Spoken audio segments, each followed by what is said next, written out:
Okay, we are live. All right. Um, Welcome to tonight's live show. Um, a bit earlier than usual, and that's a good thing. Um, Tonight's live, I want to talk about competition and love for Black women. If you see my title, and it's kind of going to be a spin off on what I was talking about in my video. That us as white men, we love Black women, right? And more white men are interested in dating Black women than Black women even think. Um, that's reality. And I want to hit on this subject, and I want to talk about white men's love for Black women and the misconception. And because there's so many stereotypes, so many misconceptions, and we don't really get to the truth. We get to what we think or what we've been told, our conditioning, all that crazy stuff, right? But us as white men, we love Black women. And you're seeing it more and more as the years go by. How many men have come on YouTube and say that they prefer Black women or they love Black women? Just even saying positive things about Black women. 20, 30, 40 years, you wouldn't have heard nobody say that, right? Things are shifting. And, as I was talking on my video earlier, there's things that are changing, and it's it seems kind of strange. And maybe it's just YouTube. And I want to show this video of this white guy, and he's a young guy, and this was like years ago, but he has love for Black women, right? And he expresses what he thinks. And there are many men like myself and this guy. This guy's young, so you got to factor in the maturity level and stuff. And I'm not saying he's not mature, but he's just one of these good time brads that are just having fun. He probably lives in the suburbs, and and he sees the beauty of Black women, and he's like, all right, I'm in. I want to get to know him. I would love to date him. I was there. I can feel what he was saying. But there are misconceptions, so many, on how much white men love Black women. And people don't know the total truth. Most white men would love to be with Black women.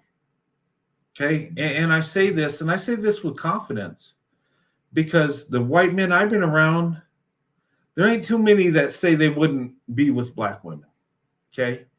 So they're seeing the attractiveness in Black women, and they have for centuries. Just think about it. If we weren't attracted to Black women, we just wouldn't have contact with them. We just wouldn't try to date them. We just wouldn't. It's all silly if you really get down to the truth. And, a lot of us have chosen Black women. Okay. It's not the majority of white guys. I get it. But those of us that have, we see the true qualities in Black women. And we're successful in our relationships and our marriage for the most part. Statistically, Black women and white men are winning the day when it comes to marriages. They really are. And that's an awesome thing. That's a beautiful thing, and it's encouraging, especially in where I live, my community. And when I say my community, it's not necessarily where I live, but being in the interracial community. Okay. Black women, white men. That's the dynamic I'm in, and I like to share that with you guys. I like to share my life because it's so positive. It's so beautiful. Black women are such a treasure. And people say, well, why do you got to say so many good things about Black women? Why do you got to lift them up all the time? Why do you got to praise them? Well, first of all, Black women are the best choice. Okay. And if you don't believe what I'm saying, that I believe it in my heart, look at my life. If you could go back and see who I've dated, and you can go to the here and now and see my wife, and you can see how many years we've been married. And I know I've been doxxed already, so people already know this stuff. Um, you know, over 27 years. That is my life. That is the community I'm in. And a lot of you that watch me are in the same boat as I am. You're married interracially, or you're dating interracially. And some of you aren't, but you support me because you understand where I'm coming from. The right to love who you want to love and marry who you want to marry. And some of you aren't in interracial relationships, but you support me because you understand that we need to go where our heart is. We need to love who we love. We do. And it's a human right. It's not something that our government can make into law for or against, whether it's federal, state, or local government. It's not their say. Okay, this comes from God, and God will bless us in an interracial marriage. He will, as long as we're doing it God's way, as long as we're loving each other, husband and wife, and doing it the right way. There's no problem in it. You don't have to look alike to do what's right. You don't have to look alike to love each other. And I love my wife. I love Black women. I always have. I always had attraction to Black women. I always seen them as beautiful. Do they have to look like me for me to see the beauty? I mean, it's so crazy. I thought about that. I'm just like, really? You're going to shame me because I find a Black woman beautiful because she don't have the same skin tone? Or, I mean, to me, it's like, it don't make no sense. I mean, beauty comes in all colors, right? And it does. There's attractive people in all groups. I just have attraction to Black women. And and I've said it all along, it goes beyond the physical attractiveness. Of course, Black women are beautiful. You look at them, they catch your eye.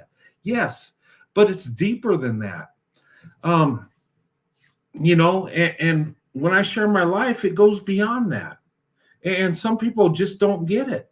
They think I'm just in a long time fetishization or some kind of lust going on, but that stuff don't last 28 years. It don't.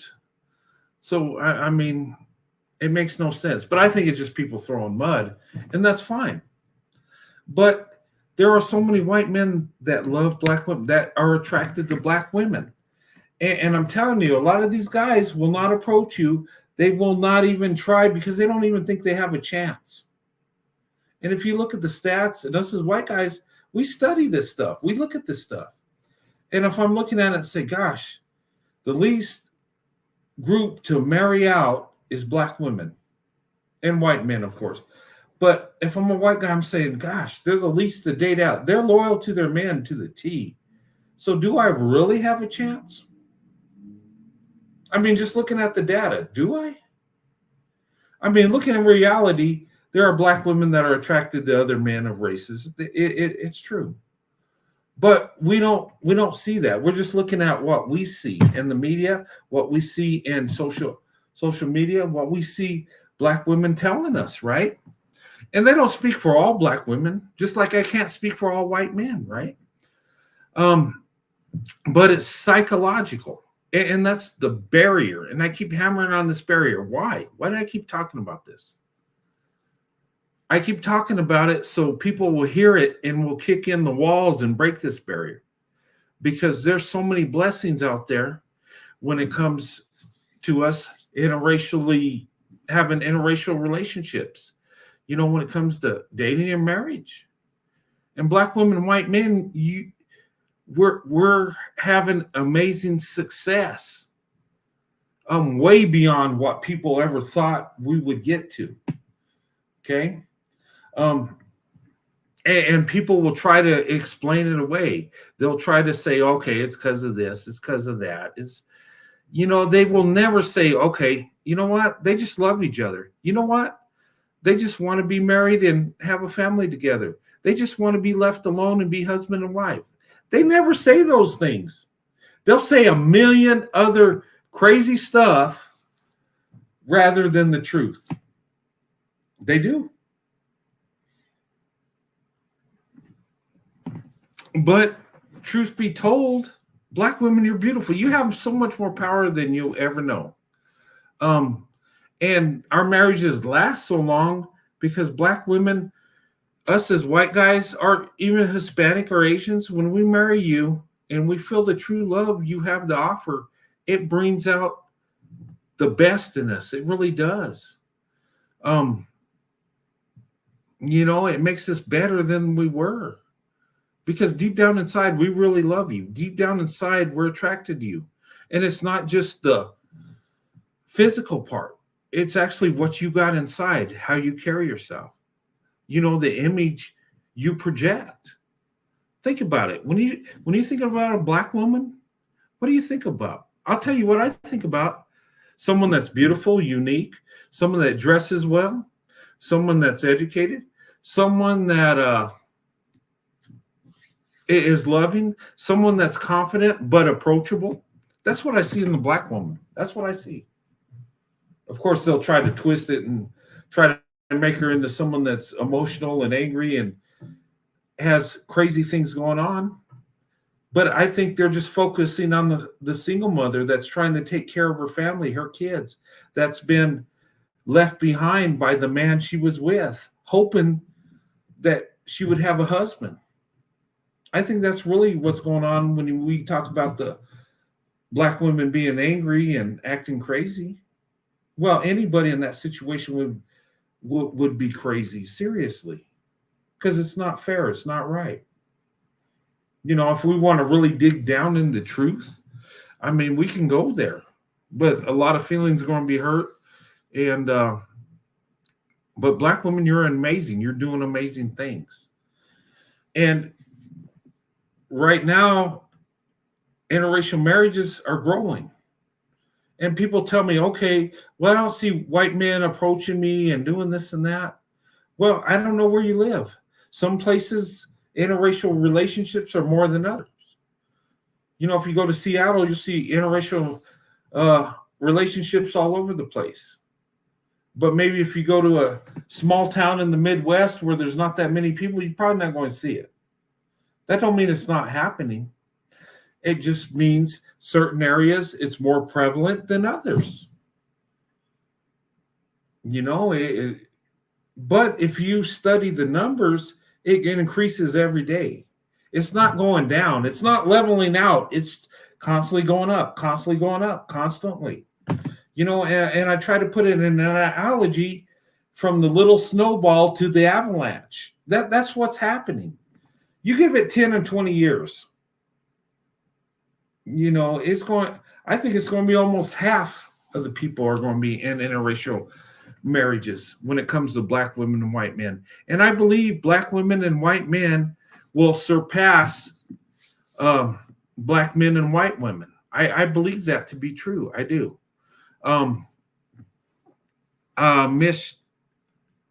Miss Tish Posh Page, thank you for the super sticker.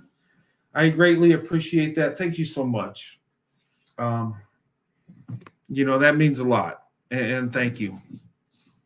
I just want to say that from the bottom of my heart. Thank you for the super sticker. But guys, things are changing.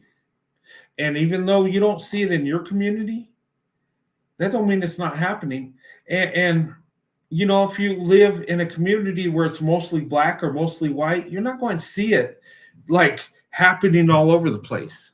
But you get in these communities that have mixed racial groups, Black and white, it's happening. You're going to see it. I went on a trip with my wife to Mississippi, and just hanging out down there, we seen interracial couples more than we thought we would. It's happening. And it's a beautiful thing. It's a good thing. It's positive. Nobody why would anybody have hate for someone that loves somebody, regardless of how they look, right? I mean, in a perfect world, and I made this point too when I did my video. It seems like here's a perception I get. When I'm looking at social media, and even in my everyday life, it seems like you get a Brad and a Keisha, they get together, they're happy, they're doing their thing. Nobody really notices it. They don't put it out there. They're just happy to be with each other. Is that what you're seeing? That's what I see. That's my experience. But when we get Tyrone and Becky, it's like Tyrone's got to show off his Becky. It's like his trophy. It's like, and if he loves her like that and that's his prize, hey, more power to him. God bless him. As long as he stays married to her and takes care of her. I got no problem with that. But it's like they got to show it off. It's like a bragging thing. And sometimes it seems like he's showing her off to black women. Like, hey, look what I got. Hey, look, Becky's my preference. And he's got to show you that. And not all. I'm not speaking all. But this is what I'm seeing. This is what women tell me that these men do. Now, is that true love, or is that an ego thing? Is that saying, hey, you know what? This is my preference, and she desires me. Is that a pride thing? I don't know. I kind of think it is, but when you see white men getting with black women, we're not going to Becky and say, hey, Becky, look who I'm with. I'm with Keisha. Look, Becky, look. Mm-hmm. I prefer her over you. Now, truth be told, we do prefer Keisha over Becky, but we're not rubbing it in her face. We're not having the latter know that. We're just happy. We're blessed. And I think that to me is true love, when you can just be happy with the woman you're with, and you don't have to let people know about it. You don't have to show them that I prefer her over you. Why would you need to do that? Just be happy. Be blessed. I'm just saying. And two, when you look at it, look at how white men react in today's world when black women are dating white women.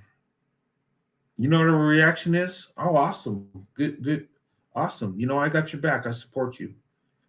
We celebrate it. We really do. But look, when us as white men, us as Brads go in and we want to date Keisha, we want to marry Keisha, what's the reaction then? Oh, you're a fetishizer. Oh, it's lust. Oh, you got lice in your hair. Oh, the sun's burning you up. Oh, you know what? You came from a cave. All this crazy stuff, like, it has nothing to do with today, in today's world, in today's space and time, really. And I'm just going off observations, but I and it blows my mind. And like I said, if you love who you love, we should all back it, whether you look like us or not. And I've seen these YouTube videos where they say, okay, well, these divestors, if they're going to leave our community, you know what? We're not protecting them no more. They're on their own. And I thought about that. I'm thinking, wow, you don't have to date them again if they step out, I guess. But what kind of man would not protect a woman? As a man, a woman out there that's in need of help, me as a man should provide that help. Me as a man should protect her. And if she's a white woman that loves black men, I should protect her. Just like if she didn't, that's stupid. Us as men in our society should protect our women, regardless of who they date, regardless who they desire. I mean, it just seems silly to me. And maybe I'm not seeing things through the same lens. Maybe I just, maybe it's a cultural thing, because when it comes to Brad and Becky, we're not really fighting like that. We might pick at each other and throw a jab, but it's like it's there's nothing there. We don't care, and maybe we're free to do what we want. I don't know, but it just seems weird. I can date interracially no matter what, but when it's a black woman, it's a problem. Why? Why? And for black women, when you date out, it's a problem no matter who you're with, and especially white guys. Oh my God, if you date a white man, oh my God, you're the biggest sellout. You're just horrible. You're a bed wench. All this other stuff they come up with, and I'm thinking, what's going on? Maybe in the future we'll learn to love each other more, and we won't throw that in there, and we'll just let people love who they love without putting stupid comments, without being an insecure little girl and having to go in and talk about it. Maybe we'll get to that point. Maybe us as men, we can learn to be brothers, black, white, Asian, whatever, and just date and marry who we want and be happy. Wouldn't that be a beautiful time in our life? I'm just saying. Anyway, but my point is look, white men are more attracted to black women than black women are attracted to white men. I believe that to be so true. And, there's attraction on both sides, yes. But us as white men, we would date you in a New York minute if we felt we have a chance. And I've talked to people about this. But a lot of times they don't, because they don't feel they have a chance. Because how many black women say, I'm down with the black man. Oh, I ain't dating nobody else. That's all I want. And maybe that's not all black women saying that, but what we see, okay, perception's reality, right? Guess what? So we admire you, we're staring, we're not making our move. It's not that we're weak and insecure. It's like we know we don't have a chance. But God, it would be really nice to have a chance to be with you, to be in a relationship with you. You ever thought maybe that's what's really going on? I don't know. It's just my thought. I look at this and I'm thinking, white men ain't that scared. I mean, yeah, there's fear of rejection. That's all men, women, right? But I mean, back when I was dating in my teen years, I was afraid to approach black women because I felt they would just, kick me to the curb and wouldn't give me a chance, and I would look so stupid. But the affection and love I had for them, it motivated me to actually get up the courage and the nerve to do it, and I did. And there was success and failure along the way, because when you really love somebody, when you really have love and affection for a group of women, I mean, that's what you want. That's where your heart is. So eventually you're going to go for it. It's going to drive you crazy. And those insecurities, you're going to kick them outside of your head. Eventually you're going to be enough. I want to be with her. I want to have a relationship, and that's what happened in my life. That's what's going on with me, and so I don't think it's the fear factor. I don't think that white men are just coming in like, oh gosh, I'm too afraid. Oh no, it's that they really don't think they have a chance. I think that's a lot of it. I mean, some of it might be the fear factor. Sure. There's men of all races that don't approach women because they're afraid of rejection. They're out there. You got to overcome that. You got to get your courage. You got to man up and just say, you know what? Whether she says yes or no, I'm going for it. And there's those barriers. But to say that white men aren't attracted to black women is a bold-faced lie. It really is. And a lot of white men ain't dating black women. Guess what? Because they live in a white neighborhood where no black women are around. Seriously, think about that. I see women saying, you know what? There ain't white women coming for me in my neighborhood. and they live in a predominantly black neighborhood. Okay, well, logic. Seriously, look at it for what it is. If you want to be with a certain group of men or women, you go where they're at. You might have to go to the suburbs. You might have to go to the city area, regardless if you're a man or a woman, to where these people are that you're attracted to. You know, I live in New Mexico, and I think the population of black people is like 3%. And I was attracted to black women. So guess what? I had to go where they're at. I had to, make friends. I had some black friends that I hung out with just to have access to black women. Think about it. And I didn't devaluate the friendship, but what I'm saying is you got to be with the people you want to be around. You got to be in that neighborhood. I talked to a black lady at work, and she said she liked white guys, so she went where they were at. She would have lunch there. She would hang out. She developed friendships, with her white girlfriends to get with these white guys she was attracted to. And she got in the friendship circle, and guess what? She ended up marrying a white guy. You got to be strategic. Men ain't going to just come after you.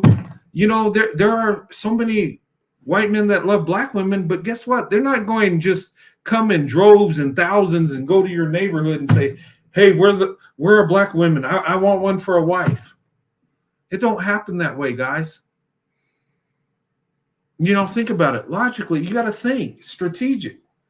And ladies, for you to have the most success, and we went over this, is, of course, dress nice, look nice, but positivity, okay?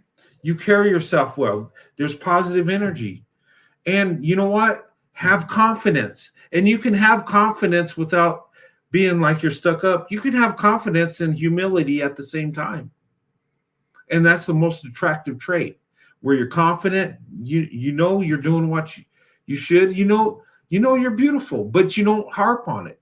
You got humility to yourself. So guess what? You're approachable, plus you're confident. Us as men gravitate to that. It's like, oh my God, she's so beautiful and confident, but she'll talk to anybody. Maybe I have a chance. And then I go for it. I might not, but strategic. It's a lot of times it's about psychology. Being strategic with that.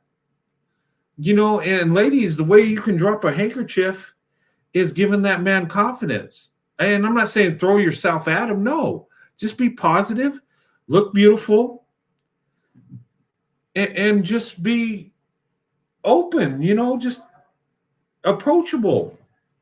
Because that's the key. That's what we look for. Okay, do we have a chance? If a woman's friendly to a man, he feels confident. Even though she just might be a friendly person. She might not have no interest in you at all. But she's positive. It's attraction. Okay, psychology. And ladies, and I'm going to tell you from my perspective, as a white man that loves black women, I wasn't just looking at black women that look like supermodels. Okay, it was about looks, yes, but how did they carry themselves? How did they dress? Okay. I fell in love with black women that people would say, well, they're just average. There's nothing special. But how they dressed, how they carried themselves, the attitude they have, the positivity, I fell in love right then and there. And so many men will do that because they see the image you're projecting. It's attractive. It's beautiful. It's awesome. And there again, beauty's in the eye of the beholder, right? So, you know what? One man might not think you're attractive. The other man might fall in head over heels in love with you. I'm just saying. We're all different. You got to understand, men are different. And these guys and women that talk to black women what white men want, and I find it amazing. There'll be a black man or a black woman that say, hey, to attract the white man, you gotta have a size 4 dress size, and you gotta be super skinny, no butt but a big chest. And I've heard this crazy stuff. I'm like, dude, really? How can a black man speak on my behalf, or a black woman, what I find attractive, what I think's beautiful? Just like I can't go on black people and tell you what they think or how they feel. It's stupid, right? We're all different. And I tell you, the men in this channel, the white men in this channel, what I find attractive is a little bit different from what they find attractive or what they're into. Some of us like women that are skinny and petite. Some like women with a lot of that are curvy. So some like women that are tall. Some like them that are short and skinny. I mean, there's so many factors. And it's just crazy. But open up your options. And there's ladies, there's options for you with white men, Asian, Hispanic men that will take you, whether you're skinny, whether you're a little heavy, you're plus size, they'll take you. You'd be amazed what some men find attractive. And it's not, we don't all find women that are super skinny, anorexic, like the supermodels in Europe that, almost look like skeletons. To me, that's not attractive to me. That just looks like these women are starving themselves. But some men love that. I mean, beauty's in the eye of the beholder, right? What I find beautiful is not just the outward appearance. I dig deep. Where's your heart is? Where's your emotions at? Where's your passion? A supermodel that's like a rock don't mean nothing to me. A supermodel that don't have love and emotions that she can, share with me means garbage to me. A woman that's average at best, that's got a big heart and that loves me, that goes a long ways. I'm just saying, but my point is, guys, us white men love black women, and a lot of us do it secretly. I've had white men approach me and say, oh, I like white women too. And they'll do it in the hush-hush voice, like, don't let no one know. Okay, the secret swirl society ended way back in the day. Okay, we can be open about this. We can love who we want, and we should. We should, let the world know. Why do I say I love black women all the time? Because I do. Why would I hide it? That's my true feelings. That would be like me, with my wife Sandy, being grateful and love her and hide it. Don't let no one know. No. I let people know that's where my heart is. That's where my love is. Unfortunately, there are men out there that can't express it. There are a lot of white men that desire black women, but they just, they keep it suppressed. They really do. I've seen it. But as time goes by, it becomes more of a norm. People are opening it up. So it's going to increase even more. And when we start looking at these stereotypes and say, you know what, that's a bunch of crap, and we just get to know each other, it's going to increase even more. And think about all the barriers that black women and white men have. And when we get together and get married, our marriages last longer. Isn't that amazing? Nobody talks about that, though, do they? They don't. They don't want to, because they don't want to see it happen. When you have a blessing,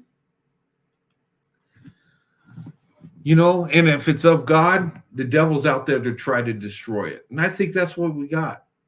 I think right now, and here's the reason I think this, guys. I look at the marriage rates, and I look at the black community, and black men are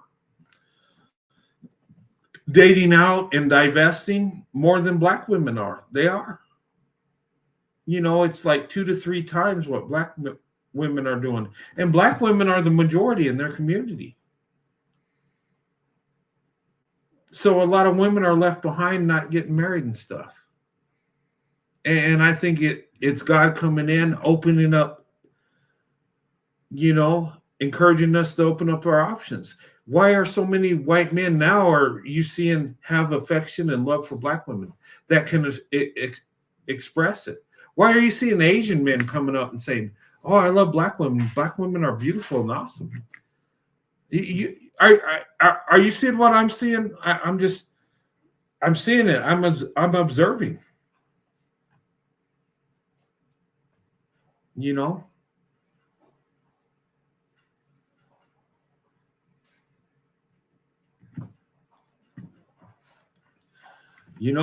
got a beautiful thing going on. My marriage has lasted more than anybody in my family.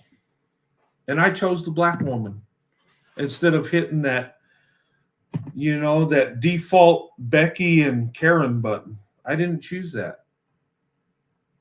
I chose a black woman, and I'm the most successful in my family. I am, hands down.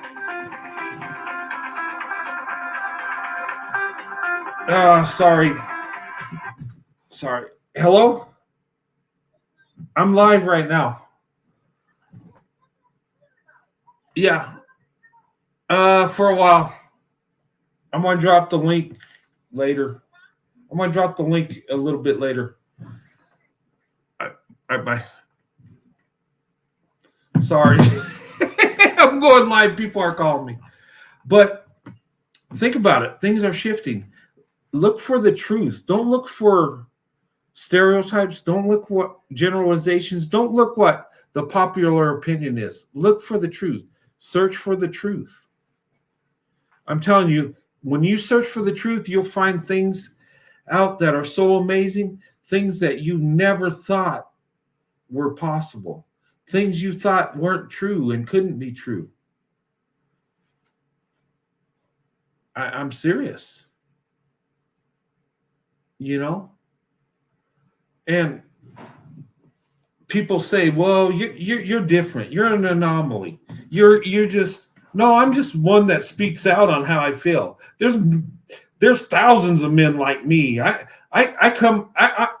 Men like me are a dime a dozen. What separates me from other white men is I tell you the truth. What separates me is I go for what I want. I don't live in society barriers.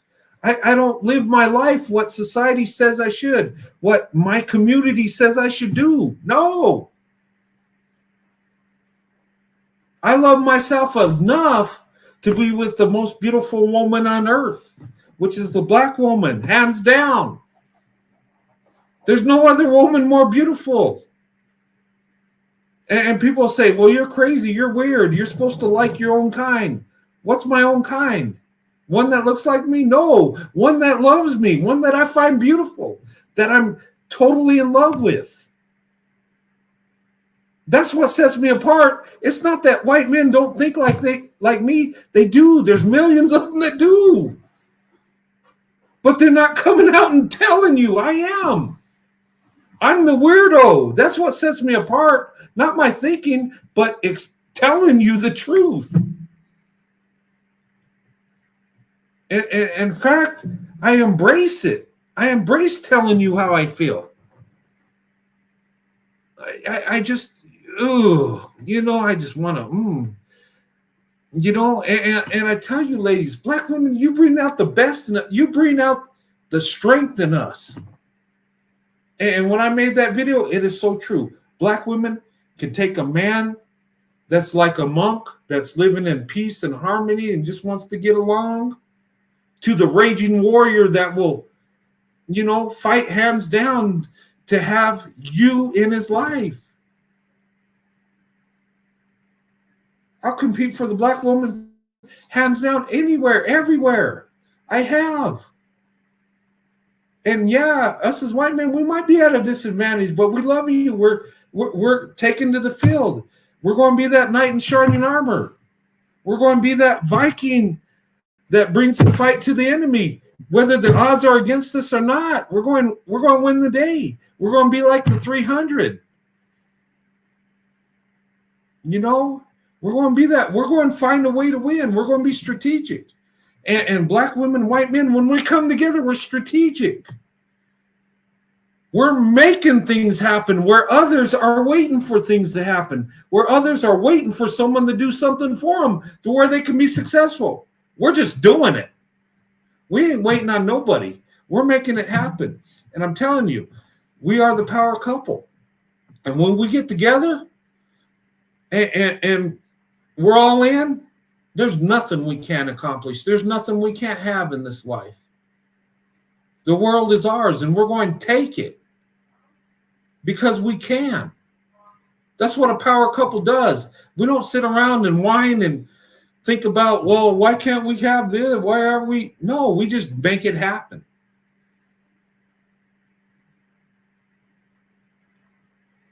You know, and it's driving me crazy because I see the truth. You know, and people, they want to run from it and hide it. Like, why? I love black women. I always wanted to be with a black woman. So guess what? I pursued black women. Did I get made fun of? Yes. Did people go in at me? Yes. Did people try to hurt me? Yes. Physically, mentally, spiritually, every way possible. And I've took the hit on all ends. And being in an interracial relationships and married since 1985, you don't think some people didn't come at me? They did, but you know what? So it's worth it. It was worth the fight. I have battle scars, yes. I've been beat down, yes. Did it hurt along the way? Yes. But you know what? At the end of the day, you're blessed among men. You really are. I have a wife that's with me all the way. I'm blessed among many men, white, black, Asian, Hispanic, you name it. But I put in the fight. And yeah, I got beat down along the way, but I got up. I keep going, keep pressing forward. And that's what black women and white men are doing. That's why our marriages are lasting, because we're fighting for it. Not because we're better, because we put forth the effort. Just saying. But anyway, I could go on all night. Hey guys, I'm going to show you this video. I'm going to show you this interracial video about cars, and it's got an interracial couple. I think it's kind of cute and neat, and it makes people mad to see these commercials, but it makes me happy. But anyway, before I show you these videos, let me put on the disclaimer real quick. Okay. Right here is the copyright disclaimer. Okay, you can read along, and what it does it gives us an opportunity to share a video for, under the Copyright Act, for education, for commentary, opinion, where fair use, it balances out the fair use, where therefore it might be copyright infringement. But you can read the statute right there, and we're going to go on the Copyright Act of 1976. Copyright disclaimer under Section 107 of the Copyright Act of 1976. Allowance is made for fair use for the purpose of criticism, commentary, news reporting, teaching, scholarship, research. Fair use is a use permitted by the copyright statute that might not otherwise be infringing. Okay, so we're doing this under the Copyright Act. Okay, and we're doing it for education. We're doing it for commentary. And hopefully we can learn something. And we all have our opinions, and we're all critics in a way. And that's what we're using it for. Okay. But there it is. That's the copyright disclaimer. So hopefully everybody read that and seen that. It's there. If you need to rewind the video, you can. I left it up for a while. And let's go ahead and take that now. Okay, I'm going to show this commercial. Okay.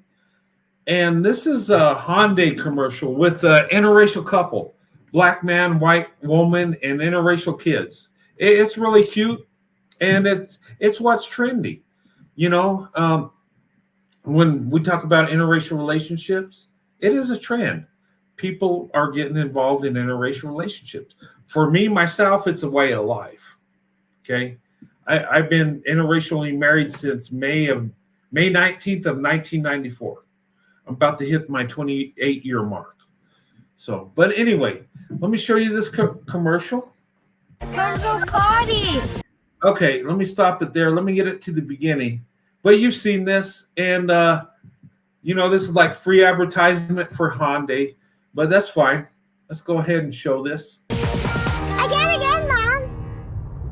It's raining. Mom, cargo party. Yum, yum, yum. Mommy, I spilled. Oh, no. When are we gonna be there? We're here. You coming? I need 1 second.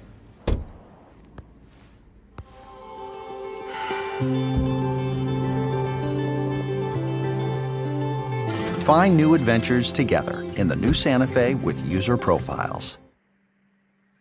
Okay, so you guys interested in buying a Hyundai Santa Fe? There you go. Looks like a nice car, but that's a cute commercial, right? You can't say it's not.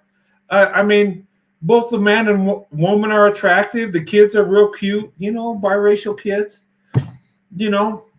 Looks like a real beautiful family. And that's not saying other families aren't beautiful and cute too. They are, but that's what's trendy right now. That's a reflection in our country. That's a reflection on America. Think about it. We're interracially dating and marrying more than ever. We're breaking records every day. Did you know that? You might not think that, you might not see it, but it's happening. This is the family in our country right now. A lot of the families are like this. Black women, white men. Of course, there's black men and white women. That's been going on forever. That's our reality. That's our community when we come together as a nation. It really is. So why wouldn't they advertise according to that, right? But some people take offense to that. I don't. Whether it's black man with white women or Chinese with Middle East or black and white, women and men back and forth, whatever dynamic, I don't care. That's reality. And they market according to that. They pick up on trends. Okay. And I've said this too, that when it comes to black women, white men, economically, we're the most successful. We are. So a lot of times these investment firms will target the black woman, white men. It's not because they're trying to attack black men. No, it's because they're seeing trends. They want to make money. Who's got more money? Is it Tyrone and Becky, or is it Brad and Keisha? Think about it. So who they're going to target? It's all about money when it comes to business corporations, and that's what we're seeing. But yeah, that was a cute commercial. It was, the lady looks beautiful. The guy, he's an attractive dude, and the kids are cute kids. Hey, nothing wrong with that. Okay. Anyway, not Tyrone and Becky. No, Tyrone and Becky are hurting for cash. And not all. There are some Tyrones and Beckys that are very financially secure. But in the collective, Brad and Keisha are winning the day. Okay? That's just statistics. It's not my opinion. It's reality. Anyway, I'm going to show you this video. And let me pull it up here. I'm going to add it real quick. But first, it is a... That's a good time, Brad. Ladies, would you be interested in this guy? He looks like a young dude. He's probably in his early 20s, and this was a few years back. But I saw this video, and I thought it'd be fun to watch because you can tell he's young, and he might not have all the maturity. And I'm not saying he's not in. He's young. You can tell. But anyway, it's a fun video to watch, and he expresses how he feels about black women, right? And he talks about how his black friends are different from what he's seeing on YouTube, and I'll iterate that too. I'll talk about that too, because I got black friends that have no problem with me with my black wife that I've known for years. They're not jealous of me. They're not coming in calling me a fetishizer or a caveman or any of these other crazy stuff. But let's watch this. I'll break it down a bit. And, I would say check out this channel. And let me see what it is before I get started. It's Fear Ops, okay? I haven't reviewed all his topics, but check him out. Show him some love. But I do like this video. It's fun to watch. And like I say, he's probably not looking for a wife right now. He's just speaking how he feels. He's having fun. He's a young dude. I mean, it is what it is, right? But let's take a look. Okay. I'm going to go ahead and play it, and I'll stop it in between. What's up, ladies and gentlemen? Today I wanted to bring you a long-awaited video. But first, it is a collaboration ale from Newcastle. It's a Scotch ale. It's pretty strong. It's pretty cool. Okay, now he's talking about a beer he's drinking, right? It's a Scotch ale. I got Scottish ancestry. Maybe he does too. Okay, he's connecting that with the type of beer he's drinking. He's having a good time. He's drinking a beer, I guess. Okay. All right, let's continue. I'm going to be drinking that throughout the day.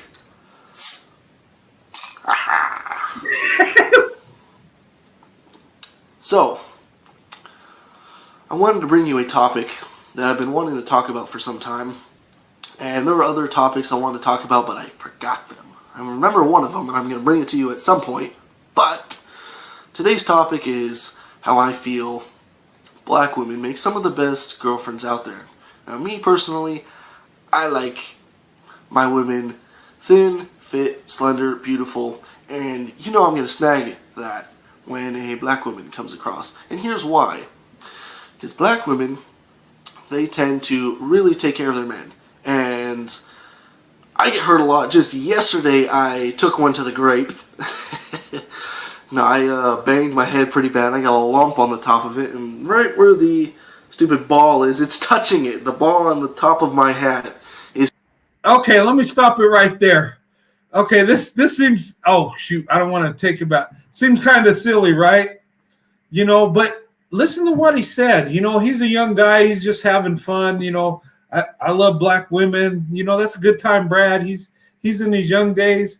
But, black girls, they really take care of their boyfriends, right?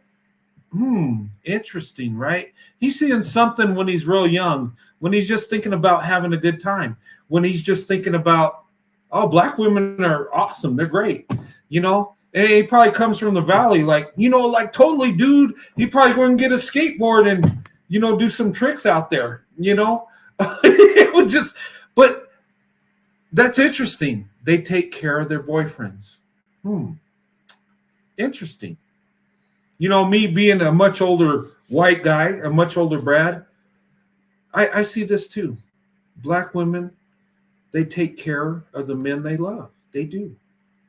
Okay? I'm in deeper in black women than he is just because of our age. Now, he might end up marrying a black woman and be head over heels in love like I am.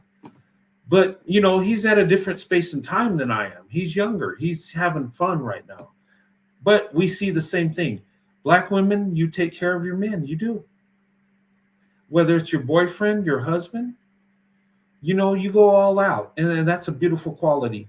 And I see it as an older white man. an older Brad, he sees that as a young Brad, and he's living his young days, just having fun, drinking a beer and just telling you what he thinks, right? Seems innocent and fun, but we're on the same wavelength, generational, you know. We're from different generations, but we see the same thing. Anyway, let's continue. Touching the lump, and it hurts, and I hit it on a screw, and it's but they take care of their guys. And one of the trends I see more often than not, and it's rising, is the women of modern days are able to cook, or the percentage of women are able to cook is getting smaller and smaller and smaller. And I see that percentage is actually pretty steady with the black women, and that's just another plus. Not that I really need someone to cook for me, because I can cook, but okay, cooking. Okay, let's talk about cooking. Black women can cook, and I don't know about all, but my wife can cook, and that's why I have to fight with weight, because my wife feeds me well. She does, and black women can cook. Well, my mother-in-law is an awesome cook, so my wife is an awesome cook. So my daughter can cook. Guess what? Passed down generations, right? My mother-in-law had my son in there making pecan pies and all kinds of stuff. Even my son knows how to make some food, even though he knows how to cook, right? It's stuff that's passed down. Black women, there's a lot of black women that could cook, that can make awesome food. Not all, but he's seeing that black women, can cook. Wow, that's interesting. And today's modern woman, a lot of times ain't as good of a cook as past generations, just because of the world we live in, right? But that's a point he brought up. So, young Brad and me, old Brad, we're seeing some things a lot alike. We both love black women, But anyway, let's continue on. that's always a plus for other people that don't know how to cook. Me personally, I like my woman fit, and if you come across a black woman that's fit, she's fit, and it's like the perfect fit. I don't know how to really explain it. She's fit, she's the perfect fit. Okay, let me stop there. He said the black woman you come across, when she's fit, she's fit. She's a perfect fit.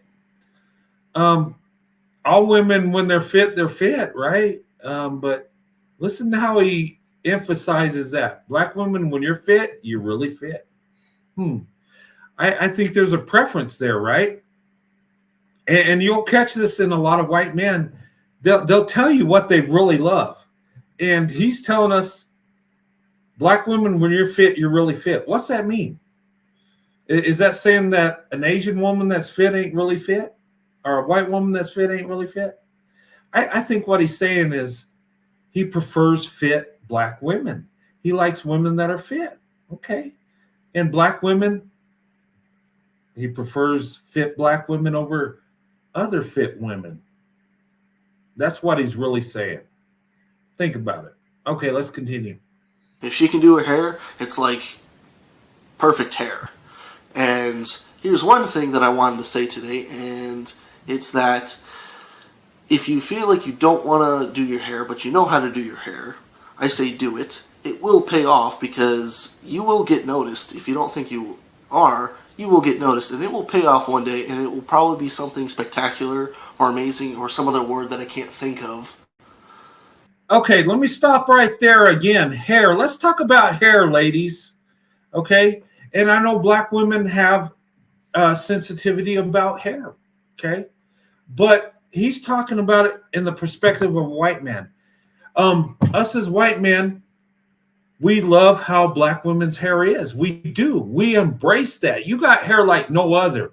And don't let that get you, whether it's an afro or jerry curl or braids. Black women, you know what? You got it going on more than any group of women. And you're different. You can sport so many hairstyles, it ain't even funny. And we notice that. You might be sensitive about your hair, but we love your hair. Okay? I'm just saying. I love black women's hairstyle. I love when black women back in the 70s had the big afro and the hoop earrings. I thought that was beautiful. And then when the 80s come and the Jerry curl women, gosh, you ladies were so beautiful. You're so beautiful. And then the braids, oh my God. I can lose my mind how beautiful you are. And you know, you got the black men going, oh, the weave. You know what? You look beautiful with the weave. Black women, we love you. Come with your afro, come with your Jerry curl, come with your braids, come with your weave, come with your front lace wigs. We don't care. We love you. Come on over. I'm just going to say. But we're attracted to your hair. And think about it. It's unique. It catches the eye. Because you're different. You're unique. You have your own style. Why do you think a lot of women try to mimic you? Because you're different. There's so many women jealous of you because you're different. You're unique. It's beautiful. Embrace it. That's you. That's what you have. And we see it. Old Brad to young Brad. We both see it. I'm just saying, ladies, think about it. You know, you're admired more than you even know. But let's continue with young good time Brad here. Go ahead, Brad. Carry it away. Because I can't seem to put words together today. That kind of sucks. I don't like that. I don't like not being able to put together words. But I'm going to try my best in this video. Another point is they tend to make really great mothers. Not to say that other women aren't as good mothers, but when a black woman has a child, they tend to be able to do some really extraordinary things for the child, and that's amazing. And I could really go for some beef stew. Okay, go get your beef stew, Brad. I'll take it from here, buddy. But hey, black women make great mothers. He is so right. What? I mean, good time, Brad. Okay, dude. I feel you, brother. Hey, Brad to Brad. You know, I'm from the 70s. You're a millennial or whatever, or maybe Y generation guy. But we get it. We see. Okay, we're on the same wavelength. Black women make great mothers. He sees this at his young age. Think about it, ladies. Black women make beautiful mothers. They make great mothers. You know, I've seen it in my wife. You know, my daughters are so well educated and so traditional and so loving. My wife did that. You know, I'm going to take a little credit too, because I taught them how to date the right guy. But black women, you do an amazing job when it comes to children. You're great mothers. I would go on a limb. I would go out and say, you know what? Black women, you are the best mothers. You are. You know, my kids are so successful, and I credit a lot of that to my wife. My wife, Sandy, is a great mother. She pours her heart and soul into our kids. Our daughters, they're beautiful young ladies, highly educated, doing amazing things. Our son, he's doing good things in the army. He's successful. He's got a little college on the side. He's living his life. Black women, you have a big impact on that. And my wife, Sandy, has a big impact on that. Okay? And I'm going to take some credit, too, because, I had to be part of it. They got the man and woman, the masculinity and the femininity, and that's what children need. But black women, you are the best mothers. I believe that. Just like he said. And he's a young guy. I don't think he's dated, women that are single mothers and see their motherhood. I think he's outside looking in, because he's seeing what he sees in the community he's in, or what he's seen. You don't necessarily have to be close to a big group of black people, you can observe black women because they're in every community, but he sees they're really good mothers, and he's right. He really is. And ladies, you are. But anyway, let's carry on. Totally random, but doable. But the final and the greatest point is there's a trend growing these days where black women are really attracted to white guys. And guess what? I'm a white guy, and I really like black women. I like good-looking black women, and if one comes across my way, I'm going to snag that. So keep on the lookout. I'm going to have to, because I could really go for some good cooking. Not that I can't cook. Sometimes I don't want to. Hope you enjoyed, and you have a fantastic day. Okay, let me stop there. He says, what did he say? That black women are attracted to white guys, and he's a white guy? Yeah, there are black women attracted to white guys. There always has been. I remember when I was dating, I'd run across black women that would only date white guys. That's what they wanted. And I think what he's saying is black women are opening up their options more now than ever. I think that's what he really meant when he says black women like white guys.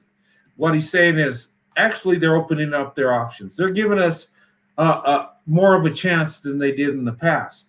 They're starting to see us, as possible mates, possible husbands. So black women are opening up their options. And he said he's a white guy, so he's all in, right? And this is from a young person's perspective. I don't think this guy's actually, and this was years ago, I don't know where his life is now, but it's a good observation he had in his youth. He's seeing qualities already. And when you're at that age, you're thinking about good times, you're thinking about fun. He's thinking about women he's attracted to. And black women are that.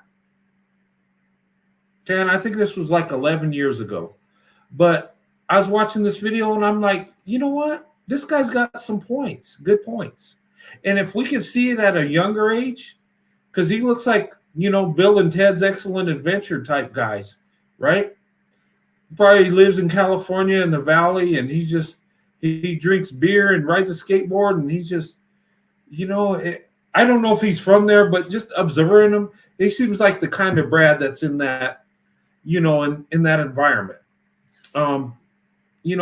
White people were kind of different, where we grew up, where we come from, whether we're from down south, up north, Midwest, in the Southwest, the West Coast. I mean, we have a different culture within. Just same thing with black people too, from different parts of the United States. So I think he's probably from California. He probably has a skateboard. He probably watches Tony Hawk.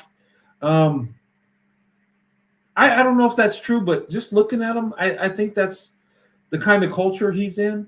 It's different for me. I'm from the desert Southwest. We're a little different than, him. He's probably California, maybe even Oregon or Seattle. I could be wrong. That's just my observation. But he's seeing value in black women.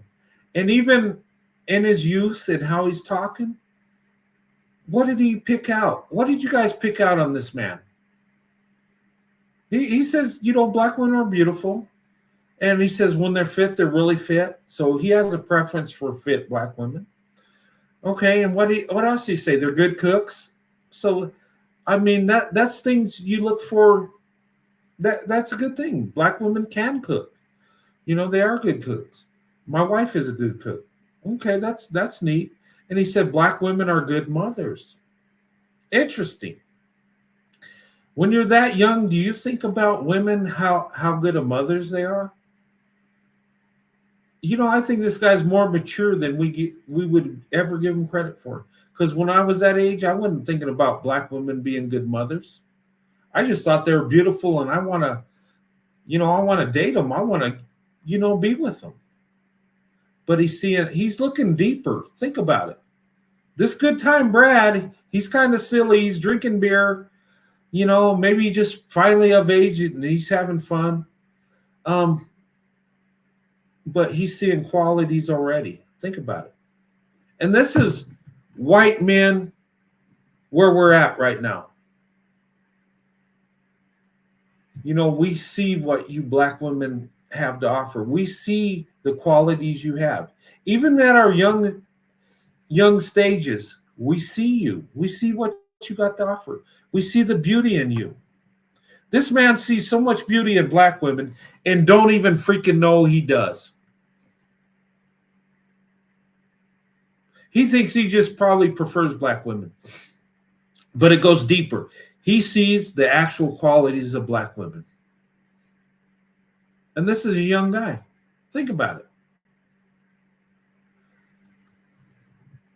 But anyway, let me go ahead and take that out. But that was a good video. It was fun, right? You know, Brad's having a good time. He showed you his beer he's drinking. It's a Scotty Shell, and you know, and he's talking about black women, what he likes about them. It's a fun video. It's neat, right? You know, I think he's a good guy. I think this man would probably, you know, he's growing up. He's probably in his late teens or early 20s, right? I'm going to say he's probably in his early 20s because he's drinking beer. So he's probably at least 21. But it's kind of a fun video. And he's giving black women compliments beyond the dating perspective, right? Good. You know, when you're young and you just attracted to women, are you really thinking about how good they cook or how good of mothers they are? This video, I found that interesting. But even though he might not be thinking about that, but he knows it, it subconsciously is in his mind. You know what? When he picks a wife, he might think, okay, who would be a good mother for my children if I choose a wife? Who's a good cook? You know, he's looking at stuff kind of like when you're married. And I don't think he's looking for marriage in, you know, the time he's in now. But you know what? Your true qualities come out. Your true qualities people can see. You know, the blessings you have, they surface. And believe it or not, regardless of how young or immature or mature we are, subconsciously we see it. And he did right there. But check out his channel. I don't know what his other videos are. This one was a really good video. And I enjoyed it because, you know, he's just having a good time. He's telling you what he thinks. And, you know, he's in a white community, I believe. He's got some black friends. And you know, another point he made is he said, you know, his black friends don't care who he dates, right? But in social media, it's a problem. I kind of see that too. You know, I got friends that are black men that have known me for years, and they know my wife's black. There's no problem, right? But even in today's world, there's some jealous idiots out there that will go in on you. Okay, it is what it is. But you know, but that was a good video. I think it was good. You know what? He just seems like a good time guy that's just having fun, enjoying life, right? He didn't seem like he was angry. He didn't seem like there's something going on. He just seemed like he's young and just telling you what he thinks. And black women has caught his eye. He has attraction to black women. He likes black women. Nothing wrong with that. I did at his age and even younger than him. Black women, you're special. You're beautiful. We see you. We believe it or not, your beauty and the blessings you carry have a big impact, you know. But, you know, I just wanted to share this with you. And I want to tell you, ladies, that, you know, us as white men are attracted to you more than you even know. you know, and some that won't approach you, that don't mean they're not attracted to you. That don't mean they don't desire you. And I'm not talking the fetishization desire. I'm talking desire to have you for a wife, to have that relationship. Okay. You know, it's deeper than you think. It's more prominent than you think. It really is. But anyway, I just wanted to show you guys that. And that was a good video.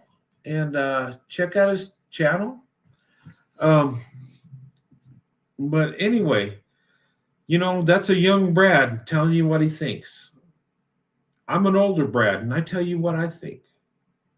Now, I look deeper? I do, because I'm older. There's a little bit more wisdom. And, you know, wisdom comes with time. That's like God-given sense. Now, this young man might be a lot smarter than me. I don't know. But wisdom comes from time. It comes with experience. You know, it comes from God.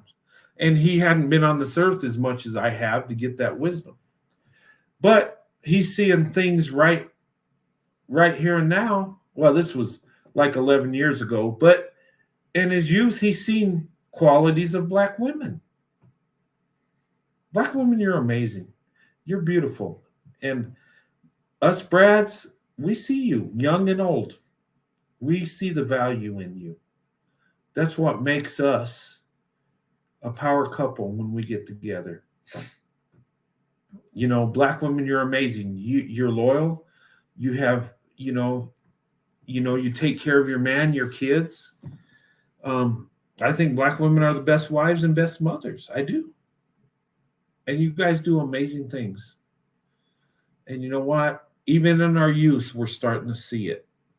This young man, probably in his life, he's probably having fun. He's probably thinking about, I know he thinks about girls and, how attractive they are. But he's starting to see beyond just the attractive, beyond the physical desires. He's actually seeing, okay, they cook good. They're good mothers. That's really good. This guy would probably be a good future husband. Think about it. If he's seeing that right now, most men his age ain't even thinking about if Black women are good moms or good cooks. They're probably thinking, oh man, she looks beautiful. She's fine, man. Gosh, if I could get with her, she just that's where our mindset is at that age, right? He's went a little bit more beyond.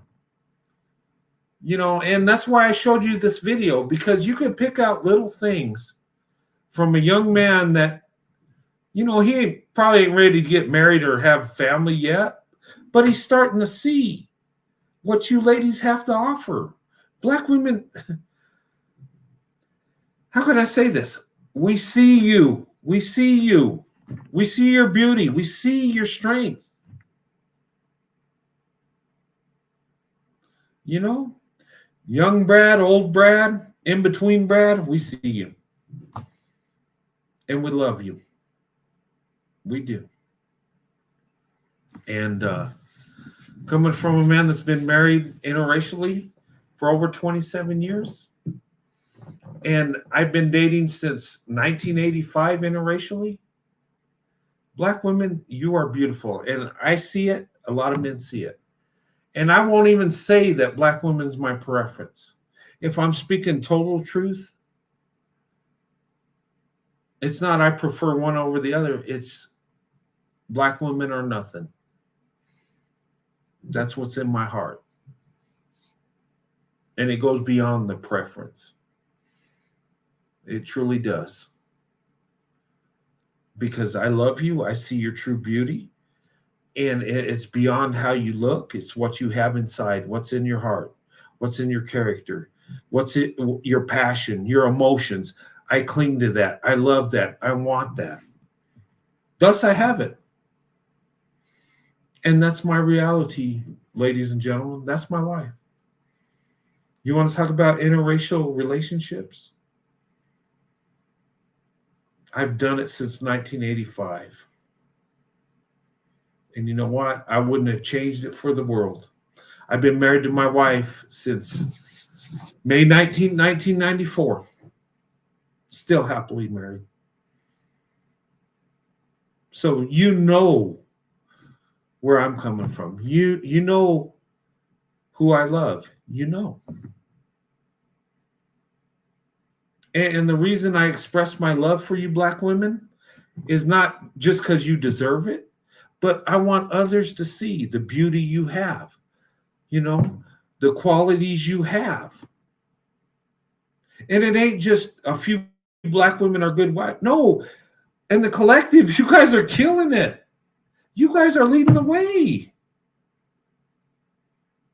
You really are. And we're seeing it. Young Brad can see it. Old Brad can see it. In between Brad, over the hill Brad, we all seeing it. Ladies, you're amazing. Keep doing what you do. Keep leading the way.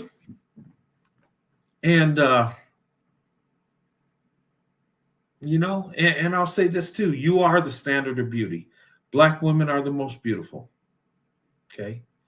And if we could get society to quit lying to us and quit telling us all this crap, they would even admit you are the most beautiful. But anyway, I'm going to put the link up here. If you guys want to come on, you can. I'll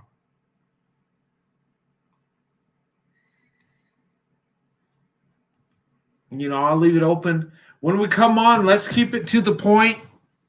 I want like 3 or 4 minute conversation. Okay. Because a lot of times we get people that go on and on and on. And I get it. You have a passion. You want to express yourself. That's great. I'm like that too. But we got to keep it to where everybody gets a chance to talk. Okay. Some of us are more passionate than others. So if more than one comes on the panel, just be respectful. Get your point across and let it go. Let somebody else talk. Okay. Because I'm gonna go like 3 or 4 minutes, and if you go past it, I'm just gonna mute you and go to the next person because it kind of kills the show. And my weakness, I think, is that I'm a little more patient, maybe than I should be. But I want everybody's perspective if we get a big panel. I want everybody to be part of the discussion. And sometimes we don't get that. And it's partially my fault because I let it go. I try to be patient. But, I want to be short and sweet, you might say, and stay on the topic, when it comes to interracial relationships, and ladies, your special qualities. And you can talk about some of the barriers too. You can say, hey, white man, if you approach me, be respectful, look in my eyes, don't look away and play with your phone while you're telling me you're interested in me. Yeah, you can go into that. But I want to keep it on that. I don't want to drift into racism and, the Kardashians or some other crazy stuff. I just want to keep it there. Where we're on the subject and just be courteous. Say what you want, give your perspective, and let the next person go. Okay? Because it's better. Because we all want to be heard. We all want our opinion out there. It's just human nature. But I'm going to be checking on the time.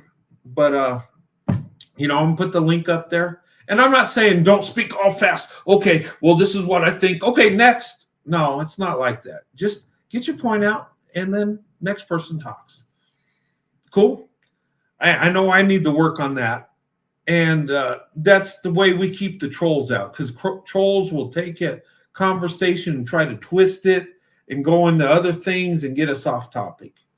So if you get too winded, I might just assume you're a troll, and I might just have to mute you. But keep on the subject. I don't need to be debated why I do this show or why, I think about black women a certain way. I don't want to go into that. We're on this topic, interracial relationships, the qualities that black women have, and us as white men, how we feel about you, how we're competing for you, I want to keep it like in that ballpark. Anyway, let me put up the link, guys. Here's the link if you do want to come up. If you don't, that's cool too. Um, I'll just give my perspective, and we'll move on and in the show. But if you want to come up and talk, you can. But the link's right there. And Indiana Mom, good to see you. Sun kissed. All right. Hey, Sun kissed. Hi, Fred. Hey, good to see you. Good to see you. And your Okay. beautiful videos that you've been putting out. My goodness, you've been cranking them. Oh yeah, I just had an urge to put a couple out, and I want to put this out before we get going on the topic. I just want to say this real quick before we get started, if you guys don't mind. I've been dealing with some stuff, a little backbiting and stuff, and YouTube's good for that, Yeah.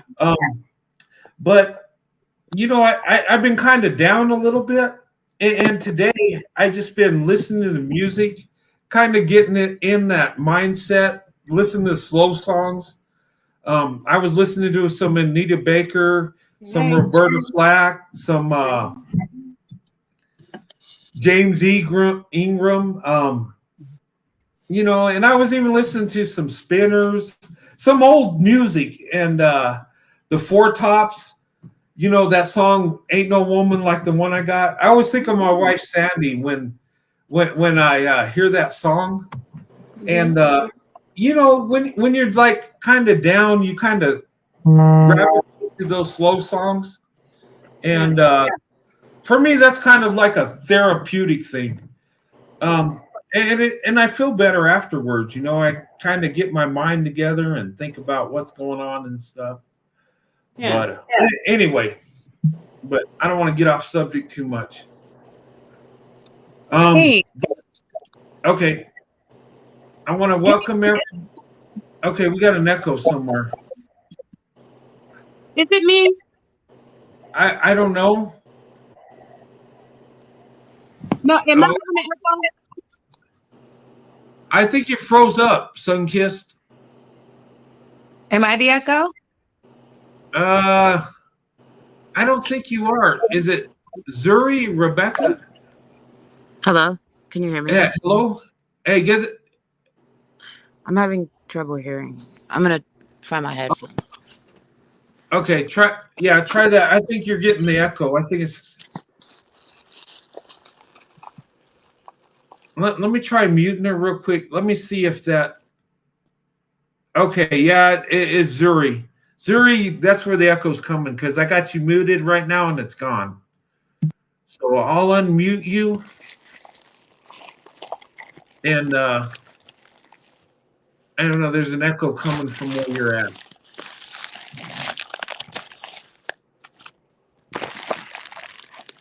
Okay, you have it set up, but there's some background noise, Zuri. Okay, we lost this. Hey, Zuri, you got some background noise going on. Do you mind if I go ahead with the subject, Brent? Yeah, let's go ahead. Let's go ahead and go with that. Hey, so yeah, go ahead. Thank you for the subject. I always switch from other people when you're on because this is such a positive, energetic space. But I had some comments on the competition aspect, especially for Black women. So I am divorced and I'm dating, and I'm actually having a lot of fun. And I found, and this is the first time I've done dating apps, because before, back in the day when I was younger, you go to house parties, you meet someone there. That's how you find people, or you go to bars or happy hours. But it's different now. So we're doing online dating. And I just wanted to put my input, actually did a video on this, that there are a lot of white men out there who, through dating apps, it's a really nice icebreaker, who are coming forward and like inboxing and trying to talk and connect And I know sometimes if people are new to this, they want to do it the old fashioned way, which I think works. Definitely. I know I met my ex-husband who's that way, but I don't want them to overlook these dating apps because I think all the men are just so much comfortable because if you match, they already know that you were already attracted to them. And especially if like I do, I say the first hi with a smiley face just to break the ice. They already know. And it's to the point where when you say competition, I'm like, I have a lot of my own standards and things I'm looking for. I'm looking for more kids. So that X's out a lot of people. I'm looking for other things too. Like I'm saying, I want something serious. So there's a lot of people I'm Xing out. But the amount of people who aren't what I'm I'm just particularly looking for, as an older person dating older men. It's just so amazing how many men there are that I'm sitting there going, oh man, you're not really fitting my criteria. So I have to pass on you who are attractive, good looking, financially well off, business owners. And it's to the point where I'm like, okay, we need more professional Black women or whatever you might be out here talking to them because there's so many of them who are really interested in getting to know us individually. And if I didn't have such, my own strict standards and I didn't want more kids, there would be so many. And there's just apparently, I don't know who's on these dating apps. I don't know what the women are doing, but they are there. There's like at least 20 a week who are like, hey, what's going on? What's going on? And I don't even live in a big, a big city or a big town. But I just wanted to say what I'm seeing is that they are very interested. And apparently I'm getting the impression there's just not a lot of us reaching out to them. So I just wanted to put that out there as far as competition.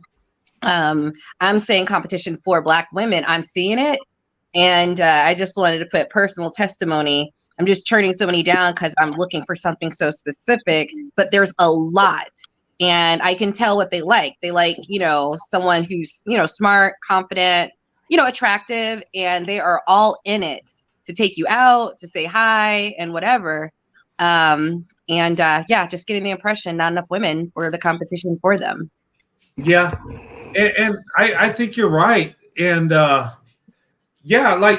and that narrows it down when you got, higher standards and stuff and different things you want in life. And I would say dating sites, if everybody's honest, that would be the perfect thing because you say, okay, this is what I want.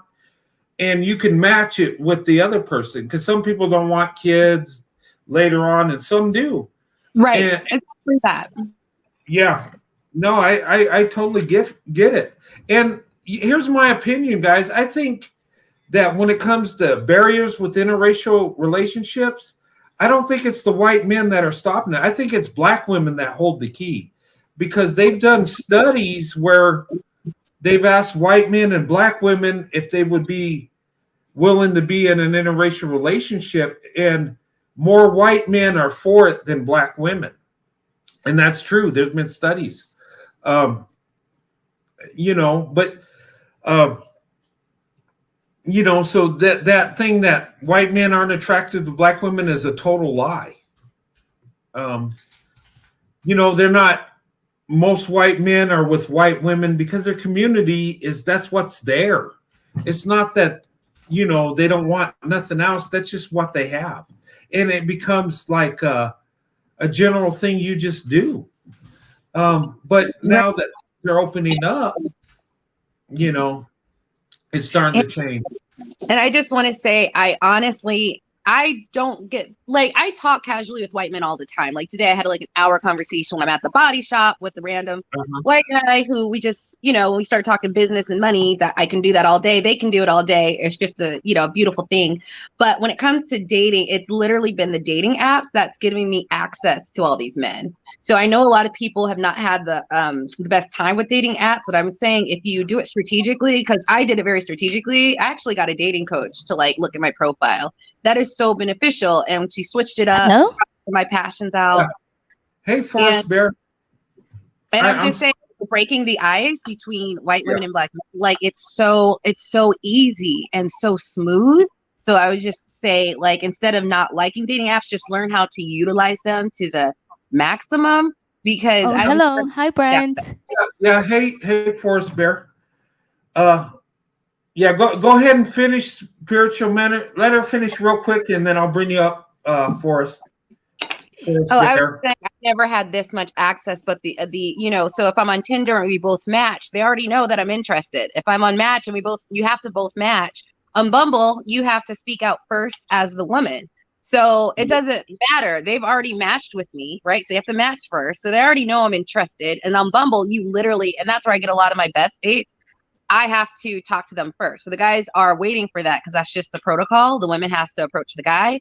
And so it's just the ease and flow of going right into, the flirting and this and that. Yeah. It's just so easy. Like I've never had this much ease. So stop hating on the dating apps. Learn to use them is what I'm going to say. It's been it's been pretty fun. And I'm at the point where I'm like, man, I just want to keep dating for right now because this is life.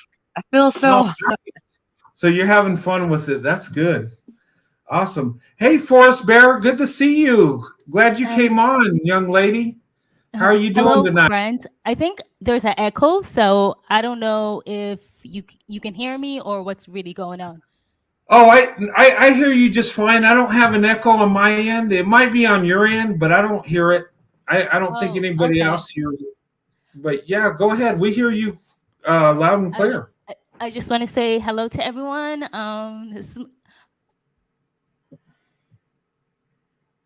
Okay. Hello, Forrest Bear. Yeah, sorry guys. There is okay, I'm gonna sign out and then re-sign again because I'm hearing like a really bad echo and it's like taking a long time to connect. Okay. What might happen? Do you have another device on or the TV? Because sometimes it'll double feed that way. No, it's just my computer. Okay, yeah. Go ahead and drop off and come back on. I'll bring you right back up. Okay, all right. Let me put the link up here so you see it too. Yeah, sometimes if you do that, and I'll bring you right back up. I'll keep the link up here. Yeah, sorry guys. Sometimes with StreamYards, it acts kind of weird. And guys, if you ever on the panel and you end up getting kicked off, it's not me doing it. Sometimes StreamYards will drop you off. It happens. But if that happens, just hit the link again and come right back up. So every show somebody gets kicked off the panel. So, ladies and gentlemen, if you do, it's not me, it's not you, it's just StreamYard. It's just something's happening that I can't control. But anyway, if you come up, make sure your devices are off and you just have one.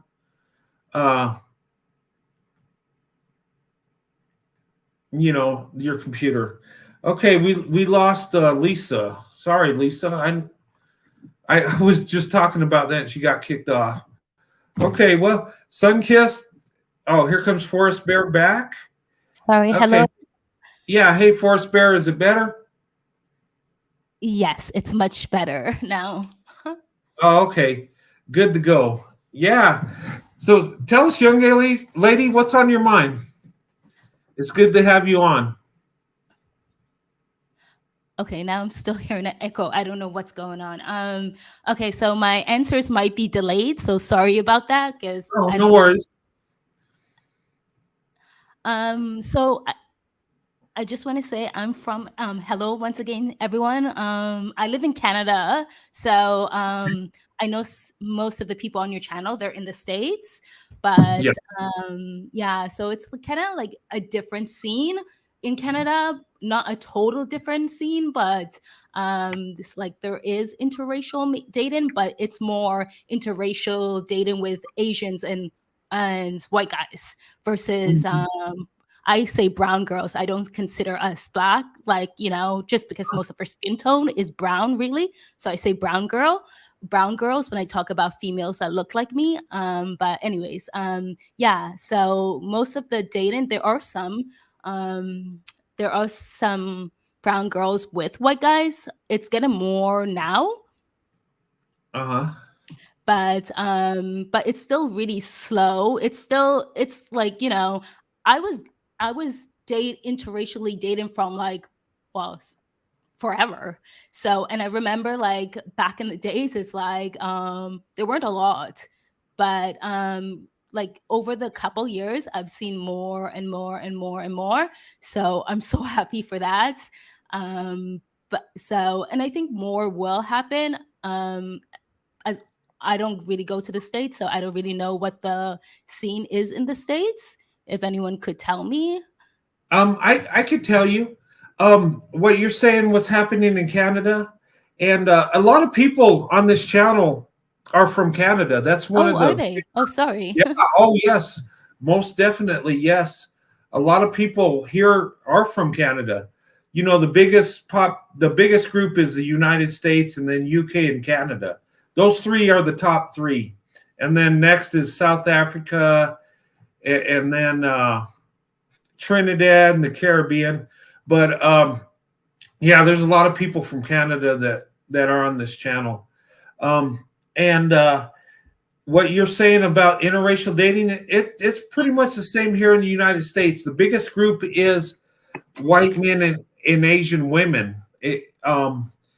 And the reason is, and here's my take on that, because people ask me, well, how come white men are going with Asian women more than black? Well, I'll tell you, they're more accepted. Asian people and white people, it don't seem like there's a conflict. They just come together and do it. But when it's black and white, there's more of a issue with it. And I think it's the same with Canada and the United States. You know, but it's growing in both places. But what you were saying is true in the United States. And I think it's just the cultures come together more, and they're more open, you might say. I guess it's almost like two white cultures coming together, if that makes any sense. It does. I just want to say thank you to Sophia. She suggested that I close the YouTube, and I did, and it's perfect. Now I don't hear echo. Oh, yeah. So thank you. That's a good point. I've done a double feed with that when I was watching on YouTube and hit StreamYards, because yeah, you're on twice, and it feeds the sound both ways. Yeah, but it's good to hear from you, Foster Bear. I'm glad you came up. I know I sent you an email and was asking you to come on, and I'm glad you did. Yes, And I was because I was in Bali. We travel a lot, so it's and that's a whole that's a whole another topic of being an interracial relationship in a interrelationship and traveling. It's quite interesting. Yeah. But I know this is not your topic today, so I won't get into it. But if you ever want me to come and talk about it, I could. Oh yeah, we could set something up for that. Yeah, most definitely. But it's good to have you. And we got Love Quest. Is that right? Love Quest. Good to see you, Love Quest. Huh? Hello, Love Quest. Hello? Hello, good to hear from you. How you doing, Love Quest? Yes, I'm doing fine. Glad to be with everyone. Oh, awesome. Good to have you on. How are you doing? Wonderful, wonderful. I cannot complain. Oh, nice. You know, we're talking about like barriers and interracial relationships, and I was talking about how us as white men, you know, we have love and affection for black women. There's a lot of us that do that. Sometimes people tell you we're not interested in the crazy stuff, but it's all a lie. And you know, and I've seen things where, you know, when we come together, it's like our marriages are lasting longer, which we might not date as much as the other group, but we're more successful. But anyway, that's just some thoughts on mine. But anyway, what do you think about that?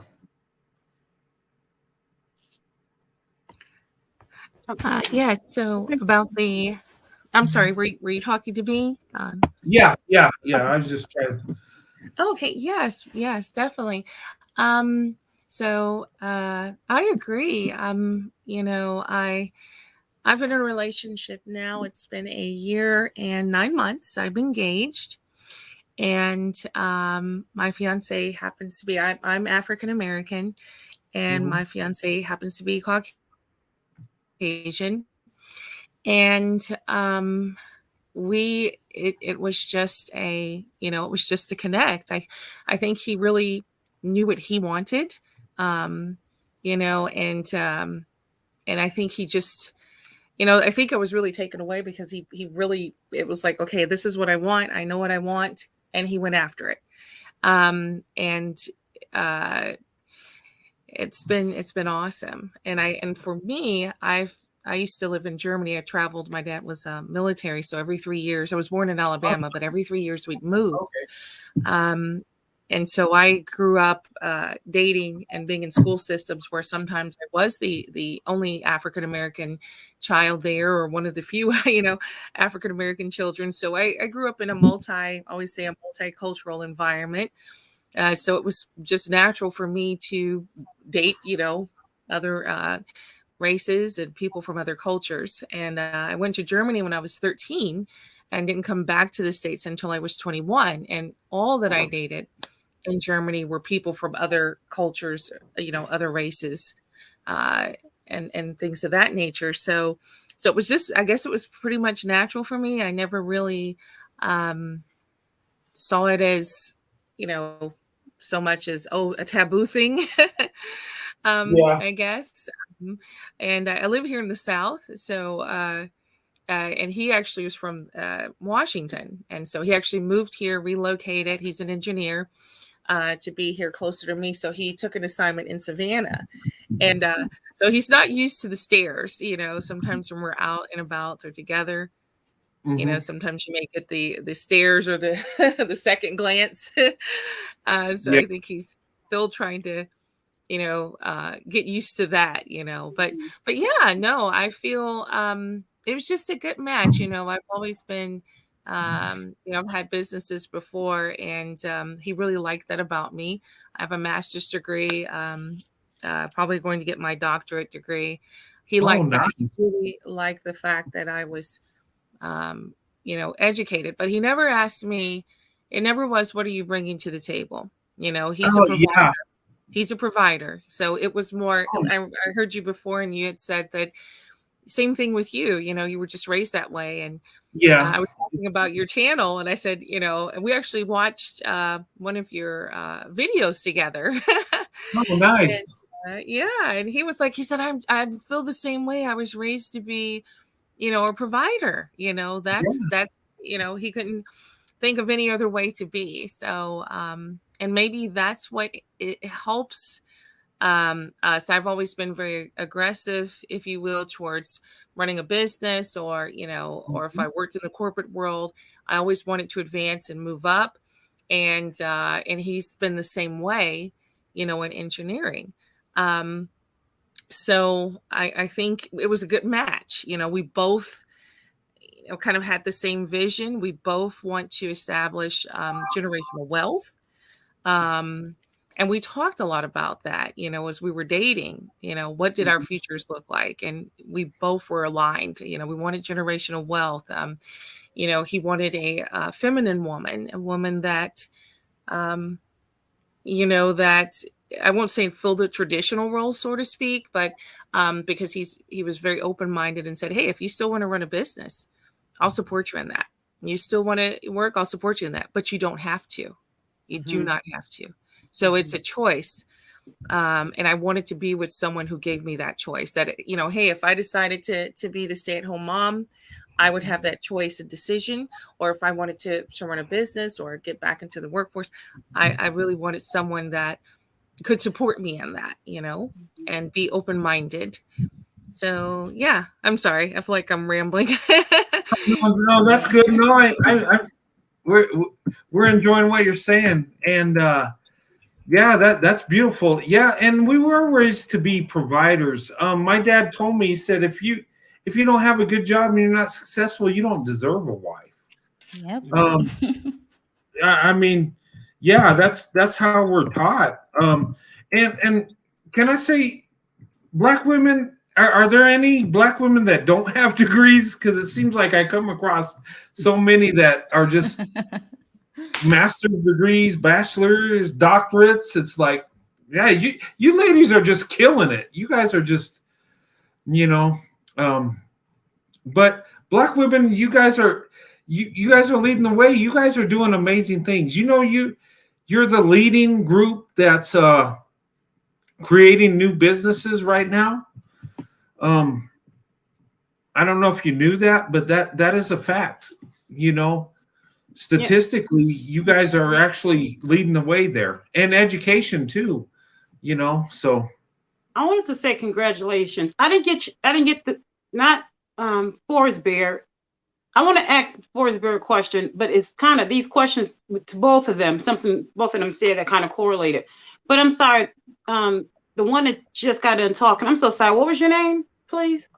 Oh, I'm sorry. Yes, Love Quest. Love Quest. Oh my goodness, your handles are so cute. Now, congrats to everything. Your engagement, going back to school. I mean, your master's alone, but going back to school to get your doctorate. I'm like, oh my goodness, I'm popping my collar through her. I'm like, I'm so good to be a Black woman. I'm so.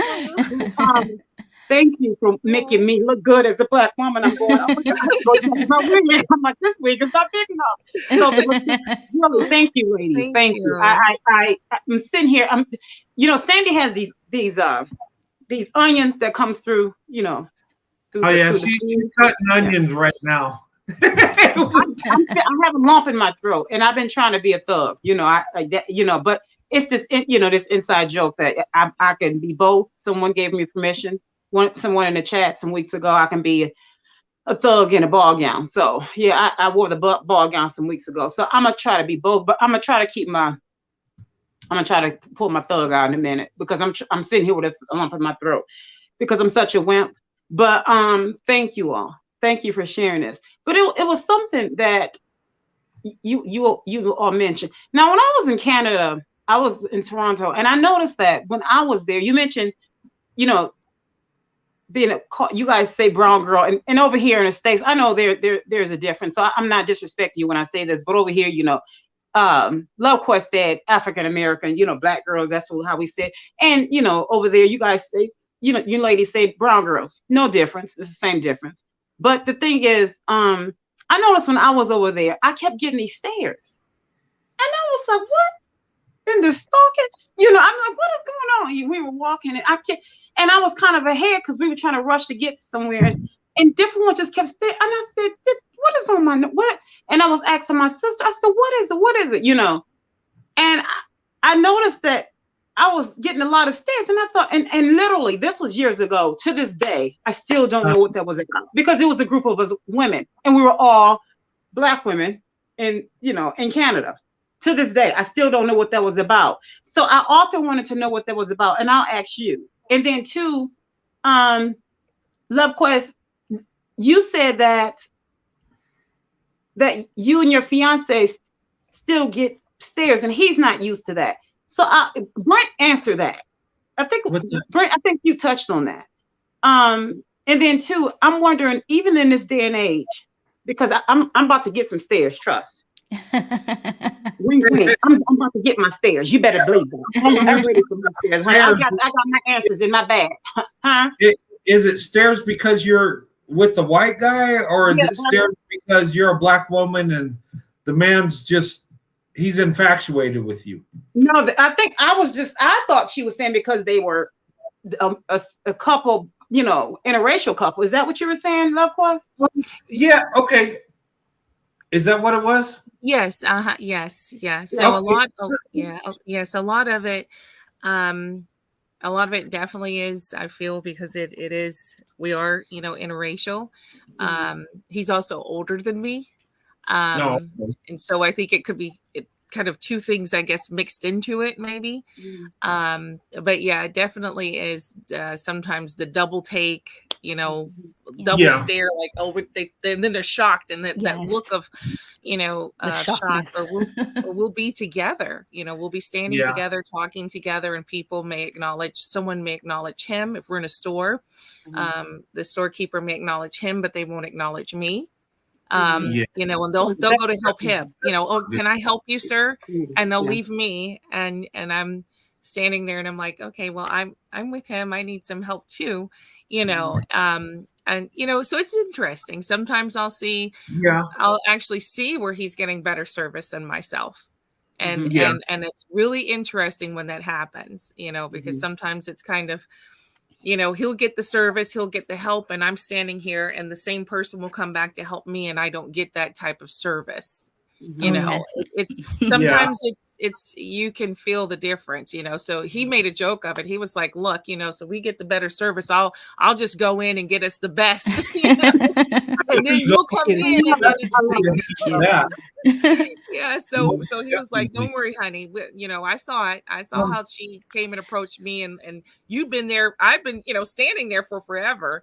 And he had walked away and went looking around. And as soon as he came up, they come running to help him. And I'm standing there like, but I've been waiting for service, before he even got here, and so it's things like that sometimes. And it's really weird, you'll catch certain people. Let me address that, because there's different things when it comes to that thing with the stare. And I know what you're talking about. Yes, I've had people approach me and this kind of disregard my wife in a way, like you're saying. I've experienced that. I know exactly what you're talking about. But sometimes people will stare at you because it's not that they have a problem, or sometimes they're just curious, because, an interracial couple, even in today's world, sometimes it's not the ordinary that everybody sees. So they'll stare at you, they'll look at you, and they observe you. And it's not that they have any ill thoughts about you, or no. When I said it, I thought it was a compliment. That's what I'm about to get my stare. Sometimes, yes, it can be both. It can be both. I've had it. But let me finish, guys. Before you cut me off, let me finish. I'm sorry. Sorry. But sometimes they're observing, and sometimes they're actually admiring you. And here's a situation me and my wife were in. We're in a restaurant, and this elderly couple kept looking at me and my wife, and we're thinking, and it was like they just kept staring at us like, okay. And it was obvious, and it's like, in our minds, we're thinking, okay, why do these people have a problem with us? And they were like, probably in their 60s or 70s, but they kept looking at us. And we're thinking it's a racial thing, right? That's where our mindset is. And the guy walked over to us, and I'm like, okay, what is it? And my wife looks at me like, what's going on? And the man came up to us, and he says, you know what? He says, me and my wife were just looking at you guys, and you guys, we could tell you guys really love each other. And he says, you know what? That's a beautiful thing in today's world. He said, you know what? God bless you. You guys, I could see true love.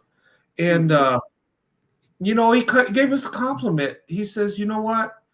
And you probably notice we're looking at you, but we see true love, and we see that you're happy together. And me and my wife thought it was beautiful. And this is an elderly white man and white woman. Who would have thought, right? The first thing we think in our mind is, oh, it's racism. They don't like that I'm with a black woman. They don't. And it wasn't that at all. Sometimes it'll be that. But sometimes they might look at you because they're disgusted because you're an interracial couple. But there are times where they're just curious. I wouldn't get too deep in the stare thing from other people. Sometimes people, and anytime you see something that's out of the ordinary, you observe it. It's just a natural thing as us as humans. Yeah. But, we dealt with that, and it was like, it was a beautiful, they were admiring us. They thought, we look happy, and they embraced that. And we're thinking they're coming at us because they're racist. They weren't racist. They just see two people that love each other. But Can I? anyway, Sorry. okay. I Go just ahead, wanted, Liz. Okay, I wanted sorry. to stay in course because it's not. I don't want anyone to think that I'm turning this into like a black and white. Oh, it's racism. I want to welcome mine. That's why I was asking Love Quest. You know, when they see you together, you and your fiance, I'm looking forward to mine, to my my looks. You know, but when you being that you were in I'm sure you're probably in a predominantly white area. I'm asking this so that onlookers, because I know many black women are looking and watching. So I ask this so that other women can get these answers. And two, I want to know as well. So when you are with your fiance and you get these looks or whatever, certain things don't bother me, you know, and I say bring it on. Even in a good way, you know, bring it on.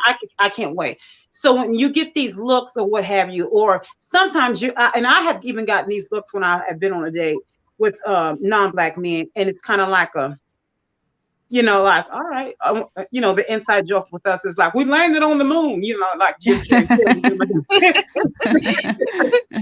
We landed like that, you know, and it's kind of like a, you know, a wink, you know, like, all right, you know. So that's what I look forward to. And then with force beer, when I was in Canada, I was like, what in the fuck? Where are they look? So what do you explain it to me? Because and I'm ignorant when I say this. I wanted to know what exactly does that mean? When I was getting the stairs, not that they were looking at me like, you know, with this gruffness, you know, to their faces or anything of that nature. They were just, everybody was just kind of looking at me as, what does that mean? What? Because I'm going back. Okay, I'm gonna tell my business, but I'm going back. The girl got a kick coming out. So Well, what exactly does that mean? Well, like personally, I like my boyfriend and I, we do get some looks. But it's like, you know, it's nothing we're not used to because as I said, we travel a lot and the looks are worse when you go to some of these countries. So like in Canada, they'll look because, you know, most people are with their same ethnic group. So it's not like, so it's more of a curiosity thing. And then you know, you get some girls that just give you the attitude and, you know, and then so it's not like a big deal. Like, you know, I'm not sure on your situation, they were just looking at you. Maybe they liked what they saw, or, you know, maybe you were saying something that they found, they thought was curious, or, you know, because usually like when I'm walking by myself, I get checked by guys. I get some girls looking at what I'm wearing, but nobody really looks at me in any like, oh my, like weird way, like, you know, in Canada. So I don't know. I was in Toronto, so you know, your girl had her best rags with her. So I was like, you know, I was like, okay, what do they wear? Okay, but this is before social media. It was a long time ago. So, you know, I knew that we'll have all the black on, had the turtleneck with the nice pea coat and all that. So the braids was pulled up and all that. So I mean, you know, I made sure I had to be on point, things of that nature. But I was just like wondering what, but it was not, they weren't looking at me and making me uncomfortable. Nothing to make me uncomfortable. I just always wanted to know. They probably liked how you look. That's because what in I'm Canada, thinking. they don't know how to dress. Beautiful. They're like, they don't, in Canada, like most of these people don't know anything about fashion. So maybe they saw you and they really liked how you looked and how you put everything together. So it's like, so it could have been that. I thought they were so sharp. Okay, maybe and again, it was because I was ignorant. That's why I was asking. But I thought they were really sharp. But okay, thanks for answering that. Okay, but I thought they were really sharp. So yeah, I think they were probably thinking you're beautiful. When I lived in, you know, different from obviously Canada, but just in Germany, the stairs there were definitely geared towards you're beautiful, you're exotic. Yeah. They would come up and literally say it. You know, your color is so beautiful, and you know you'd be walking and just people just turning and staring, and you know, but they actually were coming up to admire. You know, I was asked so many times, how do you get this color? You know, and I'm like, how did I get this color? And they're like, yeah, I stay out. They think it's a tan, right? Yeah, and they're very curious. I mean, they don't hold in Germany. They were not holding any punches. They will ask you directly, you know, about your skin. How do you get it? And I was like, I was born this way. You know, I didn't stay out in the sun, you know, well, Hey. I still in the sun. I can't get that color. So they were just, you know, and they would grab me, you know, and it took a while, you know, I went there when I was 13. So I got used to it. And I guess that's why I'm used to stares here. You know, I notice them, but I don't notice them because I'm used to being stared at. You know, in Germany, hey, we were the only, you know, American family in that village. And we were the only, happens to be the only African-American family as well. So we got all the stares and everything, but it was very much more of admiration, you know? And so I think they probably thought you were beautiful, your color, your, you know, everything. You know my what? sister said that, but I thought she was just being nice. But okay, okay, all right. Yeah, and you know what? A lot of times in Europe, and black women have told me this, that white men there are more, they approach more than white men in America. Oh yeah, where they express how they really feel. True. And I think it's just a cultural thing because white men in America, there's a lot of us that love black women, and sometimes we just hesitate, or you know, some things are going on. But in Europe, they're more open with that. They'll tell you, you know, your skin tone is beautiful, and I find you awesome, and I'm like that. But I'm just a weirdo in my community. But I'm really not. You're secure. You're not weird. You're secure. You're secure. In Italy, Greece, like they will tell you. They'll like if you're beautiful, you're beautiful. They'll let you know. Yeah, true. And hey, Forest Bear, I've never been to Canada. The closest I got is like Seattle, but seriously, I would love to go to Canada. I love hockey. Hockey is awesome. You'll love it here. Yes, you'll love it here. We're huge hockey fans. I want to go to Canada. I want to see it. You know, I've seen pictures of it. It looks beautiful and awesome. But if on recommendation, because me and my wife Sandy, we're planning on going into Canada in a couple years. Not next year, but the year after. Where would be a good place for us to go if we haven't been there, just to see the sights and just mingle with the people and just have fun? Well, usually a lot of people come to Toronto, and then like, you know, there's a lots to see, like lots of some points, or like the CN Tower, the Eden Center. But I would say also Quebec, because that's where my boyfriend's from, and it is so beautiful in Quebec. Like it is like absolutely beautiful. It's like it's because it's like French culture plus Canadian culture, like they're like, so it's like a mix, but it's just like it's so beautiful. I would say maybe the gardens, go see some of the beautiful gardens. I know I live in Toronto, but I don't really go see what the tourists go. I kind of just like, you know. So I'll keep Toronto and Quebec and, you know, in mind. I know a lot of people from Canada. I just haven't been there, and they're awesome people. I mean, they are.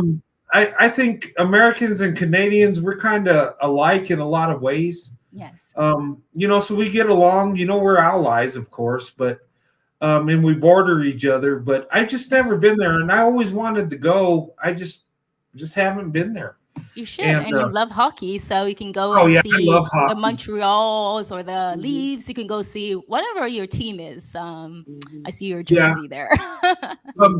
Well, my team is the Dallas Stars, but I like the Avalanche too. But that's geographically where I'm from. Okay. But I would love to go see the Maple Leafs play, or the Canucks, or the Calgary Flames, or any of those teams, or the Montreal. What are they called? Montreal Canadiens. I mean, there's a lot of Canadian hockey teams, and that's one thing we kind of share with America and Canada. Yes. Sport-wise, hockey. I wasn't really a big hockey fan till I was like in my mid-20s. I went to the college championship, the freeze out. It was a team from Maine and a Canadian team, and they were playing for the college championship. and I saw that and I fell in love with it because it was so intense. Yes. And I mean, they'd be checking each other against the glass. They go to the penalty box. And you know, and then I went to a couple NHL games. I went to see like the LA Kings play. I seen the Avalanche play and the Stars later on, but I fell in love with it. It was like it's so intense. Yes. And you can actually fight this. I'm just like, that's one sport you could. And I don't know. I know they don't go in on each other like they used to allow them to do, but it's still, it's fun and it's exciting. You know what? There's nothing. If you guys ever experience a sport you want to go see in real life, go to a hockey game. Yes. There's nothing like it. Football, baseball, basketball. There's nothing. Soccer's close though. Soccer's close. Like even soccer in Europe is close. Yeah. Well, they call it football, but it's close. Like the energy, because like when you go to these games, the energy, everyone is just all together. They're all like cheering. You're drinking your beer. You're drinking your cider, and everyone's just having a good old time. It's awesome. It's awesome. Yeah, and that's, you know what, we got a soccer team in my town. You know, it's a smaller league. It's not Major League Soccer, but it's another league. But I have fun going to those. And, well, I love the sport because when I was in high school, I played soccer through high school. That was like my sport. But I'll watch some games. I'll watch Major League Soccer. I'll watch some of the European teams. You know, I'll watch Liverpool or, you know, some of the other leagues. I mean, I don't really follow them like that, but I like the sport. I know what it's about. But hockey, oh my God, I just love hockey. You know what? In fact, I want to go to a hockey game right now. And you know what? Like, I don't care who's playing as long as they're. Oh, sorry. Huh? I was just No, saying, go ahead. being in an relation. Oh my gosh, why am I having trouble with that word? Being in an interracial relationship, having a sport. Because most like white guys, they like certain sports. No, that's true. Found that. No, that's true. And you know what? There's not a lot of black people that play hockey, but there's a few that are real good. And I took my wife to a hockey game and she loves it. She's like, oh my God, this is awesome. I mean, she's gotten into it. But I've taken my wife to a rodeo too. Oh, nice.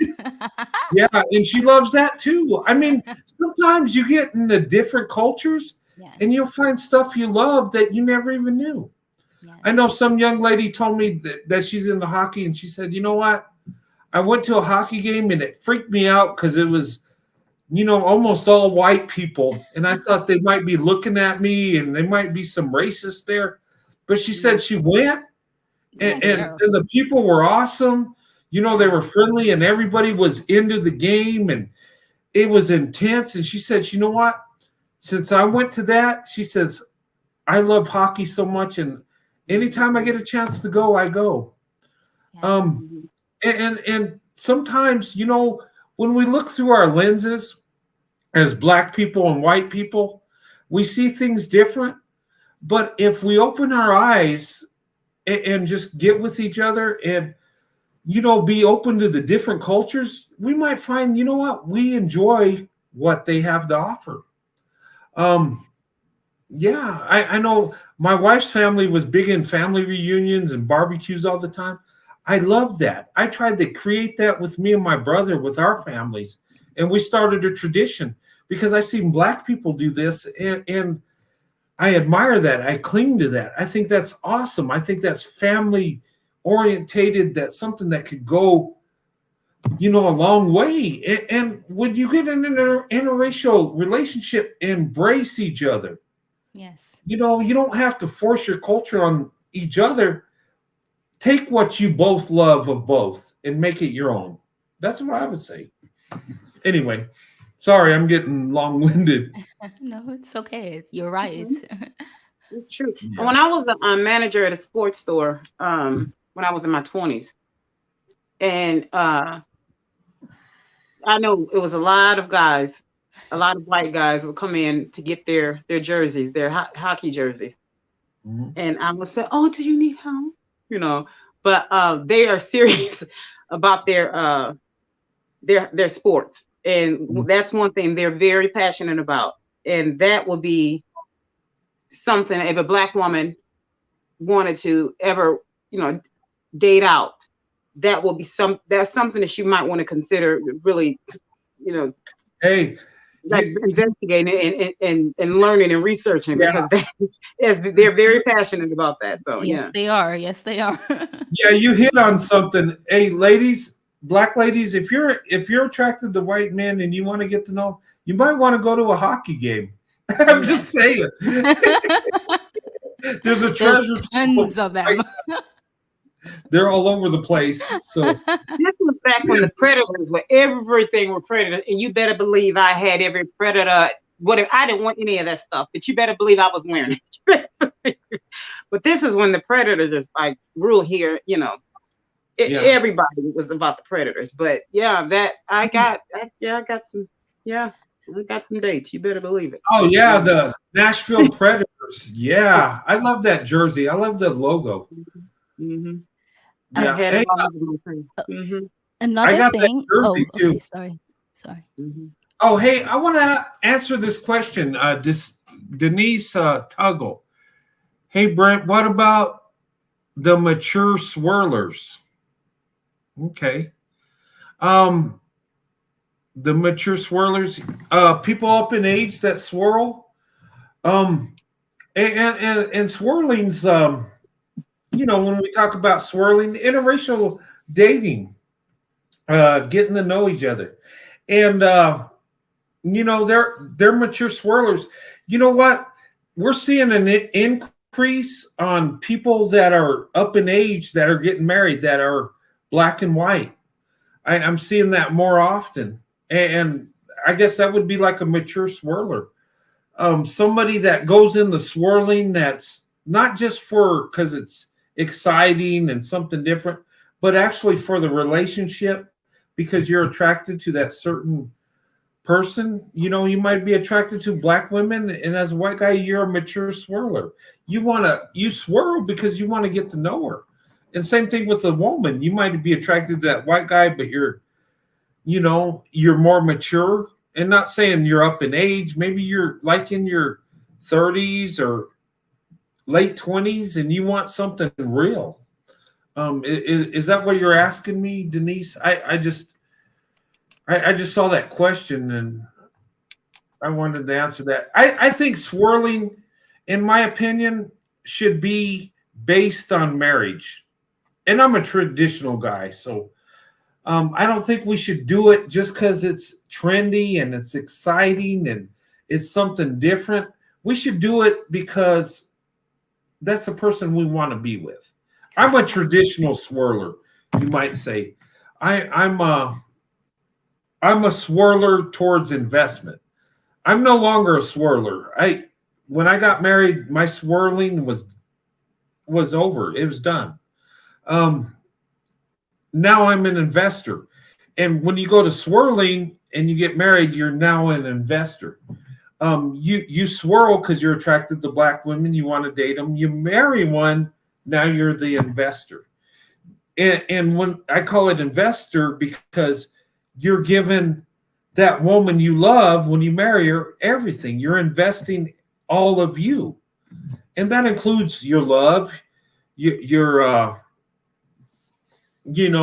feelings, your emotions, and your economics, your resources. You're giving everything into your investment. And the returns you get is true love. You get someone that loves you, someone that's got your back. You build a family together. That's why I call it investment. But anyway, sorry, guys. I just wanted to kind of answer that. I hope I did it in the best way I could. It's true. And another thing too, to just kind of sidebar with that CN Tower that Forrest Bear was saying, Brent. We went to the CN Tower. It is very beautiful. You just, I hope you like heights, but it's really the ambiance up there is really, really nice. I didn't know what to expect, and I didn't like heights at the time, but and I'm not great, too fond of them now, but it was really nice. And I took some pictures up there. I won't go into details about what's up there, but it's really, really nice restaurant up there, I have to say. Oh, but nice. yeah, so it's something I think you and Sandy would really like. It was Yeah, a good suggestion that she offered. Yeah. Yeah, we're going to go to Canada. My son's coming home in a year from Korea, so we're going to take vacation with him. But after that, the next year we're going to Canada, because I want to really see Canada. I mean, we border them. I've been close to the border. I just never went to it. And maybe I could go in during hockey season, get a hockey game in. Yeah. I can manipulate that in a certain way, but compromise it. Yeah. I wanted to mention, like, I think a great way to test your relationship is traveling with your mate and traveling to places where it might be a little challenging. And what I mean by that is some of these countries, they have only seen one aspect of what they consider a Black girl. And so they have all these stereotypes, right? So when they see you and you don't fit that mold, and then on top of it, you're with a white guy or whatever interracial guy, it's like it's a whole new shock for them.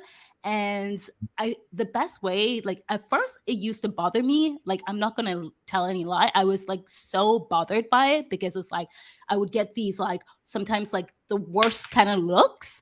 And but then I just started to smile. I started to smile and not like, let them draw my energy.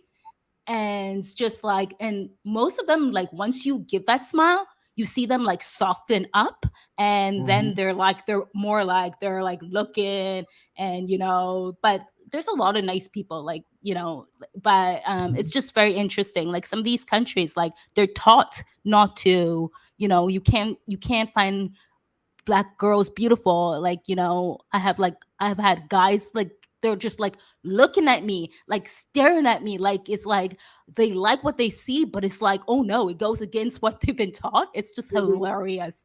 But I think that's a great thing. And your man protecting you and walking with you, and you both going through that together, I think it draws you even closer. Yeah. I want to say good night to Fatima Oliver. Hey, young lady, good night. Thanks for joining us. You have a good night. And God bless you, young lady. Yeah, you know what? That's interesting you said that, because you know how you're not supposed to have affection, but you do. That's kind of what we're facing in our country.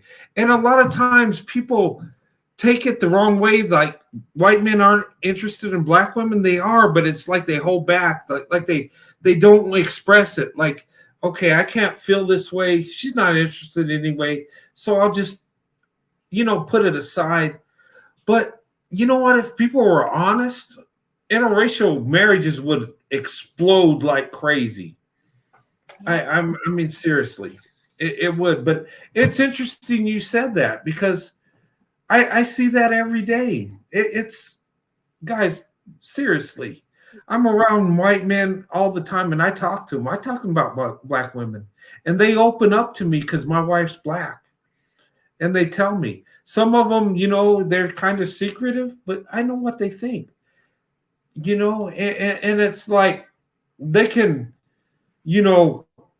confide in me because we're white men, right? But it's crazy. It's like we feel a certain way for a certain group of women, but we don't express it. Why? I don't know. I can't comprehend that. I can't even. But it's true. It's there. It's like, I mean, you're never going to be happy until you're with the one you love, and you know what? You got to express it. You got to tell the world. I think. You know what? Yeah. And when I talk about Black women and I say I love Black women, I do. And it's not just to say it, it's I'm living my truth. I got to speak the truth. Why hide it? Why suppress it? Be you. Be who you are. Love who you love.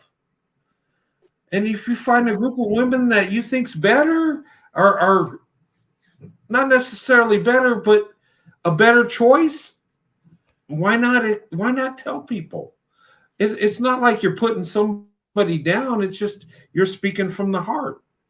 But anyway, hey, can we respond to that comment, go please? ahead. Yeah, go ahead. First of all, I want to say it depends. It depends on the white man that you're with, right? Because every white guy is different, right? But I think overall, like every male wants a woman that is like well spoken, who carries herself well, who they can present, because the female is the representation of the male, right? Whatever female that the interracial male picks up, right? So he wants to get the best of the best. And this can be, and I'm not talking about just in looks, because beauty is in the eye of the beholder. So, but there has to be like, she needs to be well-spoken. She needs to be like, put herself together. She needs to, be able to be presented to the world as a reflection of his status, of his reflection of his morals, his reflection of who he is as a male, right? So I don't know if I answered that, but I don't know. That's what I've seen, and I know this with my own boyfriend, so yeah. No, I got your point. Yeah, that could be a lot of it. But I think it goes deeper than that. I think it's just like a conditioning thing that we've dealt with for centuries. But I get what you're saying. Yeah, but there are so many black women that are so eloquent and well-spoken and just carry themselves in that way that you don't really have to do that.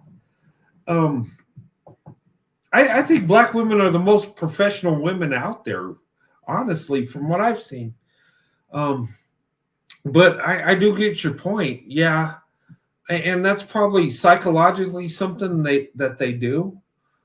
But I'm trying to dig into this because there's a truth out there and there's a big misconception. And the misconception appears to be more true than the truth.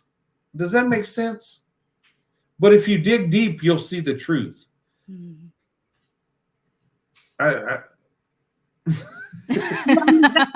What you just said made perfect sense. It's true. It's clear to me, but a lot of people think I'm full of crap because they see the misconception. They see the perception, and perception to them is reality. They don't see what I'm seeing. Can I ask the question though? Yeah. Can I ask, how do you know which battles to fight? I like what Forrest Bear said when they travel abroad. Her and her boyfriend, and she still get those devilish looks, those looks of disapproval. However, she still remains grounded and feminine. Good for you. Thank you. Read the room. Good for you. With that being said, how do you know which battles to pick? And same to you. My brain is so bad. Don't tell me. Love Quest. Okay, how do you? And then too, when you say that, when you've been standing there for a while versus when your fiance comes, and then you can see the difference in the time frame, and it's he's serviced and you're not. How do you know which battle to pick and which battle to address or what have you? Tell me, oh, please tell me. How do you do? And I'm so serious. How do you determine that? Because it's so important. Again, I want to remain, because in the Black community, Black women, we're taught to fight our own battles. We're taught to do all of that. So, my biggest thing is me always remaining I want to stay in my feminine energy as much as possible and allowing him to do his job. That's so big. That's something that's really huge to me. Yes. And I actually do research because I want self-help, and I have 2 therapists. They'll try, y'all keep this in our house over here. Keep that. That's our secret, because I'm so serious about that. And one of my therapists is for that reason, and I'm dead serious. So could you help me to understand that and appreciate that? Both of you all. I don't know. Do you want to go first? Yes, that is a great, excellent question. Yeah, because a lot of times, it is sometimes you feel like, okay, well, I have to step in and handle this, myself, being an independent woman. And then, like you said, you want to rest in that femininity as well. And so, I do let him, instead of saying, Jesus, take the wheel, when that moment happens, I let him, take the wheel. And in one of the situations where the lady wasn't helping me and she went straight to him to help him, and he caught on, he understood, he read the room, he knew what was going on. And he said, no, I'm with her and she was here first. And the woman's mouth completely, if it could have fallen on the floor, she never in her wildest dreams thought that we were, we were together. It's like, and he was like, she was here first and we're together, so she hit her with the one with the 1-2. And I liked how he did it with class. He did it, with dignity. And, so I just kind of said, okay, he's got it. I just have, it's tough for me sometimes because I am used to having to sometimes, fight my own battles, I guess you could say. But he smoothly stepped in and handled it, and he told me point blank, he said, anytime, I have a Black child, she's 13. And he said, anytime, if I'm out and about with her, and I feel something's going on, don't you worry, I've got it handled. Okay, so he reassured you. He said, don't you worry. Because I'm always so afraid, because there was one time with, I did that with Brent, and then one time I did that with Brent and Corey. And Corey said to me, Corey Hager said, sun kiss. And I love how he stays so smooth and so gentle. Corey's got that. He just stepped in with his little thug this and everything. You hear me, Corey? What your name is? So he said, he was like, sun kiss. I was like, yes. he said, no, let us handle this. I was like, okay. It's my baby daddy. My baby daddy said, you got this. No, and the way he said, let us handle this. I was like, oh. And I just kind of I just fainted into my femininity, I became just like a damsel in distress and everything. And it immediately we do go soft because the way that he handled it, he was just, and I was like, I do. Yes. And my ring finger just kind of fell off and and really we do. And so that's what, I'm back. Okay. Yeah. I'm back. But it's like that reassurance that we white men give us. Okay, that's the onion is coming. Okay, I'm trying my best. I'm sorry. Okay, that's what I love. When you're done with your onion, I got an onion I want to talk about. And that's what I love, and I wanted to hear that from you all, both you too, Brent, because you're a white man, me being a single Black woman, and Tom, Brad, Chad, and Connor, I'm on my way. Okay, I'm on my way. Come to the suburbs. And seriously, and I say this seriously. One of my many therapists are one really is working with me with that, just for that, because I do want to come out of that warrior, mindset, and know that I to stay rested in that and allow him to do his job and me not go to battle. And when you have the right man, it's easier. The right man, it's easier. It is so much easier when you do not have that right man who really knows how to be a man. I hate to say it, then it's that much harder. But when you have that right man who knows, okay, I've got this, then it's so easy for us just to step back and, rest in that femininity. It's true. I saw that with the both of them. Yeah, you're right. Hey, let me answer this question here. Self-care ex-puffs. She said, do white men prefer women to approach them first? Let me answer this, and I'll talk about experience with this. We're flattered if you ladies approach us. I mean, it feeds our ego. We feel great. We feel, but actually, that's not a natural thing. And back when I was in my younger days, I was like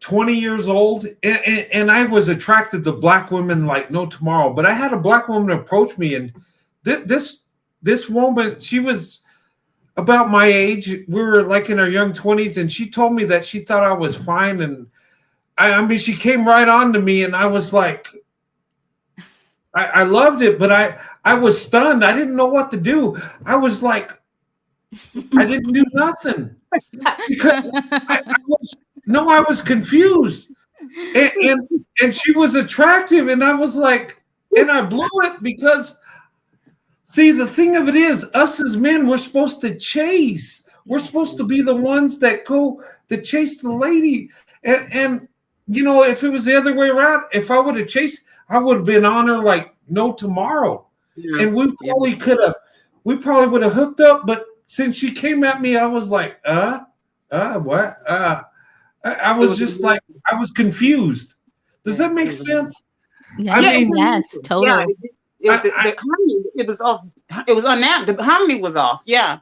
It was. But I felt I messed up because I thought she was awesome, but I didn't know what to do. I was like, Most alpha males don't like that. If females go and approach them. Oh, yeah, we like to be the one. Yes, that's for. Sorry. No, but that was, you know, and there hadn't been a lot of women approach me by no means. That was just one of those rare things. Like I was like, oh my God, it felt good, but I didn't know what to do, and nothing came of it because I was in confusion. Maybe there's some guys that could spin it around and just go with it, but I couldn't. I didn't. No, come on, Forrest Bear. Could you say it louder? Could you please say that louder again? Oh no, I just said no alpha male likes when women go and approach them because, as you said so greatly, Brent, that it's very unnatural, and males like look through the wild in animal life. Like the males do most of the chasing. Like it's unbalanced when a woman goes and does the work that the male is supposed to be doing. So that, like, I would never, and I have never, like, no hell's way am I doing that. You're gonna work for me. That's how I see it. Boom, boom. Yeah. That she said alpha male, not beta does. How about that? That now she said it loud enough for the ones in the back in the corner with their heads bowed down into their phones. Boom. When is your book coming out? I'm sorry. Wow. Okay, let me know. I'll put the link in. Yeah, hey, I'll be the first to buy the book because you're dropping, you know, great information. Yeah, a real alpha male is not. That's why it took you off guard, like she said so eloquently. That's why it took you off guard, Brent. It had nothing to do with whether not too many women is going to come after me. They're not supposed to. Whether they came, it didn't matter. It didn't. It's not supposed. They're not supposed to. And it still. And when it did happen, it didn't work out because you were like, this doesn't feel. This is not right. Yeah. It couldn't happen. It just couldn't happen with you. No. It was weird. It was like I was like, I was just like, I was confused. I didn't know what to do. I'm just standing there like, oh, that feels good, but it's a little unnatural. Right. Yeah. Of course, where you're right. You know, when a woman knows she's the prize, the man knows that you are the prize. Okay? That's right. And he's going to work hard to win that prize. So you really need to know in any given state in your life that, you know, you are the prize. And so if you act as though you are the prize, he's going to respond in kind. Like she said, an alpha male will respond in kind. See, that's what we're talking about right there. That's right. Yeah. That's right. So even when it happened, Brent, Did you pursue her? I mean, did it go anywhere? No, it didn't, because I would see, and I look back at that, I was like, I could have went after, but then that was like a rare thing in my life. I just was so confused. It was like I didn't know what to do. Does that make sense? Yeah, because you said she was plan, you know what? I mean, there would be some guys that tell me what they would do, but I didn't know what to do. I was like, it was like a shock. I didn't know what to do. It was like, what? It was like, because if I chase and I approach her or I talk to her and then she accepts me, it's great. It happens. But when it's the other way, it's like, I just blindsided. It was weird. It didn't even seem right. It just seemed like, I don't know. It did. It wasn't right? I'm sorry. What'd you say? Who's that? No, sorry. I was just saying, I guess Brent said it didn't feel right. And I said, because it's unnatural. It's unnatural. So true. Men do the choosing. We do the accepting.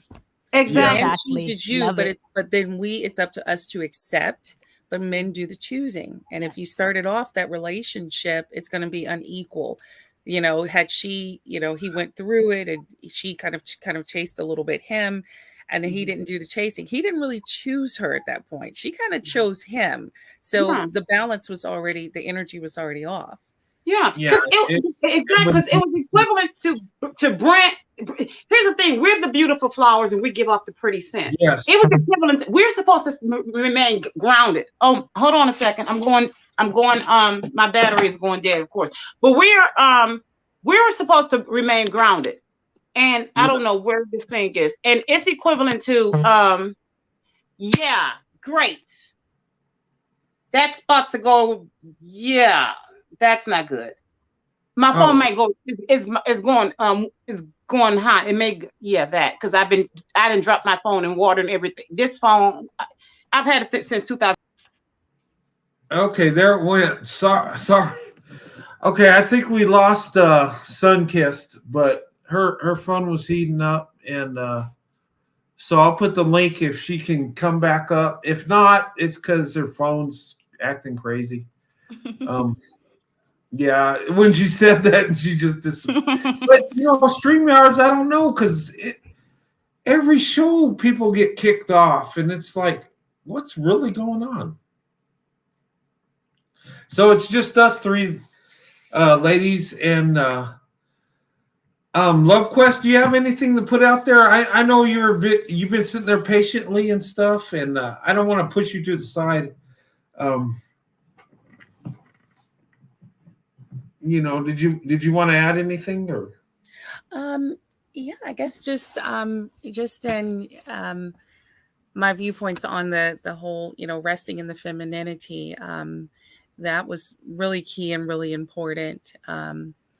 Because, sometimes you do feel like if you've been independent, I was a single mother, for a long time. So sometimes you do feel like, you've got to fight your own battles, open your own doors, and I know when we met, that was one of the hardest things for me because I was so used to, sometimes you're out on a date or what have you, the gentleman doesn't open the door for you. He doesn't pull the chair out. And so when I met him, one of the biggest things he said is, you're going to have to let me open the door, because I would literally be trying to beat him to the tree and open the door. And so I just had to, learn. But again, when you're with the right one, when you're with a gentleman, when you're with a real man and not a boy, they do those things. And then you have to learn, okay, relax, take a deep breath, and exhale, let it go, just relax and rest in that femininity. And so that was one of the lessons I would say I had to really work hard at. And so I think that would be my big piece of advice is, when you're out there dating or meeting these men, just make sure that you're allowing yourself to exhale and to be able to rest in that femininity. Don't be the first one to run quickly and open that door. Stand back and see what he does. Yep. And like I said, if he's a man and a gentleman, And I'm pretty sure, Brent, you did the same, right? You opened Mhm. doors, you pulled chairs out Oh, for your yeah. wife. Yes. Mhm. Yeah, my dad, if he found out I didn't do that, he would choke slam me. So yeah, I had no choice. No, but good point. Yes, and you know, ladies, a lot of times you get so independent, and especially if you're single mothers, because you have to do everything. You have to provide for the kids. You have to take care of the household. You have to take care of yourself when there's time for that, and you probably do without, so your kids are taken care of. I know you do this, and when you have a man come along, you're just so used to what you're doing that you might not let him be the man and do things for you that he's supposed to. Um, I could see where that would be kind of a conflict, not because you want it to be, but just how you know you're living your everyday life, and you know I get your point there, and you know a lot of these ladies that do have kids, guys, I mean, they could be great wives and great moms. They're already doing so much that and I've never been against men marrying women that have kids, and and why would I be against that? Because you know you love the person, and what they come with is their children. I know when my stepmother married my dad, um, you know, because my parents were teenagers, and my dad took care of me. But he got married again to my stepmother, but she had to accept me because that's what my father comes with. If you're going to be his wife, you got to accept me too. And same thing. And that's not a bad thing. That can be a real blessing. And I hate when men go say, "Well, I'm not going to date a woman that has kids," and I'm just like, if you really love her, what's that matter? You just get another family member. She might have a son or a daughter, and you embrace them all. You become a family. You know, but I don't know. And when you get up in age, when you're in your 30s and 40s, most people have kids, men and women. And if you get married at that age, you're not going to find someone that most likely that don't have kids. I'm just saying. So you got to embrace that. And there's nothing wrong with having a woman you love that has kids. Look at Russell Wilson. He married Sierra. She's got a son. He took them both in. That's his family now. That can be a beautiful thing, guys. Don't ever kick that to the curb, because I don't know. I could go on all night, but anyway, just if you love her, whatever she has, that's the package deal. And same thing with the man. Whatever he has, it's a package deal. But you're marrying the person that you love. And if she has kids or he has kids, guess what? That's your family now. And that's not a bad thing. That can be a blessing. So don't kick that to the side, guys. I'm just saying. I just wanted to say that. Sorry. Got a little winded on that one. But hey, Sunkissed, you're back. Is this back? Hi, I'm on my tablet. I hate this thing. I'm like 2 seconds away from burning it. So before I burn it, I'll just let my phone charge up a little more. My phone, it was my phone. I did that. I thought it was something I had no control over it. I thought it was overheating and all that. It was me. It just went dead. I'm sorry. Okay. Yeah. No worries. Can I yeah. say something? Yeah. I just on kind of piggybacking on that point. Like I grew up with a single mother, and but my mother, like she taught me like what to look for when the qualities to look for when I'm looking for a man, a husband, you know. And I think it's very important for mothers to teach their daughters this, and also expose them to different environments with other ethnicities, because my mother sent me to schools with like just different different ethnicities. I said that word wrong. Yeah. Sorry. And so it set me up to be in those circles. So I think it's very important to be exposed to that.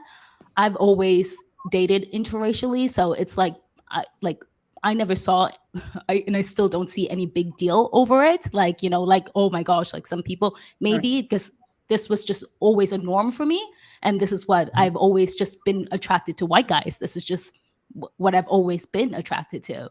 So, like my mom taught me about the courting, like make sure the guy courts you, like not what, like, you know, what not to accept and what to accept, how to be a feminine, how to, you know, take care of a home. Like I'm Jamaican, so it's like we're taught about grooming, keep it cooking and keeping a household, you know. So but I just said all that just to say that it's important for mothers to teach their daughters and expose their daughters to different kind of ethnicity of males.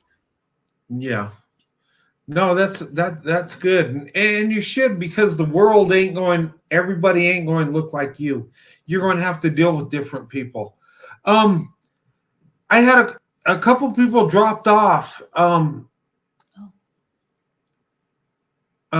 Yeah. I don't know if StreamYard kicked you off or you dropped it, or you just got off the panel.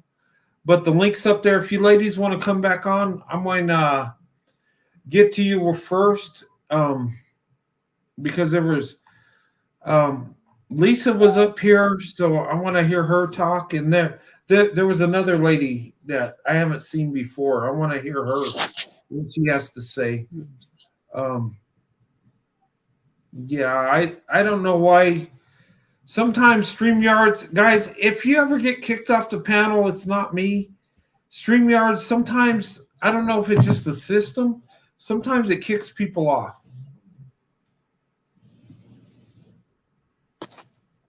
But anyway, but yeah, that was a good point. And actually, we should expose people to other people, because you got to deal with people. This is the real world. You're going to have to do business with people that aren't like you, people that, you know, and even if you want to stay in your own little community, you still got to deal with the world. But I mean, that's good. I think we do our kids a disservice when we teach them just to stay in their community or to just remain race loyal or what have you. We do them a disservice. Yeah, we really do. We have no idea, but we do. Yeah, we do. And it's not about opening up your options to marriage. It's just them having to deal with the world. I mean, you know, but if you open up your options, you find quality people in all different racial groups. You do. Yeah.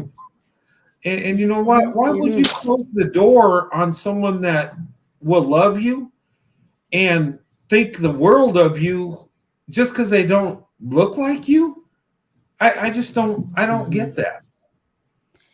I think some parents are scared because if you look, like, I know like many of my friends who have been exposed to lots of different environments, like all of them have dated like and married people of other ethnicities. I think some parents are scared of that, like that they like, you know, if their kids get exposed to different ethnicity, they might not want to be like, you know, they might want to go.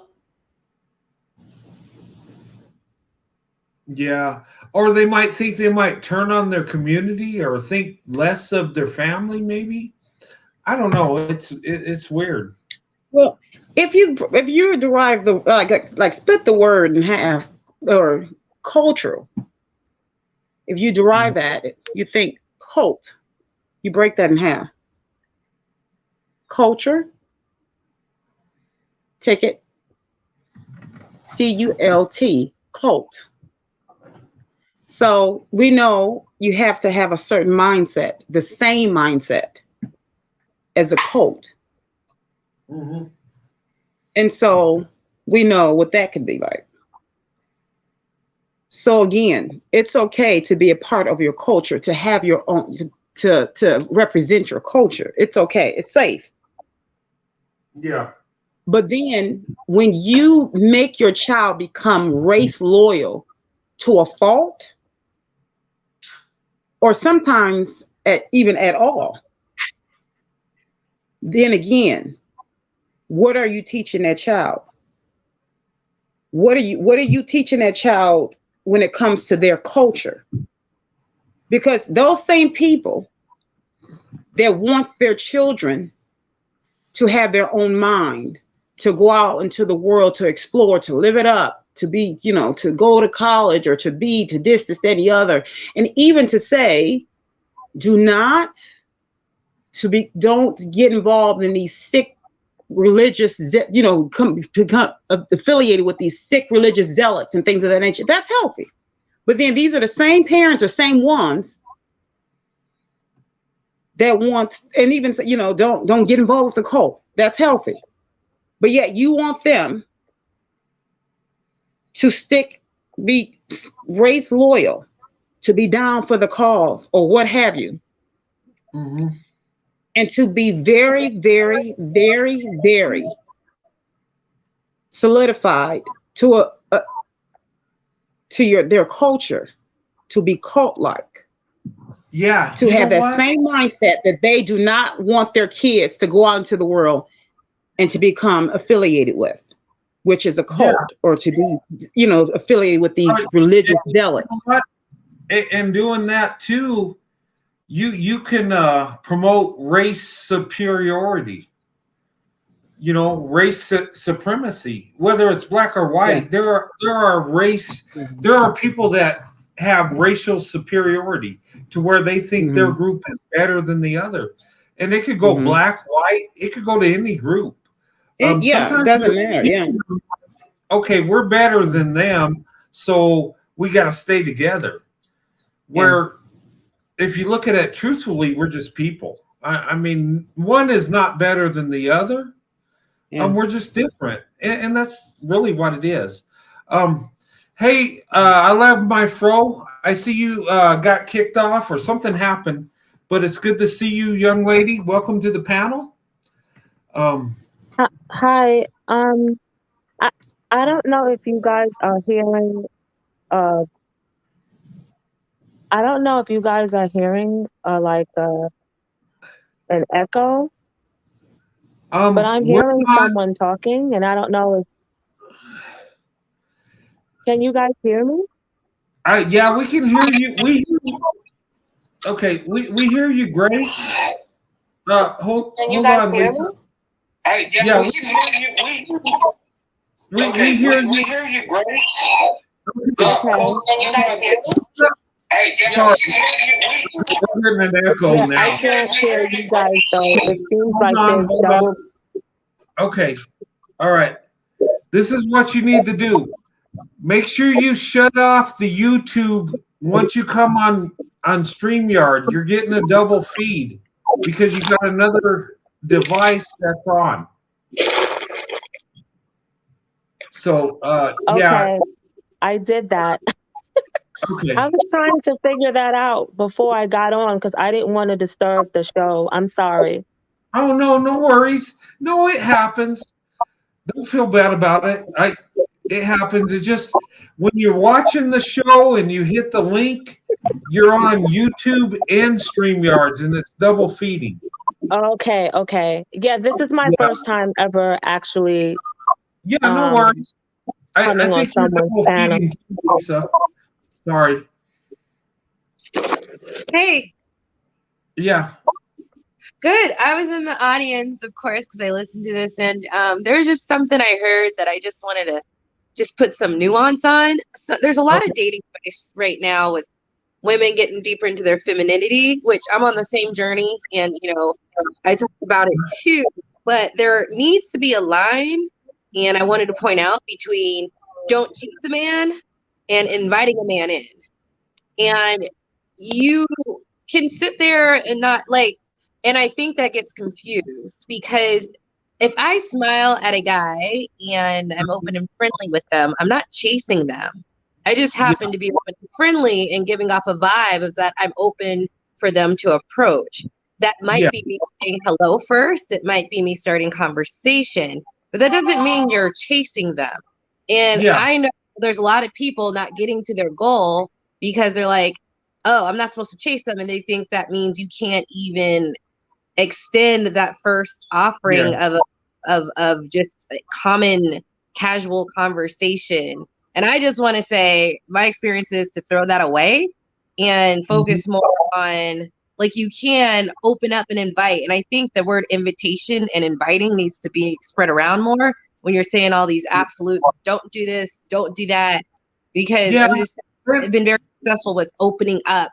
I'm not chasing, right? I'm not asking for the number. I'm not doing everything in the conversation. I'm letting them lead, but I do, if they even open the door or I open the door. Sometimes it's either or, and you can still open the door though, right? Which means some level of action. It doesn't have to be aggressive action. And I think that gets lost. Yeah, no, that's a good point. A lot of times, we here's the thing: men are supposed to chase, but you can, and what you're doing is you're dropping the handkerchief. Right. You're not pursuing him, but you're open. Right. Yeah, I get that, and a lot of time men, and I'm going to speak men in general.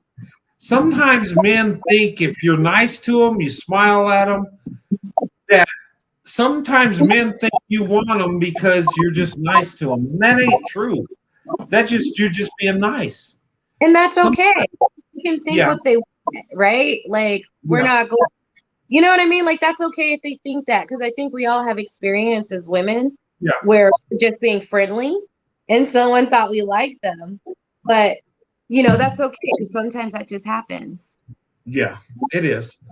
No, that's a good point. But ladies, don't. You know what? It's good to be positive and open, and you could smile. You can say a nice comment. That don't mean you're coming on to them. What we were talking about earlier is actually a woman coming on to a man, and it blindsides men because it's like a natural kind of. But if you're nice and feminine and you say hi, and you're welcoming, that don't mean you're pursuing. And Lisa, I think that's a good point. Sometimes that's a confusion too. Yeah, that's what I was speaking on earlier about that proverbial, or that using that analogy with the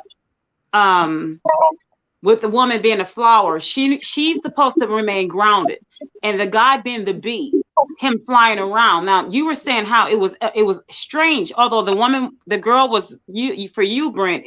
She was attractive and everything you thought was nice and things of that nature. But it didn't work out because it caught you off guard. It was just weird to you. But the thing is, it was equivalent to the flower getting up and jumping up out of the ground and running towards the bee. It's not in harmony. It just goes against nature. It defies nature. So it wasn't in harmony with it. So the woman's supposed to remain grounded as that beautiful flower that gives off that scent. And the bee is supposed to go towards the flower. And so that's the thing. Now, you mentioned about dropping the hankies. Now, the woman is doing something. She's doing something to give off something. Again, like smiling or being inviting and being open, being soft and being, because we don't want to be closed off with an attitude, rolling our eyes and things of that nature. We want to be free and things of that nature and be open. But so when if a guy opens the door and say thank you, I always say thank you, I value that, or whatever. Sometimes I look at a guy and say, oh, I like that jacket, that's a nice shirt, or what have you. We want to be open, but again, there's a difference in being open and dropping hankies as opposed to being full throttle pursuers. That goes against nature. So no, good point. Hey, I want to get back to I love my afro. Yeah, it's I love my fro. I love my fro. Yeah, sorry. That's okay. Yeah, I came in because you guys were talking about femininity, and I started my Uh-huh. journey the beginning of last year. I had no idea about femininity. You know, I've been on my own since the age of 13, and my you know, I had to take care of myself. Uh-huh. I had to take care of myself. So, and it saved my life, but then as I got, you know, older, you know, it doesn't serve you. And I had no idea how aggressive, you know, I was. And it was really the Holy Spirit who started talking to me Uh-huh. about it. And I really had to go back to my childhood and my teenage years. It's like if you're raised in a certain environment, you don't even realize that naturally you take on a persona to protect yourself.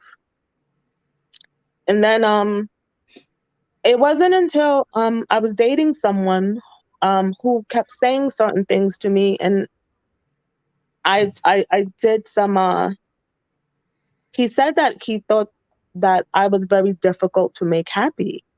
And I was like, I don't understand because I don't ask you for anything. And he said, that's my point. And it blindsided me because I didn't understand like what that meant. Like I've been on my own. So I'm an executive assistant by profession. I make things happen. Like I can make things happen. And I didn't know that when you're in a relationship with a man, you have to learn how to lean back and let a man do what he needs to do to feel like a man, and you just reward him. Yeah. So I was talking to my sister, and she was telling me like, well, you know, you're trying to help, but you're emasculating. And I had no idea. So I went on YouTube and I looked up, you know, how to talk to a man. And I saw a video from John Gray, the alpha female. It changed my life. I was like, this man is talking about me. And that's, you know, he taught me a lot about, you know, the biological makeup of men and women, and testosterone and estrogen and all of that. And then I got more into the femininity part. And I remember walking around my house saying to myself, okay, so I lean back, receive and reward. Yeah, as an adult, because this was very foreign to me. And I think it's foreign to a lot of women. You know, I'm grateful that God has shown me, like I've been shooting myself in my foot, you know, and it's okay to take charge. But, you know, before all these things happen to you in life, you know, I gave you a superpower, and that you got to tap into that, like no matter what has happened to you, nothing can take your value away from you. And you tap into that. And it's changed my life. Like I'm dating now, and men are like, your aura is off the charts. But I know that's the Holy Spirit. But I also know God also I've always had that. It's like a garden. I do believe women are like gardens. That's why God put Adam in a garden. Like when you take care of a garden, it's just naturally going to bloom and give you what you need. Yes. You know, a flower doesn't have to try to be a flower. And, you know, a daffodil or grapes or whatever you have, if you're farming, like even if you look up the term husbandman, it's someone who is educated in all aspects of agriculture. They know, they're sensitive. They understand like what a rose needs and what corn needs or wheat or whatever you're planting. And I really do believe that's what men are, and women. We are gardens. We give you what you sow into us. And so I was giving back what was sown into me. But it took the Holy Spirit to be like, that's not what I sowed into you. And so it's like God came and started uprooting. I had to do my part, but he came and he started uprooting what society had sown in me. You know, when God says about the wheat and the tears, and when God says that he has sown, and then the enemy came and sown his seeds. And I think that's what's happening with women. Like we're starting to wake up and realize that things have been sown into us, even people who are not religious, women are waking up and realizing, I don't like being hard and working and pursuing men and running the house, and we're not made for that. So I don't want to Yeah. take up too much of your time. I just wanted to share like the femininity part. I really do believe that this is Holy Spirit inspired, with all the vitriol and the arguing on YouTube, which is terrible. Yeah. I believe that people who are walking with the Lord, we need to be a light, and we need to go back to the Word of God. You know, I believe that both men and women have work to do. There's a lot of finger pointing going on, but we both strayed. We both have strayed Yeah. away from God's blueprint. So thank you. Thank you. Thank you. And you know what? No, I can't cut you off when you're talking like that, because you're speaking truth. And you know, women, you are a garden, and us as men, we're supposed to take care of you.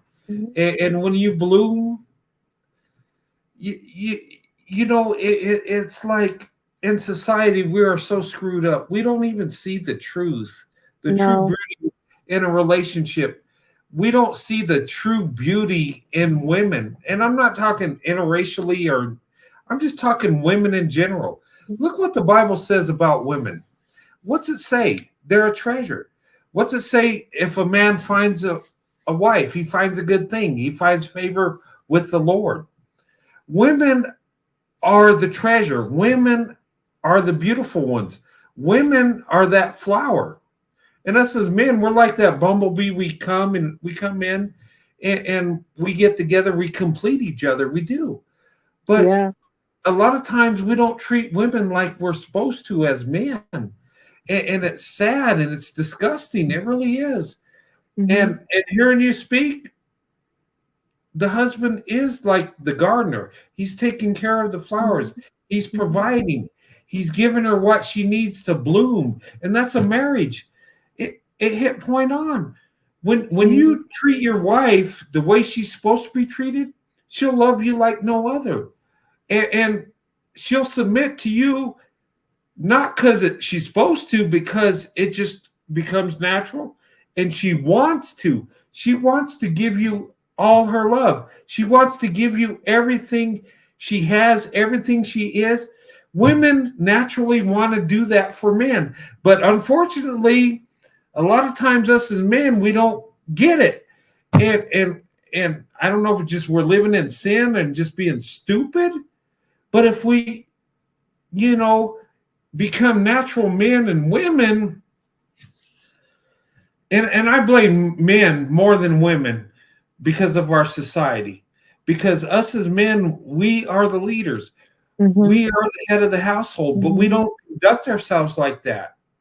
And that's what's messed up. And if you, like with my wife, I show her love. She gives me everything. I tell you guys, if you would ask me how I would explain what Sandy means, you want me to explain what my wife's name means?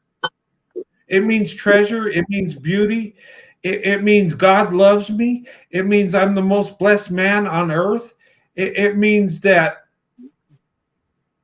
I don't deserve her, but I'm living in paradise. And the thing of it is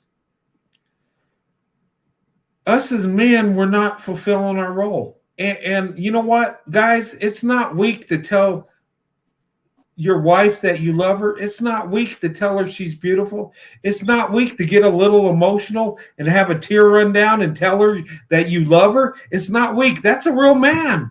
And you know what? Yeah, women have a little bit more emotions than us, but actually, we're emotional people. And when you give your emotions as a man to a woman, you know how much power you give her and how much she gives you? And do you realize the blessings you have? You know, it's not manly to put the woman that you're with down. It's not manly to knock her down. It's not manly to force her to submit to you and do what you want. It's not. When you show her real true love and you do it God's way, you know what? She'll submit to you and not even know she's doing it because Yeah. it's natural. You know, But anyway. anyway, I love everything that you just said, Brad. But to go, it says so I can't find I have 10 pair of glasses here, and I can't see out of one pair. But what was your name? Something about your throat. I love that handle, by the way. But what did you say? We heard. I love my fro. I love my pearl. Okay, that is so sharp. I love y'all handles are so sharp. But first of all, I do obeisance to you. You're my goodness. Just my thugness just went right out. I can't be a thug right now. I just gotta cry. Okay. First of all, I applaud you. You are everything. Good for you. But to start off, John Gray, I have been I've done some of his workshops. I'm 115 years old, so Mars and Venus, I have read all of his books. I've done, I follow him today. He's part of he's great. Two, I have to say that you are very resilient. You are I can't find words. But also too, to add to what you were saying, you're spot on. It's good that you're giving our Heavenly Father everything that he deserves, because if it wasn't for him, like you said, you wouldn't be where you are today. You're on the right tracks. Again, we applaud you collectively, men and women. We applaud you. Thank you. Okay, yeah, the onions are coming. But can I just say this, Brent? go ahead. Thank you for thank you for giving us this platform. Yeah. These women are coming and saying things, and I have, we all have our stuff. We have our stuff. But then when we hear, you think that your story, and this is so cliche, you think that your story is bad until you hear someone else's. And it's like, okay, if she could be here, why would I cry as much at night? Or this is helping me to be able to get up and put my shoes on the next day. My story is similar to yours in a lot of areas, but I get emotional because one guy said the same thing to me. He said, it's so hard to impress you. It's so hard to get you similar to what you said. And I didn't think it was a big deal. I really thought, oh, that's his thing. That's his stuff. Oh, well, come a little harder, come a little this than the other. And then listening to John Gray, I think what he said to me years ago, back in the early 2000s, after reading one of his books, I think it was Mars and Venus on a Date years ago. And I think I read it and I think I went a little too hardcore on that. But I hear you and I'm going, okay, again, I'm big on balance. And I'm realizing that I'm not balanced because, again, with Black women, we have that hit the ground running mentality. And because we have to, it's about survival, a lot of us. And so you're helping me to see, with my stuff, with my stuff that I'm not, you're helping me to see that I got to balance that scale and then I have to own that and to see what I have to do with it. And so again, I'm in therapy and things of that nature too. And so I'm realizing, okay, that's something else that I have to work on for us, resting in my femininity. Because although I think, okay, I do need to do that, a lot of times we don't hear ourselves. We may say it and it doesn't click. And to hear it being played back, hear it coming from you, I'm going, okay, I hear myself. So I have to say thank you for that. I don't want to deflect. I have to own it. I need to, thank you. Thank you. Yeah. You're welcome, Sunkist. I'm a strong person, and that's okay. But when I'm dealing, I had to learn. I didn't have a father, so I didn't know how to deal with men, and how to deal with masculine men. And so leaning back and rewarding a man, I didn't understand, like, men need appreciation, verbal appreciation. If they do something for you, you make a big deal about it because that's how you train them to want to do more for you. And you can ask for bigger things. I didn't understand that. And then I have this man coming to my house. I'm doing the furniture. I'm doing all the stuff. And he's just staring at me like, what are you doing? I didn't know. And you know, Brett, I just really want to thank you for this platform because you exude the Holy Spirit. You really do. You are a man of God. And when you talk about your wife, I wouldn't care if she was white or black, right? Because you are sowing into this woman, you're just getting it all back. You sow into her, you just get it back. And, you know, Christ said, husbands, love your wives as Christ loves the church. You know, Yes. the direct response to love is submission. Yeah. Men are saying they want women to submit. Women are not submitting because there's no love. You know, Yeah. and to go back to what you were saying, but we also have to understand the enemy is always after the male. When the man is out of control, everything is out of control. You know, and so one of the parts of the problems we're having in society is because the enemy and men in their ignorance, there's this relationship there where men think they're getting away with something, but you're not.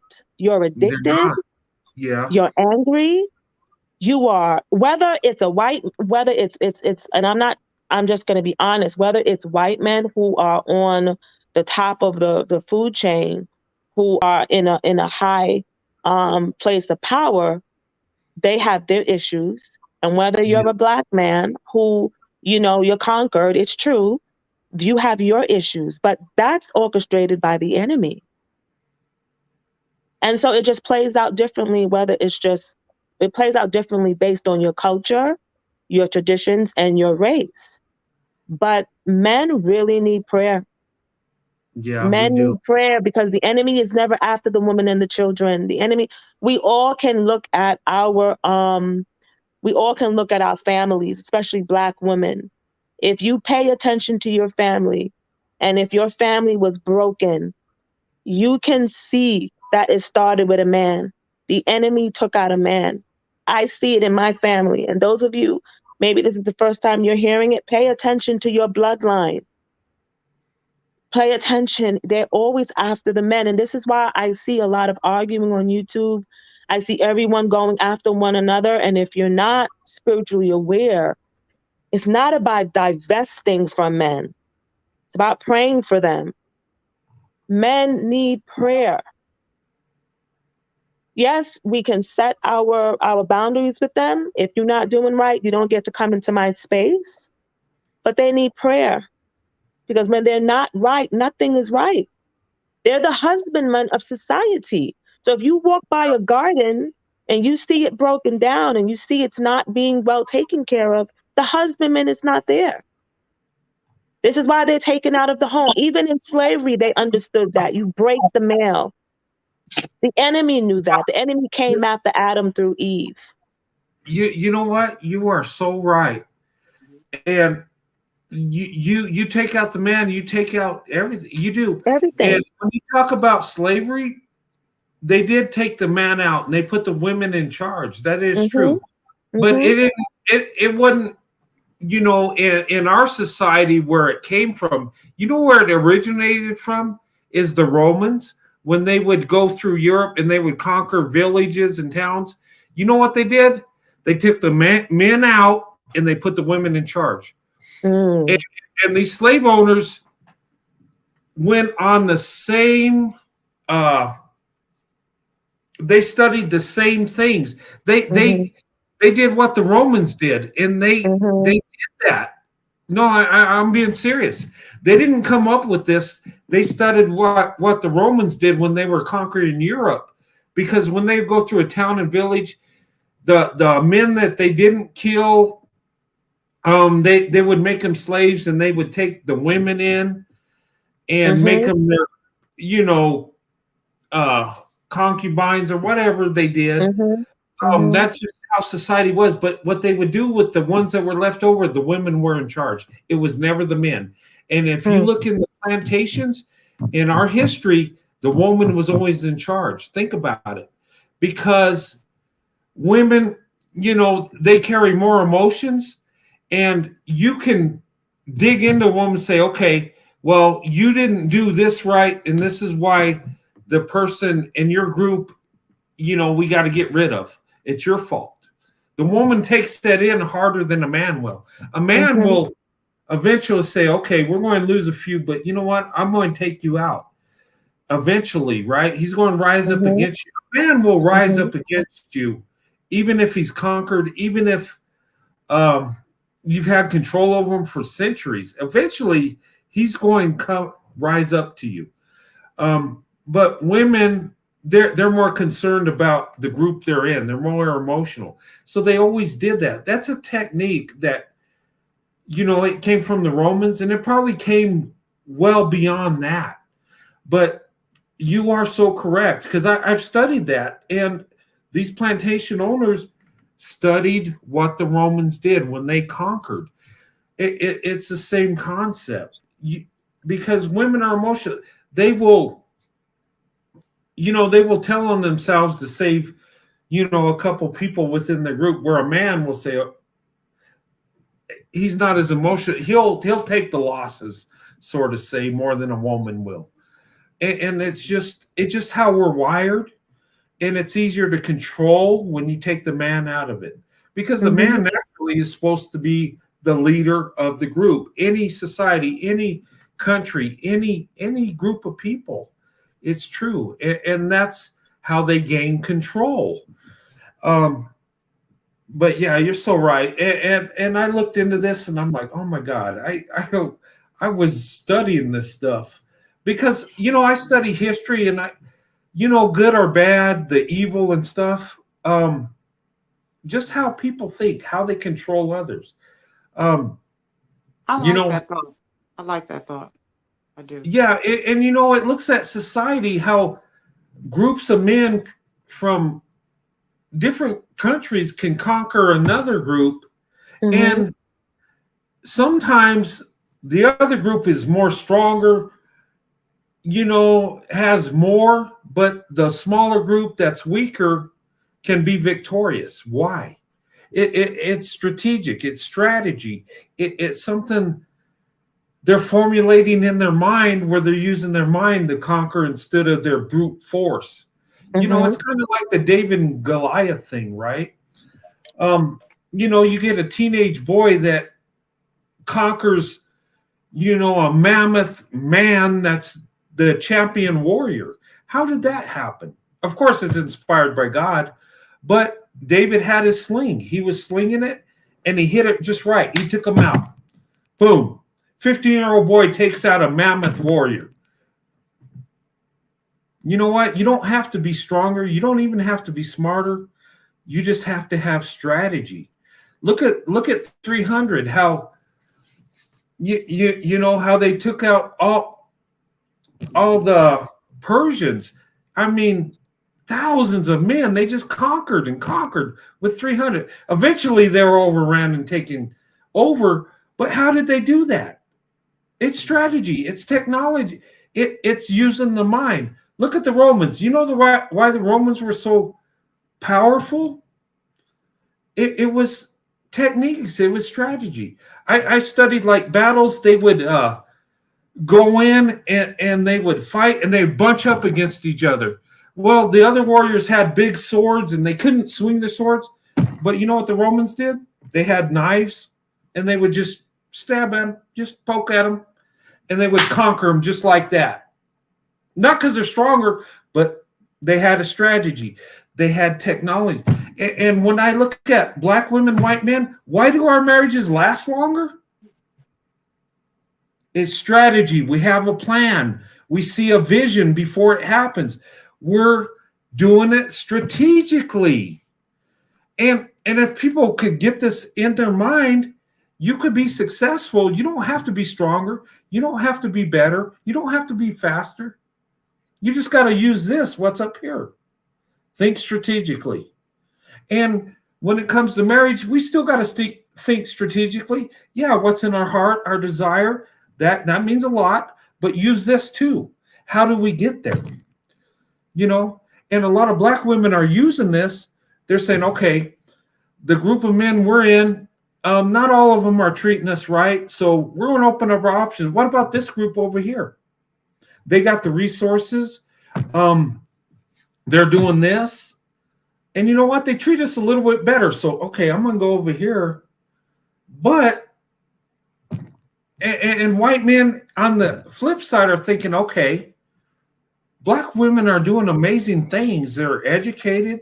They're moving up in the corporate ladder. Interesting. So guess what? We're coming together, and it's strategically. It's not just like, oh, we desire each other. We want to get with each other, and no, it's strategic. But anyway, I don't want to go too much into this. But in your life, you got to do it strategically. Have a plan. What do you want to accomplish? And when people, it's better to have a bad plan than no plan at all. You got to at least try to achieve what you want to. But anyway, sorry. And I like where you were going, how you went and you brought it back to that, because again, I like what she was saying about how Satan used Eve to get to Adam, and the same thing, and it was absolutely true. Absolutely, we cannot negate that. Here's the thing: if we just relied on that alone, which is absolutely true, we can again. But the thing is, soon as that Satan was able to conquer that, then we know Jehovah God said, okay, we got to take another route. That's when Genesis 3:15 stepped in. Okay, he bruised them in the feet, we're gonna bruise them in the head. And so it was another route. It was like an update, like a phone. My phone, it's come from 2016. I paid a lot of money for this phone. It better be lasting. And of course, it was my fault. But the thing is, when the apps go another route with our phones, we have to update it. And so the same thing when it comes, even though, something may come to make it go awry, it has to be updated, because other than that, then we'll be saying Satan was smarter than God. He can rule the world. So the thing is, God can't lie. Nothing is impossible for him. So the same thing when it comes to men, black men, not to bash them and all that, things of that nature. But like Brent said, if this is going wrong, and I love the fact that you said, regardless of what, we have to pray for them. And Satan, Jesus even said that we have to pray for them. But even when it come to women, Jesus was a perfect man, but yet when his friend died, Lazarus, he cried. That was the perfect example. He wasn't weak. You can't consider him as being weak, because he died for everybody. He did some things that nobody else could ever do. He took pain that nobody else would be able to take. I don't care what gang you're affiliated with. No, you can't. No kind of pain. But the thing is, he died. Even all of us, even the ones that has even given up on themselves, even though we may be divesting from them, some are sticking with them. It doesn't matter. Those who are divesting, investing, it doesn't matter. Even for those ones, he died for. So the thing is, if anybody gonna say I'm going out true, Jesus did. And yet, the thing is, even when it came to women, back when it came to the women that back then, those women, the woman at the well, those women were not allowed to be spoken to be seen, to be talking to a man back then. But he did it. You talking about being brave? He did it. And so even what he even taught the Apostle Paul, the same thing. If you look in Corinthians, you look in any of those times, Apostle Paul, he referred to every last one of those women that were with him on his missions. He called them by name. Now you remember the Apostle Paul, he used to kill Christians before he became one. But yet he loved women so much because he was taught by Jesus, the one that died for us. He was taught so well. Every last one of them. If you look it up, Yoda, Sentiki, right now I just even did the Bible study, my personal Bible study this morning on that, and I looked at all of them and I was like going cold, because he called them all by name, individually. So the thing is, that's how much he learned to value women, by the one that taught him. And so the same thing, that's regardless of what color of man. We're not talking about just black men. All men are supposed to treat women the way Jesus did. Even Apostle Paul said, get to know a woman according to knowledge. Yeah. So whether it's a white man or a black man, that's why we all flock to Brent, because the way he treat his wife. He knows when Sandy is looking a certain way, acting on her voice tone is something, he knows, wait a minute, something is off. Because her nature is off. Or he may look and go, it must be a certain time. It must be this, because he knows her by according to knowledge. And that's what was a requirement. And so even when you talked about the Adam and Eve, when Satan went through Eve, which was absolutely true. But when everything was an update, what we talked about, Ephesians chapter 5 was put in place. Okay, this was thrown off. We're going to do an update. This is what, even though Adam, he failed at it, Ephesians chapter 5 was put in place. Husband, this is how you're supposed to treat your wives. Because Adam failed at it, this is in place. This is an update. Eve, even though she failed, wives, this is what you're supposed to do.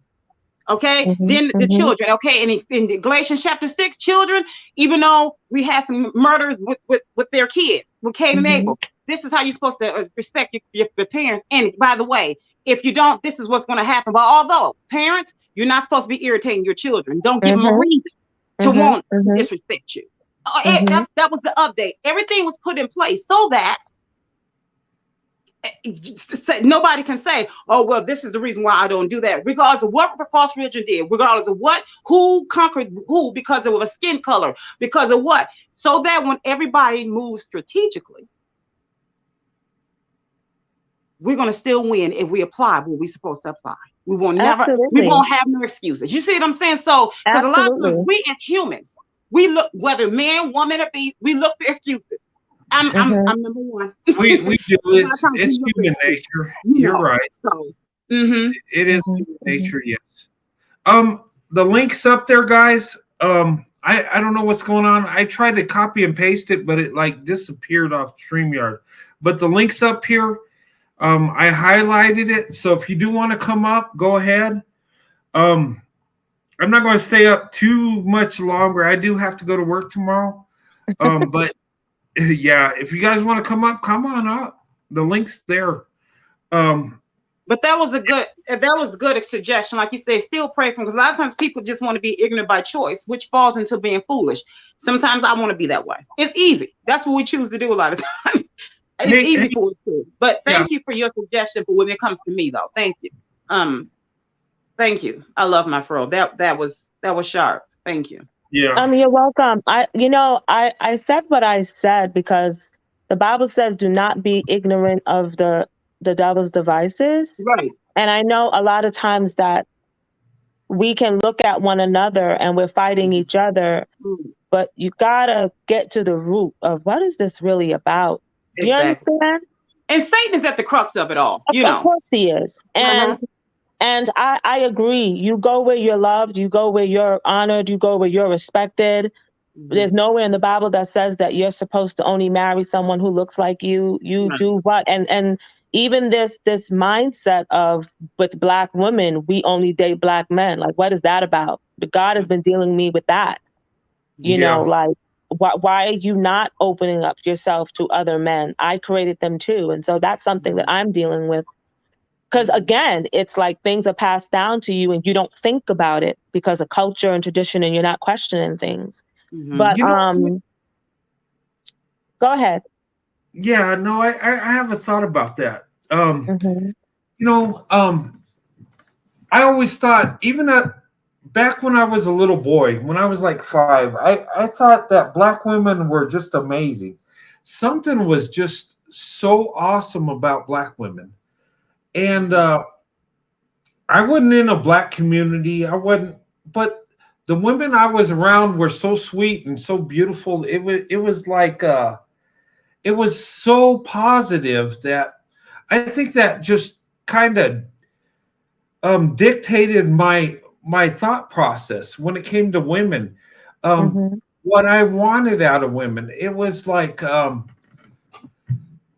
just felt love. I felt I could see the beauty, and maybe at the time when black women, in the entertainment industry were, lifted up when it came to like Donna Summer, Diana Ross. Back in the day, these women were celebrated, and they were black women. So that was an image. And I talk about the babysitter I had, which was a teenage girl when I was 5. She was nice to me and gave me candy, and she'd call me big guy. Hey, big guy, you going to sit with me? Oh yeah. She won my heart over instantly. But and little kids, you be nice to little kids, they'll cling to you. That's how children are. But that stuck in my mind, and women that I came in contact with through my life, it was positive. It's something I seen in black women, that there was such a sweetness to them and a beauty to them, to where I seen the love. I didn't see the angry black woman that, what the media tries to paint. I seen the sweetness. I seen the love. I seen, and maybe that's what guided me to where I'm at today, to where I had attraction to black women, because I had that positive experience. Mm-hmm. And I always thought they were beautiful. Yeah, I have desire for them. Yes, because I'm a man and it's natural, but it goes deeper than that.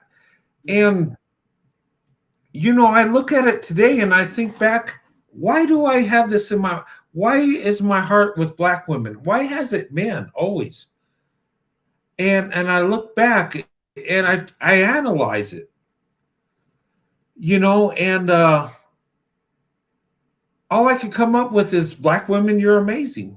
You're just beautiful and amazing. And why more men don't see black women as the treasure that they are, I don't understand. I'm confused. But if they don't want you, hey, come over here. I got my wife, and she was treated badly by her boyfriends before she met me. And I'm like, and I thank God for that. I'm like, yeah, I'm glad you did the wrong thing, because now I have her. She's my wife. And is that a bad way to think? But I don't know. And maybe it's God moving in a way to get us as men and women to marry each other. I think it's God's purpose. Yeah, we're going to be attracted to other people because God wants us to be a family, both men and women. And it don't matter whether we look alike or not, because in certain groups, the men aren't marrying the women. They're impregnating them. They're having a relationship, but they're not doing the family like God intended. It comes down to, Christ said, be transformed by the renewing of your mind. And so, I know you said that Rome started annihilating the males, but actually when we read the Old Testament, the enemy knew if he took out Adam, he could take down humanity.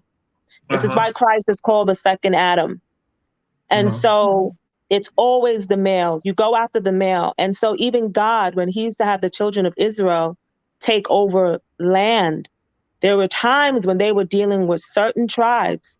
God used to tell them to wipe out all of the males, even the babies. Yeah. And in my emotions as a woman, like you were saying earlier before, Brent, men can handle certain things and women can't.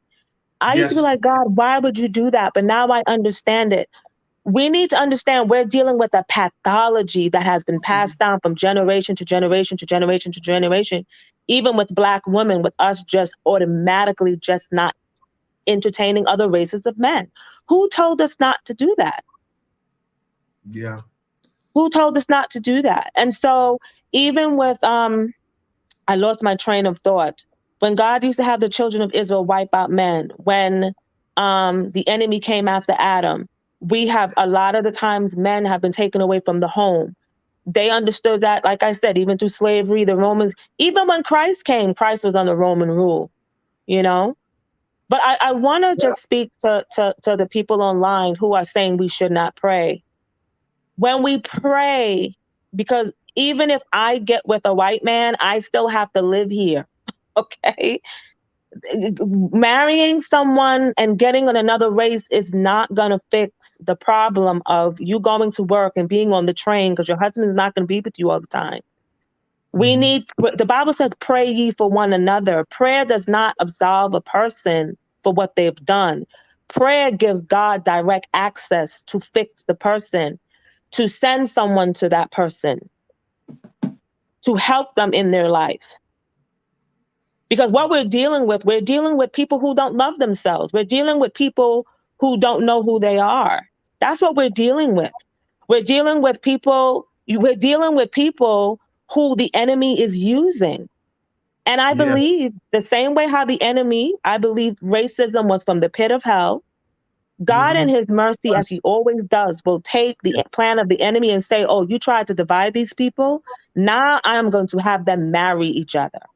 So this is an awakening. And let me tell you guys something. The things that I have been through, I could be a very angry and bitter woman. I can be. But I'm not going to walk around in anger and bitterness, because then I'm not going to be able to receive the person that God has for me. But now, see, here's the thing. Now, what you just said, I love my fro.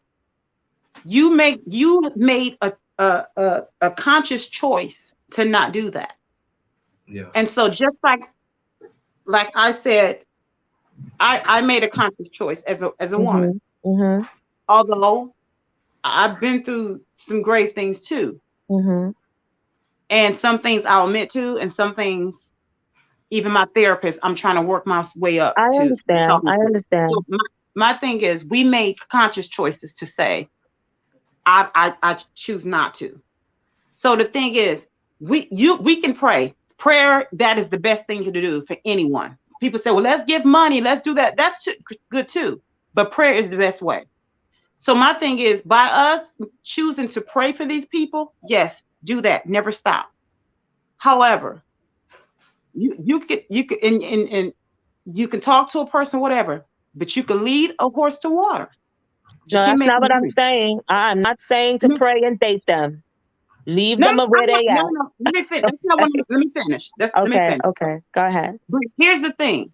We could pray for people all day long. But at the end of the day, they're going to have, not saying that we're going to have to do this for them. That's not the point. They're going to have to say, okay, just like you and I made a conscious choice. Absolutely, we should continue to pray for people and try to, talk to them as much as possible. But they're going to have to say, okay, not just black people. I'm not saying just black people. I'm just saying people, period, are going to have to make a conscious choice to say, this is not healthy. This is not working. I've been doing this for too long. And the same thing, expecting a different outcome is insanity. And so that's we as a human race will have to say. Absolutely. You know what I'm saying? No, I agree with you. I agree with you 100%. You pray and you keep it moving. You pray and pray for, because like I said, somebody was praying for me, and someone was definitely praying for you, son Chris, because I heard your testimony. I listened to it last night and it brought me to tears. And it really did. It really brought me to tears because you've been through a lot in your life. And the thing about it, when God starts to work on us, it's not easy. It's not pretty. It's very painful. Because even when you start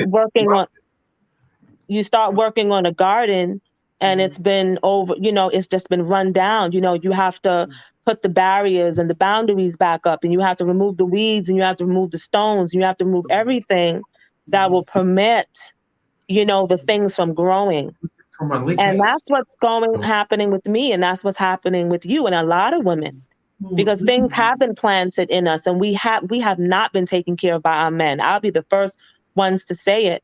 But God said it. The greatest commandment is to love me, and then you can love yourself, and then you can love other people. I don't know why it does that. And you're absolutely right. And our men don't love themselves, and they don't love God. And all I can do is pray for them, that they will learn to love themselves, and then they will learn how to love other people. Because we need to understand men deal with trauma very differently from women. It plays out very different. But I'm still going to have what God has for me. I'm still, no, if you don't do your part, that's your business. But I'm not going to walk in unforgiveness. I'm not going to walk in bitterness. I'm not going to walk in anger, because that stuff will seep into the relationship that God has for you. And I don't want that for myself, and I don't want that for you or any other woman. We've been through enough. We've been through enough. And God is just opening up our eyes. That's it. God is opening up our eyes. And some And kids, that's I just want to say this to you. There is a ministry in you. There is a ministry in you to speak to women. There is a ministry in you to speak to women. And when you have gone through certain things in life, as the Bible says that what the enemy made for evil, God will turn it into good. God will use you to speak to women who have been through certain things that you have been through that you can't share with anybody else. So let him continue to work on you. Let him continue to love on you. And sometimes it's going to be painful, but it means you're growing. Yeah. You're a beautiful woman, a beautiful person. Thank you. You really are. Same to you. Thank you so much. Thank you. Yeah, you are. Hey, ladies, I want to say this too to you ladies. I appreciate you coming on the panel, and honestly, ladies, you are a treasure, and men of any races would be blessed to have you in their lives, and listen to you guys talk, and you know, and you know where your heart is, and talking about Bible scripture. I mean, you ladies are a treasure. You don't even know. And any man that would have you would have a blessing. I just want to say that. And I want to say that to all the women on the panel. You ladies are beautiful. You really are. And I see the beauty in you. I see the blessing in you.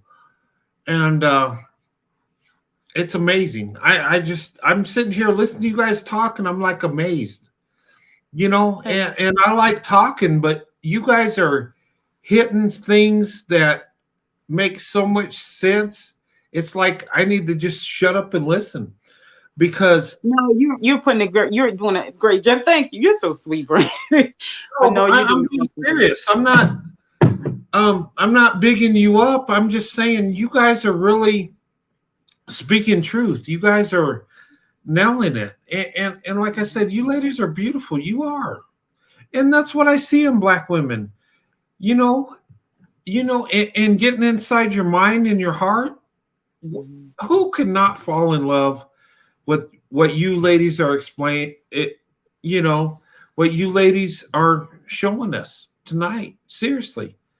I just think, and I'm like, God, if I was a young man and I wasn't married and didn't have a girlfriend, I'd be trying to talk to you ladies, because you guys, you make so much sense, and you're true ladies, and you guys have truth, and that's the beauty in it. And looking at you ladies, you're beautiful too. I mean, I love my girl. We are kind of cute, aren't we? We are kind of cute, aren't we? Yeah, you are. I'm saying, no matter what the enemy has tried to do to me, I can talk about my testimony. I should not be here.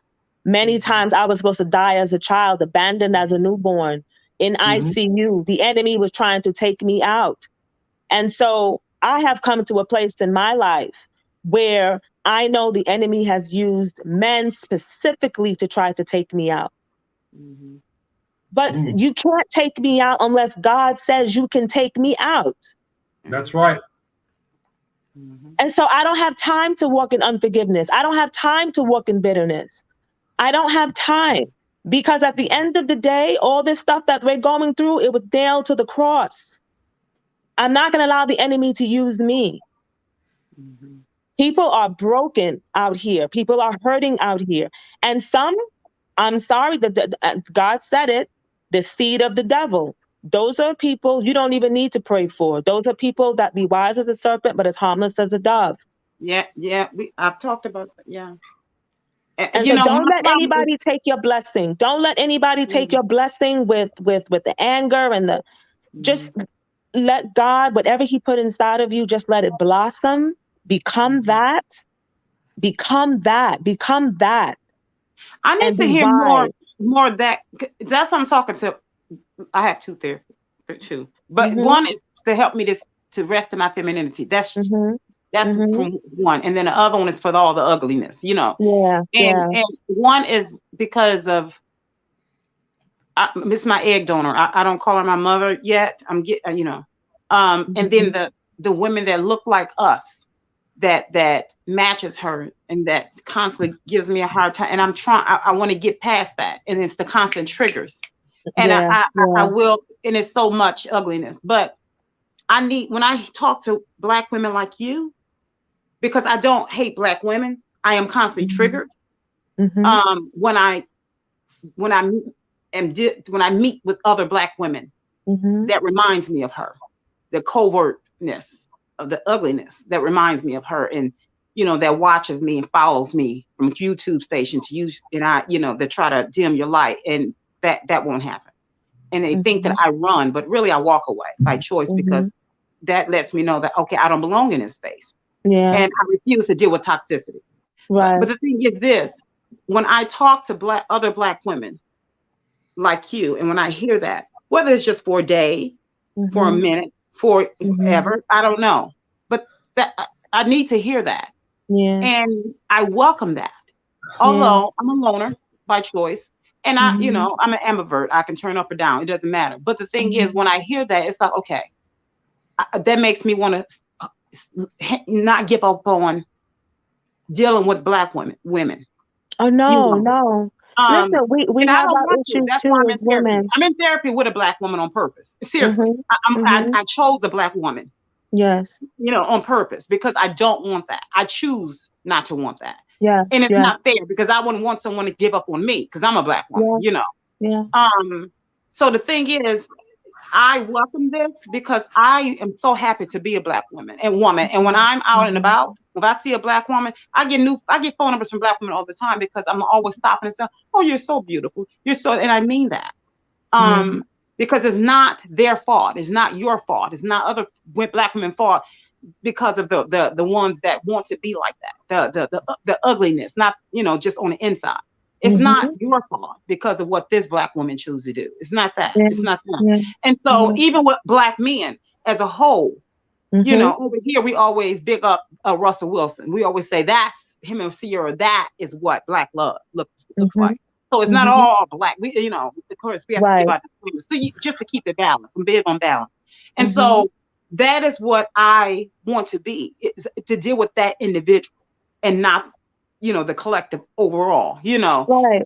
And so, you know what I'm saying? So, and I don't, Mhm. when I say certain things, it's not that I hate them all, or it's not really a hate. It's this a disdain for what they've done. And even with my Absolutely. egg donor, it's a disdain for what she allowed. But Yes. when I hear you, it really, it resonates so much, because I look and I go, I aim to be her. I aim to be that, because I don't want to be, some nights when I wake up, or when I'm reminded of, I'm being triggered, or if I'm at home and I'm feeling a certain way, I Yeah. don't want to be that. That's why I have two therapists, and I do homework on my own. I Yeah. research constantly, because I would feed myself. I don't want to be that, you know. Yes. So that's why I'm big on thanking you, you know, Mhm. Black women like you. I mean it, you know. So again, right now, I thank you again. You know, I don't want to be that angry Black woman. I don't want to No, be we don't. I used to be her Uh, too, and it took the Holy Spirit because I was abandoned by my mother. I was abandoned by my father. I that. was raised in a home where I wasn't wanted. I'm I was so molested. I was just neglected, oh man. and it took. I knew something was wrong with me at 8 years old. 8, and I cried out to God for help, and He heard me. He heard me. I'm alive because of the Word of God. I beat depression because of the Word of God. I know God. I can write my own book, my own chapter in the Bible. I don't have to hold on to what David said or what anybody said. I know what he did for me. But I had to take personal responsibility, and the Lord spoke to me about the way that I used to call my father the sperm donor. That's what I call mine today. And the Lord It's spoke to been me 3 about years. that. It's been 3 years since I've come out. Mhm. I've come out from under this cloud and realized that, oh my goodness, I've been in abuse. I didn't know that. I was so Yeah. dumb and Yeah. in love with caring for everyone. And now it's been 3 years. So The more you definitely. heal, Sunkiss, the more you heal, the Holy Spirit told me, if his only job was to bring you here, because guys, we have to remember this life on this planet, it is temporary. It's temporary. And if his only job was to bring me here, then so be it. Because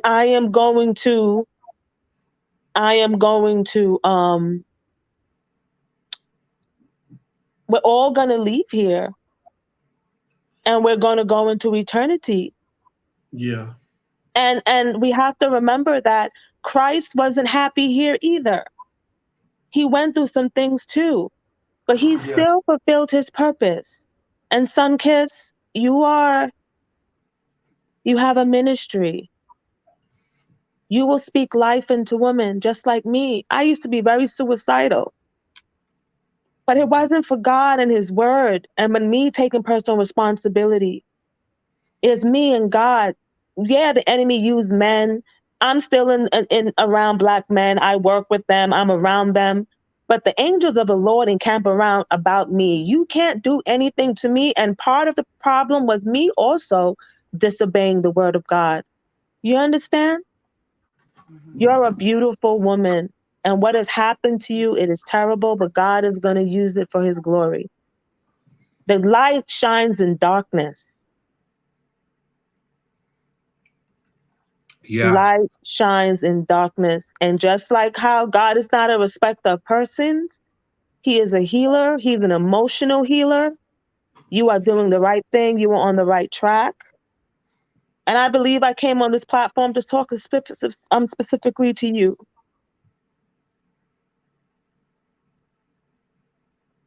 I will never forget when I was suicidal. I couldn't pray. And I used to put the word of God on, just let it run through my house. And I remember one day I looked out my window and it was winter time and the Holy Spirit told me spring is coming. I said, God, can I be whole? Can I be whole? Can I be whole? That's what the cross is about. And God is healing you and he loves you. I just believe like in this very moment, I am here to talk to you. You are on the right track. Keep doing what God has for you. Thank you. When I stand completely up, I know I'll be the woman I was created to be. I've been able to sleep in my bed. Yeah. Without having to sleep on my floor for a little over a year, going on 2 years. Because of my niece that was snatched from me.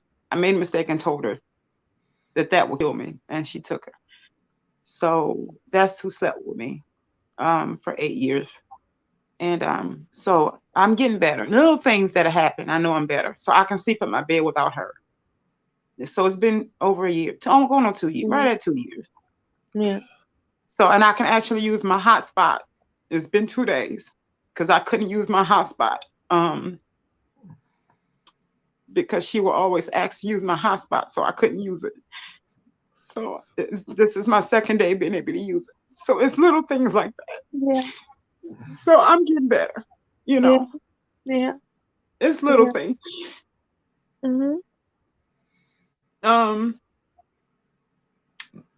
Actually, it's little things. So I'm getting there. I'm able to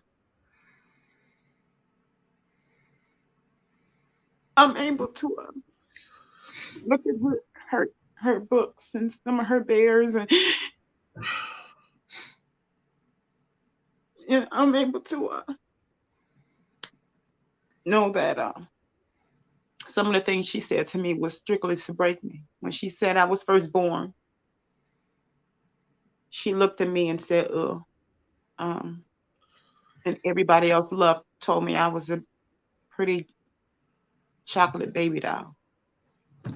You know So what? it's little things like that I'm able to deal with.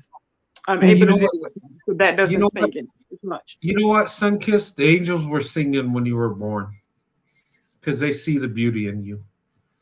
Mhm. So I didn't hear Mhm. that song, but I'll be hearing it.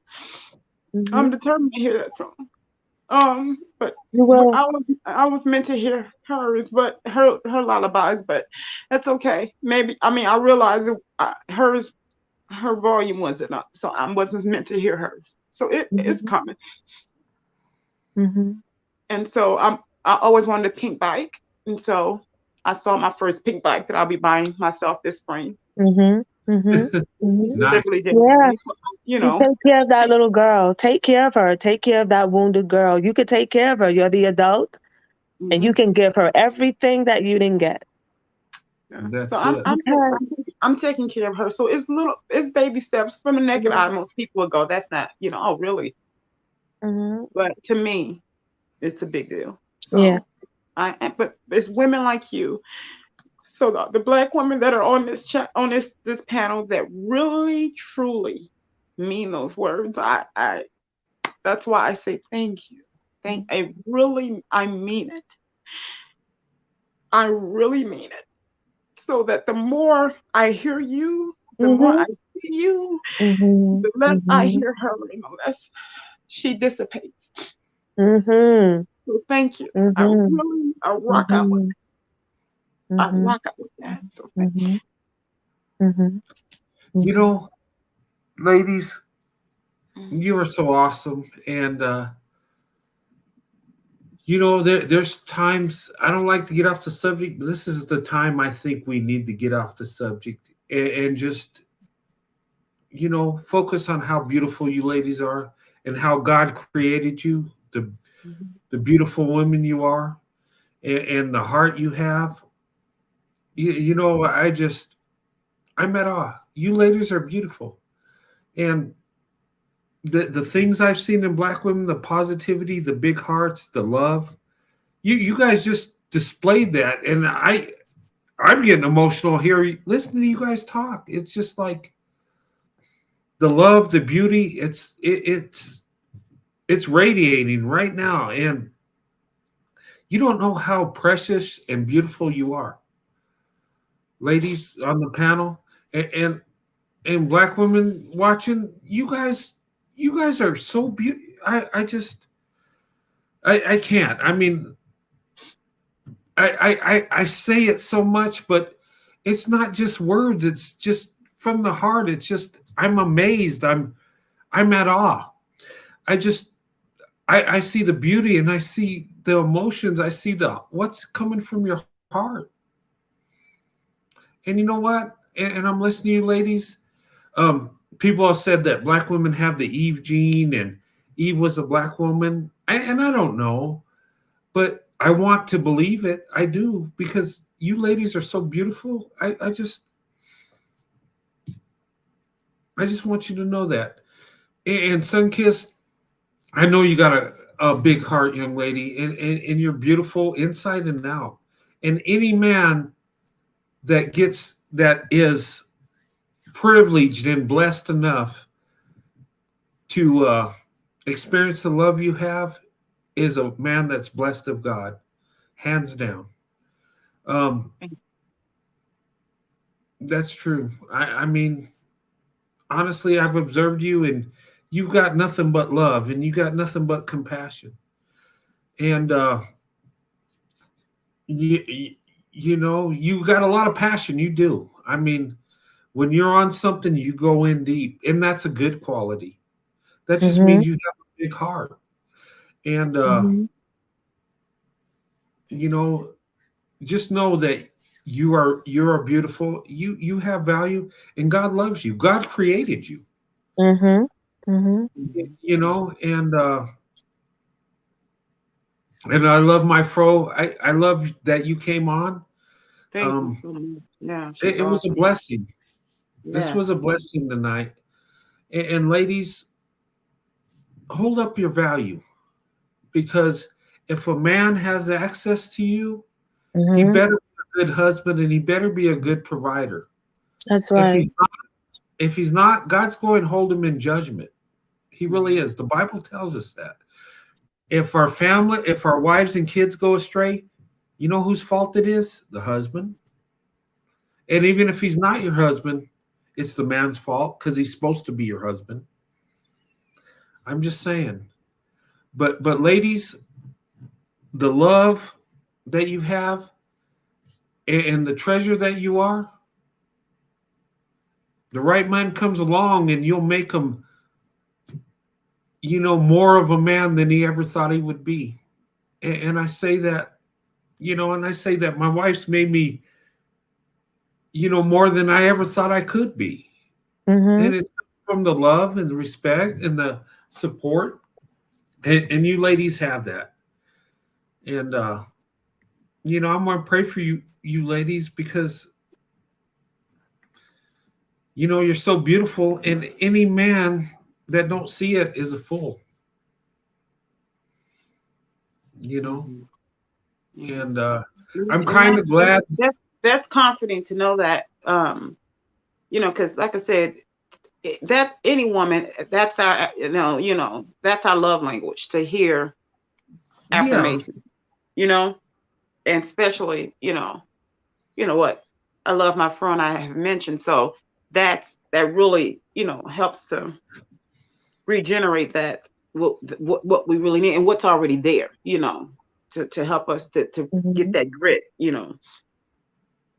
stirred and to reboot, again, it's already there. So again, thank you for that. Thank you for that. Yeah, and let me say this, ladies, if I was a young man and and I want to get a good wife, you ladies would be a treasure trove. I would be trying to talk to you like no tomorrow. Seriously. So hold your head up. You guys, like I said, and I believe this, you're the most beautiful woman on earth. You are. And you know what? And listen to you guys speak, you got me emotional. I'm just like, oh my God. What? I just want to give you all a hug and say, you know what? I love you. You're awesome. Thank you, Brent. Thank you for the platform. It's really appreciated. The Lord is using you to bring people together and for people to share. Women don't share if they don't feel safe. And there's a platform here where people can feel safe. And I feel like we're all at different levels here. I know where I am in my life. I'm free. I am so happy. I don't suffer from depression anymore. I mean, the Holy Spirit when I tell you, God will remove the layers of what the enemy has tried to put on you. Just like how when you have to come up as a seed through the ground and you will blossom and sun-kissed, you are blossoming already, but you're not out of the ground yet. You're still in the dirt and you're germinating and all that stuff is going on.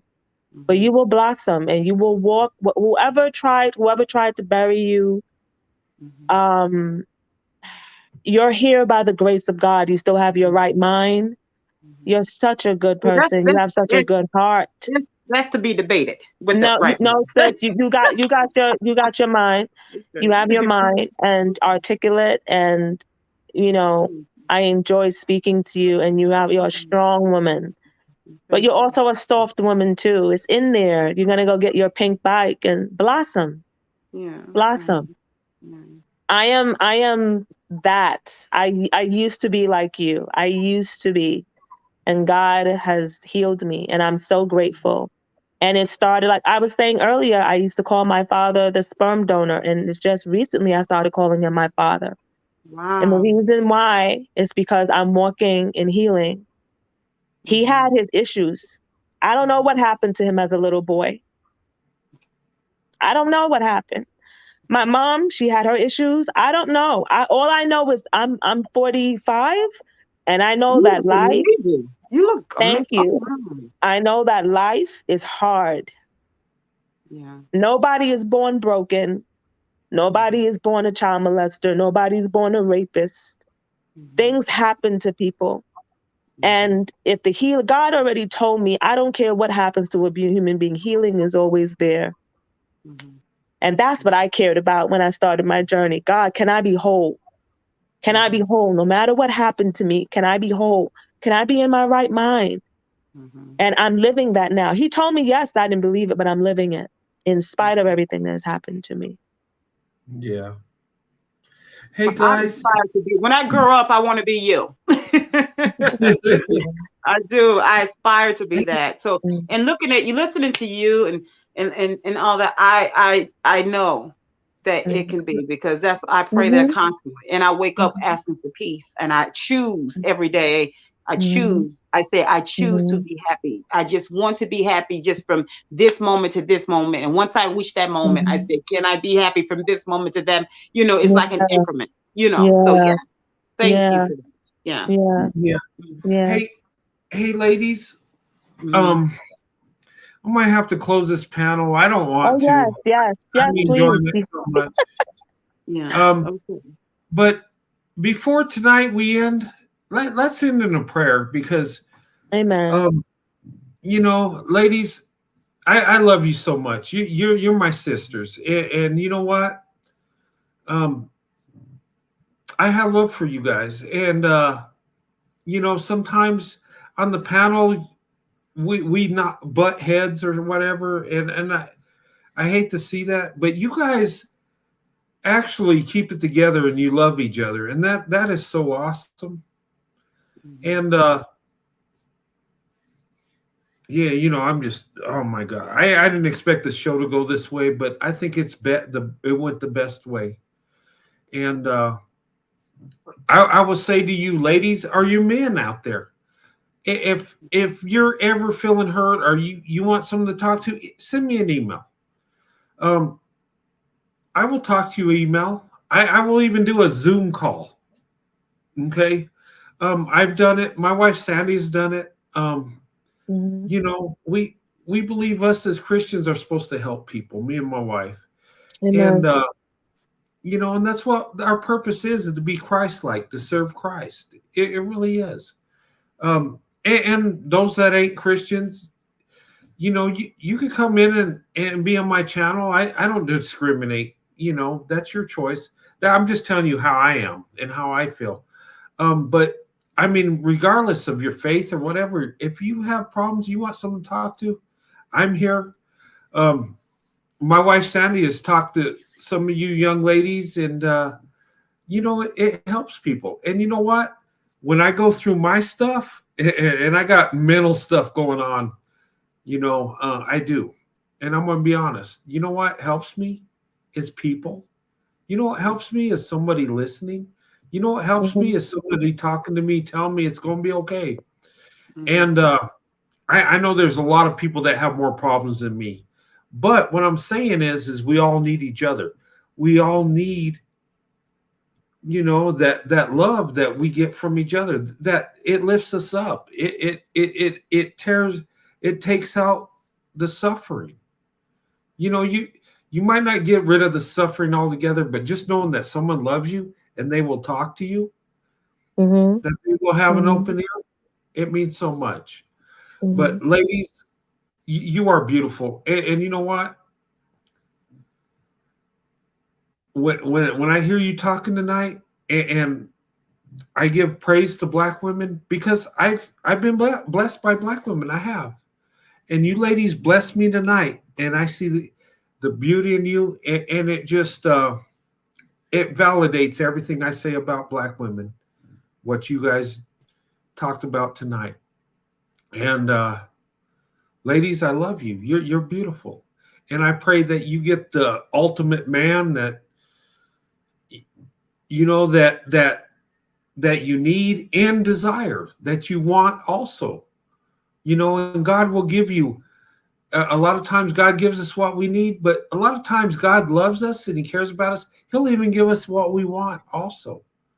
And I pray you get that. I pray you get the man you need and the man you want. Amen. That just, turns your heart every time you look at him, and that he gives you everything that he is and everything that he has. you know, from what's in his heart, his emotions, what's in the soul, and takes care of you financially also. And you live a good life all the way around because you Amen. ladies Mhm. deserve it more than you even know. And you guys are more valuable than you know. You know what? I didn't just come on saying I love black women just to do it. Something touched my heart, something touched my soul, and it's Mm. black women. And it's not the ones I dated, it's just black women in general. How you care about people, how you uplift other people. It runs so deep. And, you know, I just want you to know you ladies are special. And before we close tonight, I just want to say a prayer. And, you know, guys, let's just pray about this. Mhm. I think we need to end it in prayer tonight because there's a lot of hurt. Mhm. And you ladies Mhm. go through it. And in my life, I got hurt too. I mean, it's a part of life. You ladies, Mhm. I you know, I don't know your life, but I pretty much assume you have more hurt than I do. I'm pretty confident in that. And I don't want it to be that way, but just from what I heard, just from what I've experienced, and black women have reached out to me on, I ladies, you're amazing. You're resilient. And it's like whatever obstacles in front of you, you just kick it in. I mean, if there's a wall, you either climb over it or you break down the wall. You're doing it. So keep that in mind. But cling to God, pray, Mhm. and Mhm. everything will work out. Mhm. You know. But anyway, let's go ahead. I'm gonna pray real quick, and then I'm gonna close this live. I got to get to work tomorrow. Mhm. Um, but anyway, let me just start in a prayer. Lord, thank you for this panel tonight. Thank you for these beautiful ladies.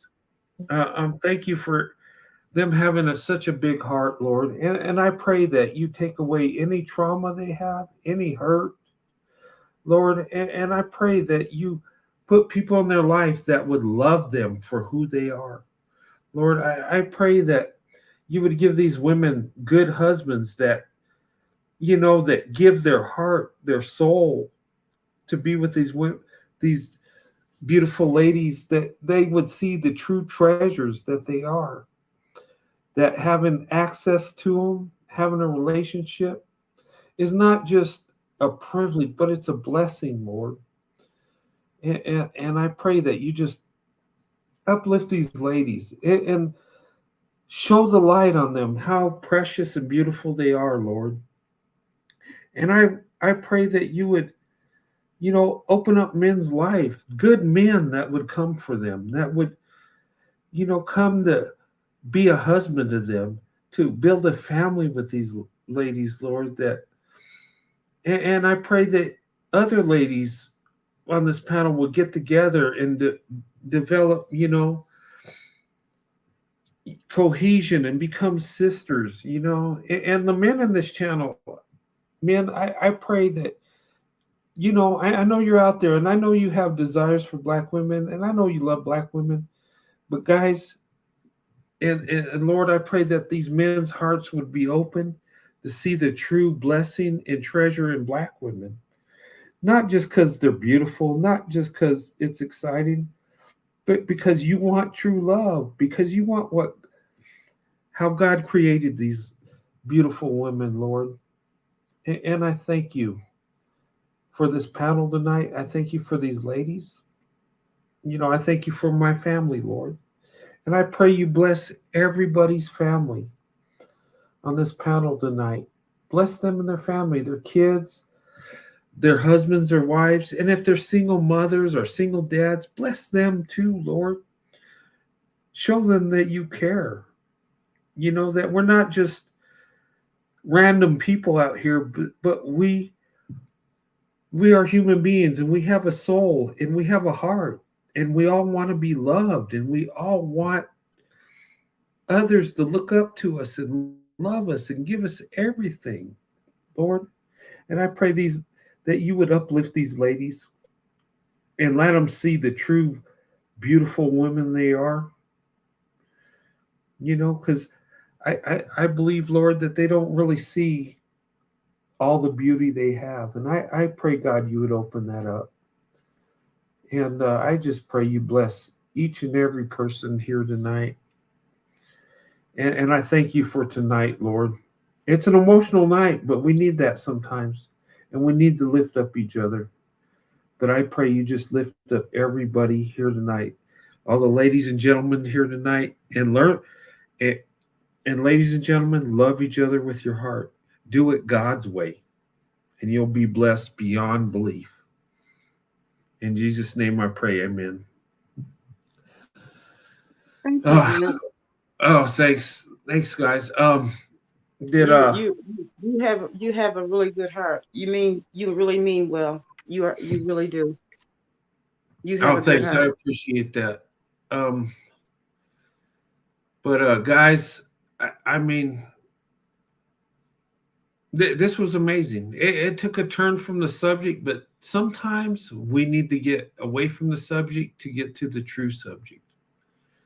And of course, interracial relationships is a beautiful thing, and we should embrace it. But sometimes we need to take a breath, and you know what? We're hurting, and we need to lift up each other. And I love you, ladies. You guys are awesome. And you guys too. I love you guys too.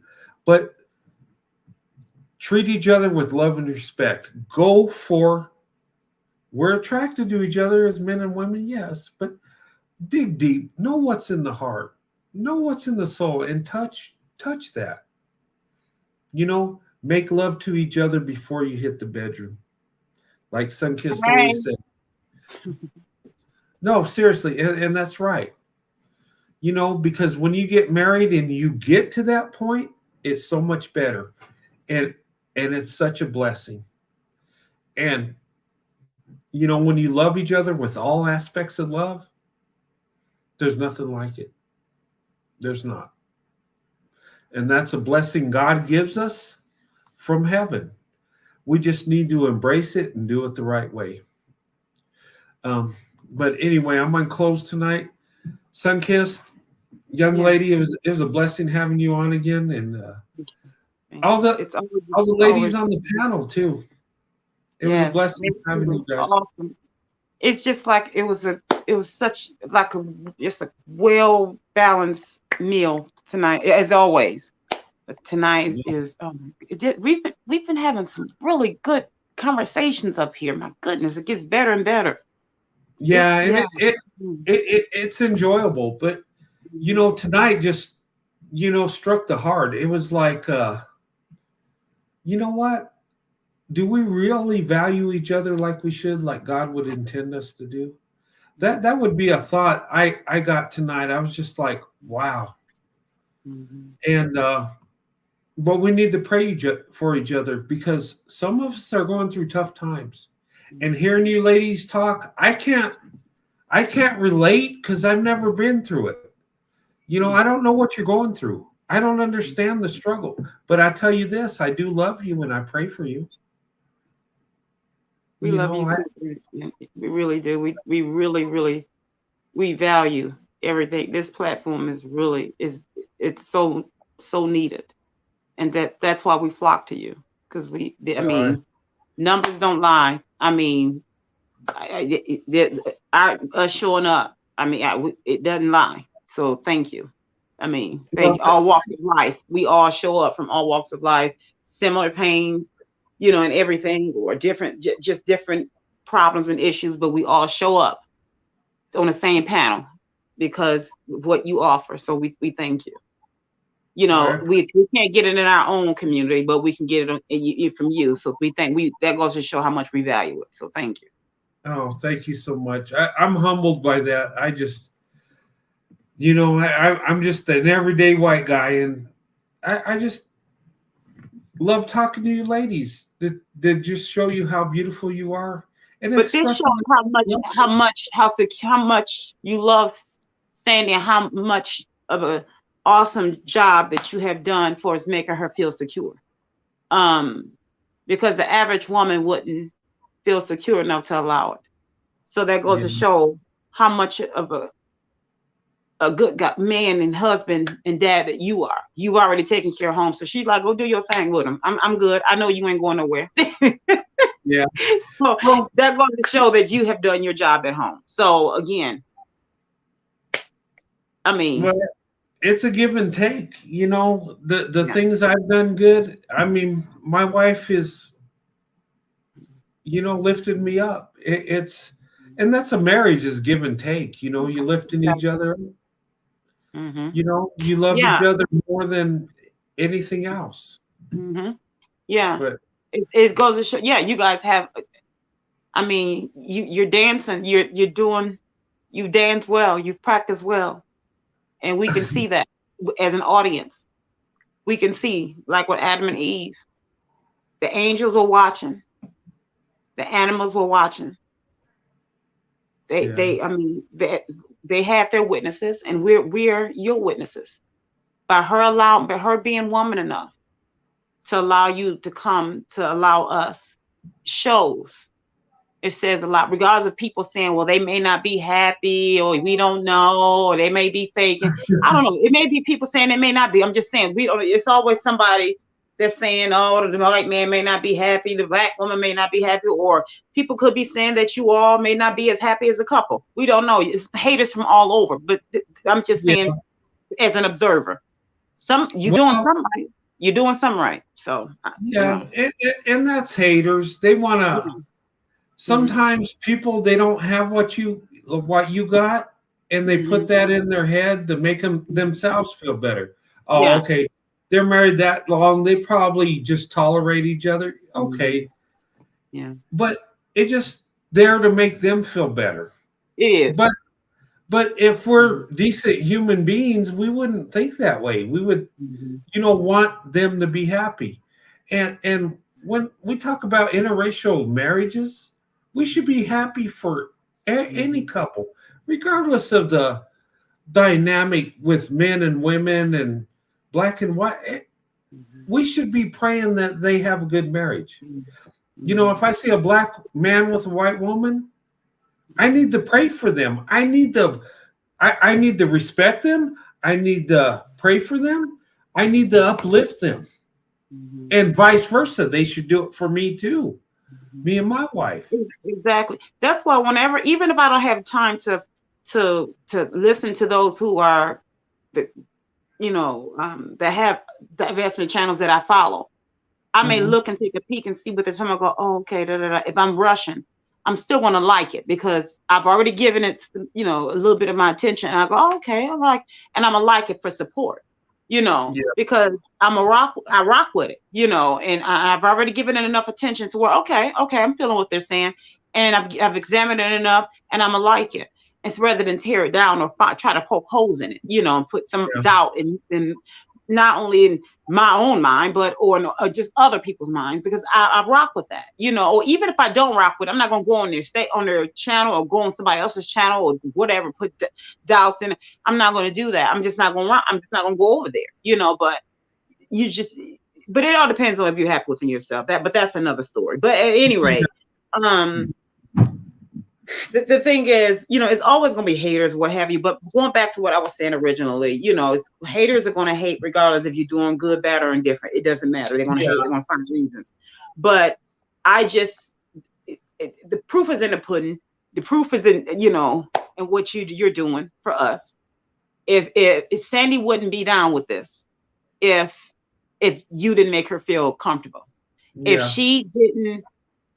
she wasn't happy and secure, women are, we're already fragile in a lot of little areas anyway, because, we created from so many emotions, we built on so many emotions. So the thing is for her to be okay with it, and you have to almost pull her over to your channel. That goes to show, that says a lot. That goes to show that she's okay. She's secure with you doing this, and letting us come on as women, and being able to express ourselves. Yeah, and she supports me. She knows it makes me happy to talk to you guys, and she respects that, and she loves me for it. You know, I was going through some stuff, and you guys probably see my rap video, and I'm hurting because I've been taken advantage of. And my wife told me, you know, Sandy, she says, you know what your biggest weakness is? And I said, what's that? She says, it's you caring for people. It's you have too big of a heart for your own good. She told me that. But she says, you know what? That's a blessing too, even though that's your weakness. But and you know what? It's and I've said this before to others, and I say this to you from what Sandy's saying to you was what was told to me. I was 3 or a little over 3 years ago, I was told by someone that I raised, one of my siblings said, you tend to love people to death.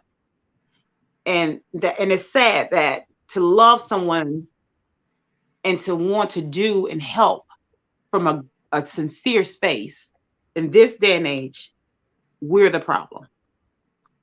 Sad to say, we have to get therapy, or we have to take a mental break because we love too much. Something is wrong with that.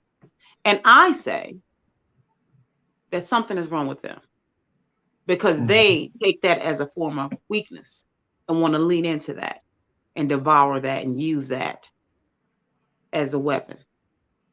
But unfortunately, the world that we live in today, because it is driven by Satan and his demon, that it is. So as I say, here's the thing.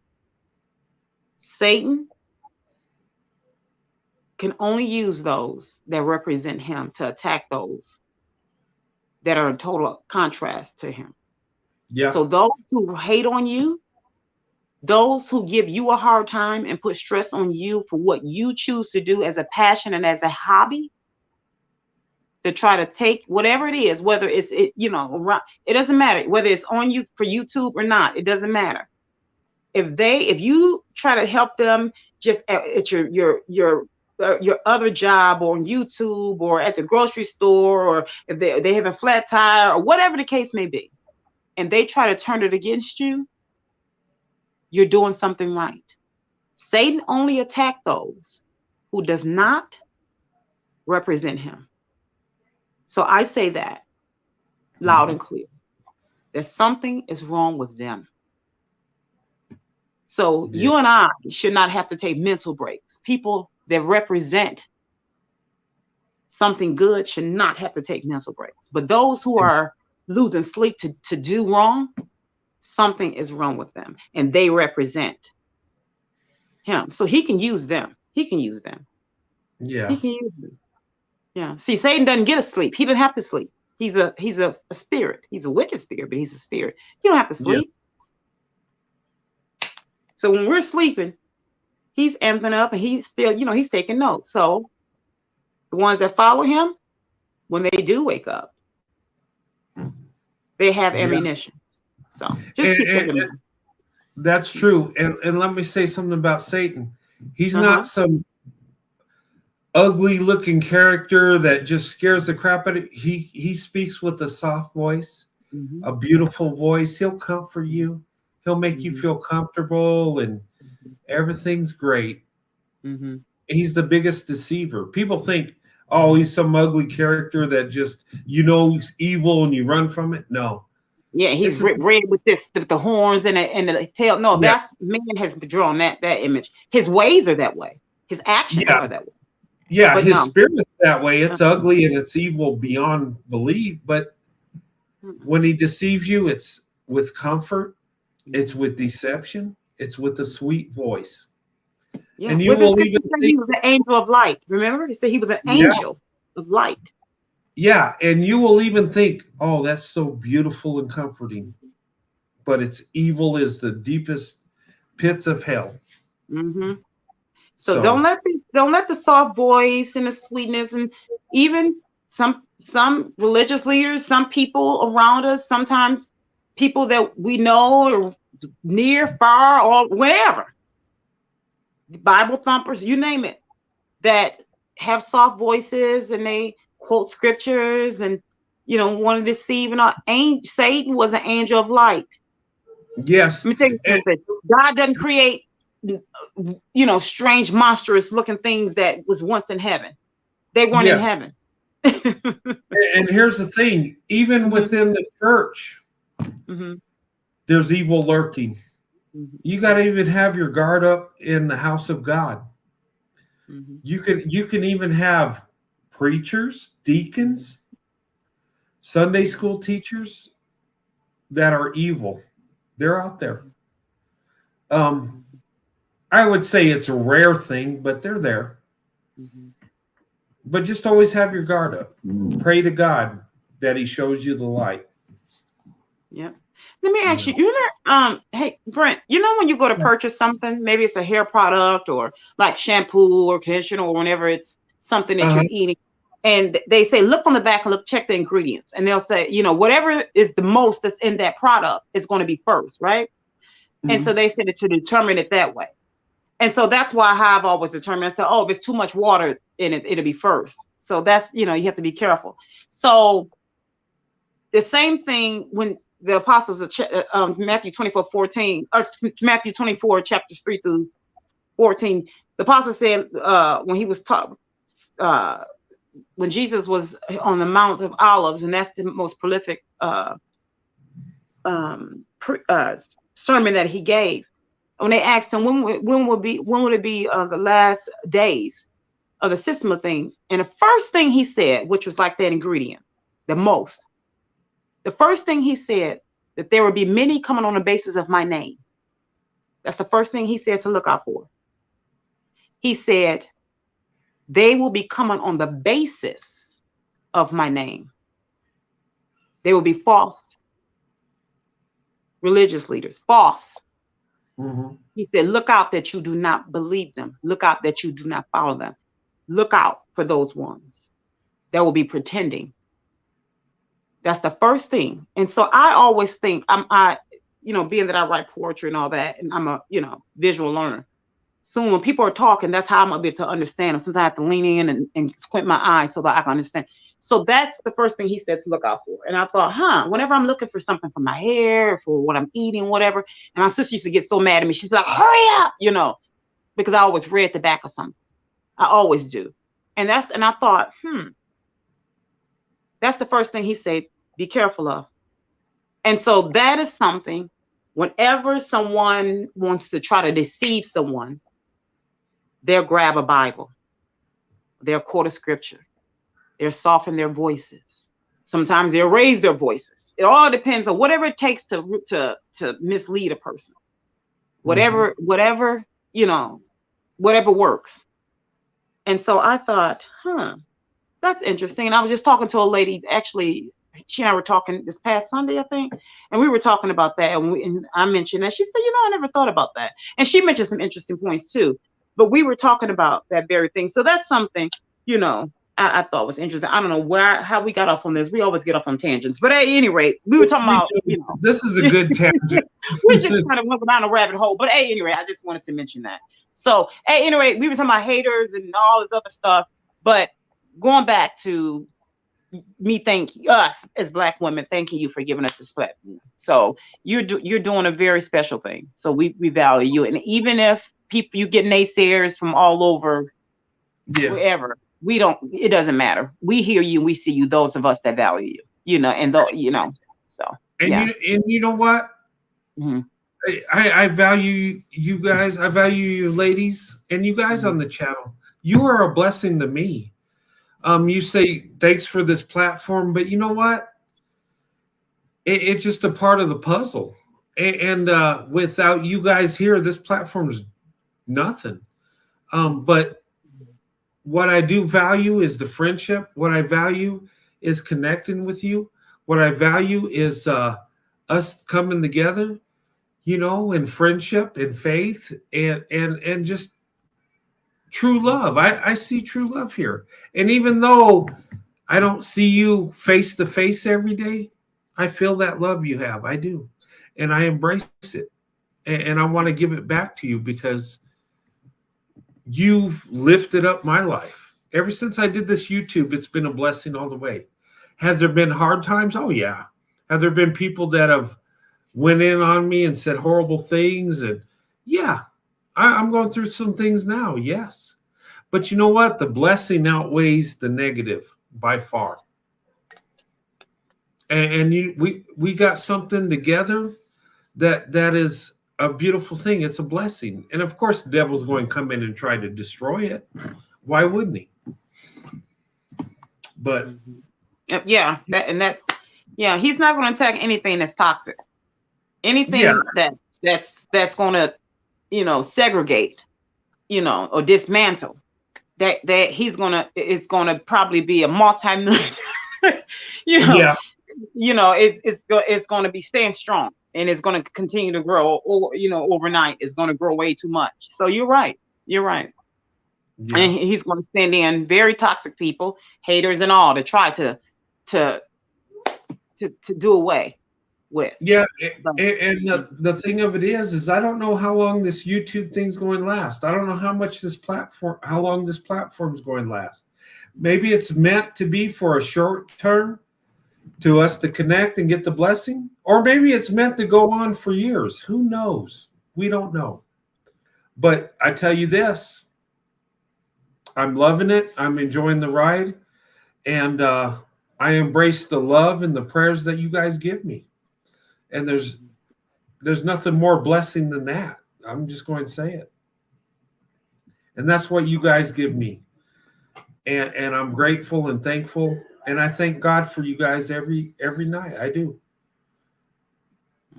And Sunkiss, thanks for coming on. And I love you, and I value you as a friend. And here, you're my brother, and I love you, and I value you. It is nothing that anyone can say or do to keep me from having your back. And I'm just saying this right now. So whoever tries to try to make that happen, don't waste your time. And I'm letting them know right now, straight up, remove my lokes. I may not be able to see you right now because my lokes are off. Don't waste your time. Don't waste your time. Just let you know, it don't matter. Don't waste your time. Relatives by default, family or by choice, I choose that. Him and Sandy and his family, don't even waste your time when it come to them. Okay, just to let you know, don't waste your time. And y'all know who you are. Don't even try it. Okay, swipe left. Okay, I'm sorry. What were you saying, Brent? No, I appreciate that. And you're a sister to me. And you know what? Yeah. And I love you. And I got your back. Anything you need. And everybody in the chat, I love you guys. You guys are awesome. You ladies are beautiful in every way. And you know what?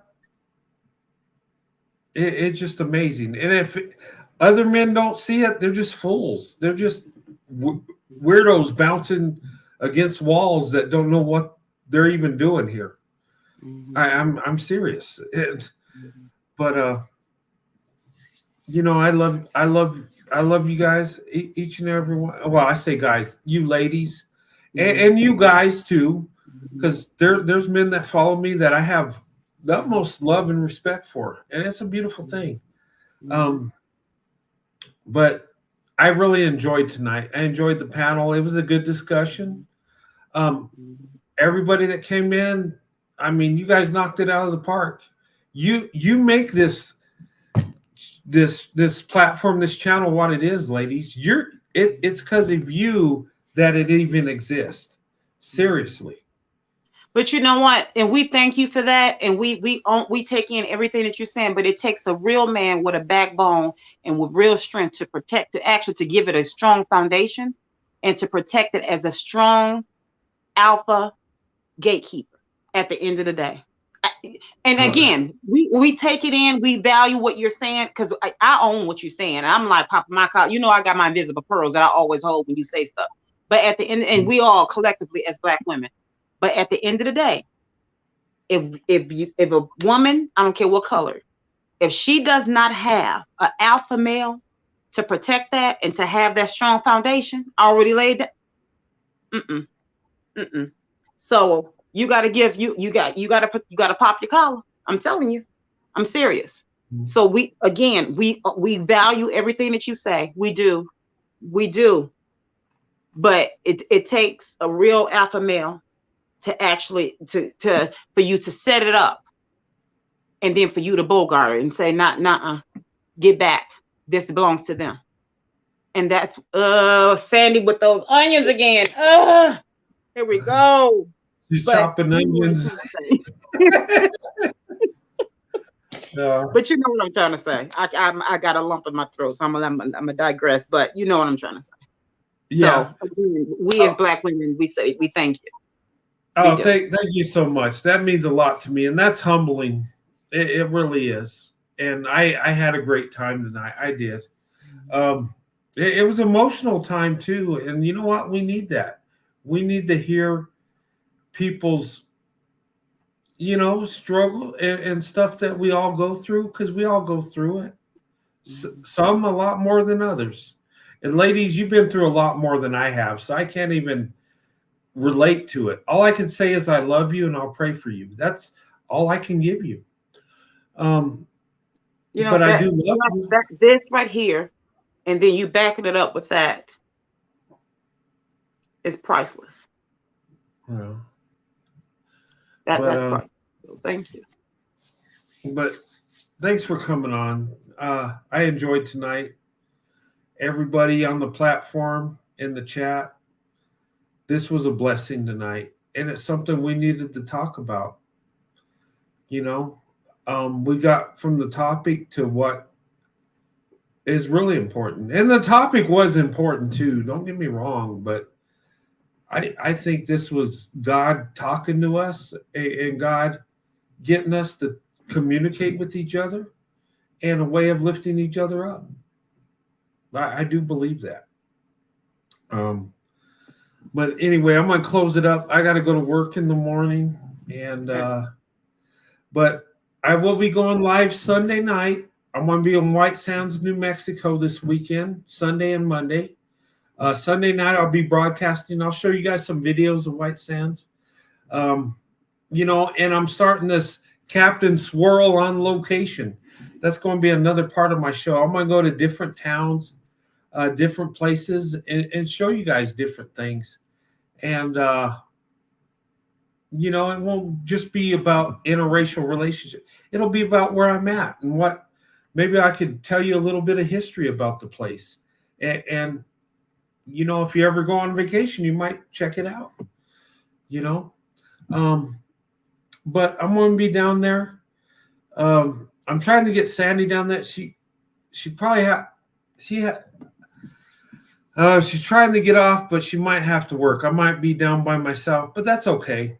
I'll go down there and I'll make some good videos. I go down there a lot anyway. Sometimes with me and Sandy, sometimes I go alone. It's a beautiful place. It's a beautiful area. It's really nice.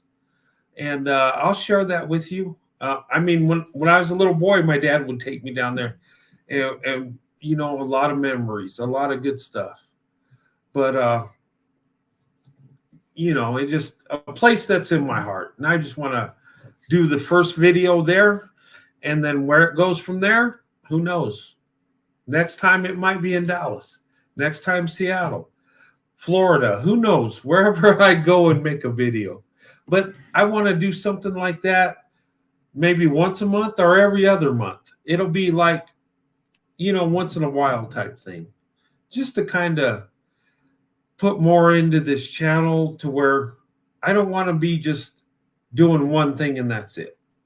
It's just some ideas I come up with. And, but anyway, I don't want to talk too much about that, but I'll be live Sunday. We're so excited about that. You were mentioning the other day, and I was like, I had chill bumps. I was so excited. That's going to be different. And because I got to travel down there and get a hotel room, the prayer meeting will probably be on Monday. I'll probably have to move it to Monday because of that, but that's okay. I'll make sure I do it once a week, but this time I'm going to have to move it to Monday just because of what's going on, the travel time, and my wife's already got me set up with accommodations, but I just, I still got to drive down there. I still got to do all that stuff. But anyway, but I'm going to go ahead and close and thank you guys. God bless you and your families. Sunkissed, is a pleasure again. I am here. Young lady, Here. you take care of yourself. Okay. You all take care of yourself. Thanks, everybody in the chat. I had a great time as usual. Thanks again, Brent. Have a good night and talk to you soon. Well, Sandy, good night. Okay. Bye-bye. Okay. All right. Okay. And God bless you. Thank you. Same to you. Bye-bye. Bye. Okay. And guys, I think this was a good night, a good discussion. We drifted into a topic that was a better topic, something we need to hear, something we need to cling to at times. And you came back on the battle, Sunkissed. You want to go for a few more hours? we're at 5 hours. So clearly I'm not tech savvy. I know I can barely send a text. So I'm That's funny. Like, what is this thing doing? I was like, where is it going? Isn't that pitiful? And if I had a little kid here, they'd be like, no, just hit this, that, and the other. You're fine. It's just, this is so sad. Once again, I apologize. I don't know what I'm doing. Okay. I you wanted to say something real quick, so I brought you back in. No, I'm so sorry. Look, is everybody still out there looking at me do this? I feel so stupid. Well, there's still 53 people in the building. Hey, I love my fro. Good night, young lady. Thanks for coming on. I love my fro. I love your fro too. Oh my goodness. Thank you for you. You were awesome. Thank you. Please come back. Yeah, and all the ladies on the panel, thank you so much. Lisa, thank you for coming on. Yes. Yeah, I had a good time tonight. I did. Carolyn, good to see you, young lady.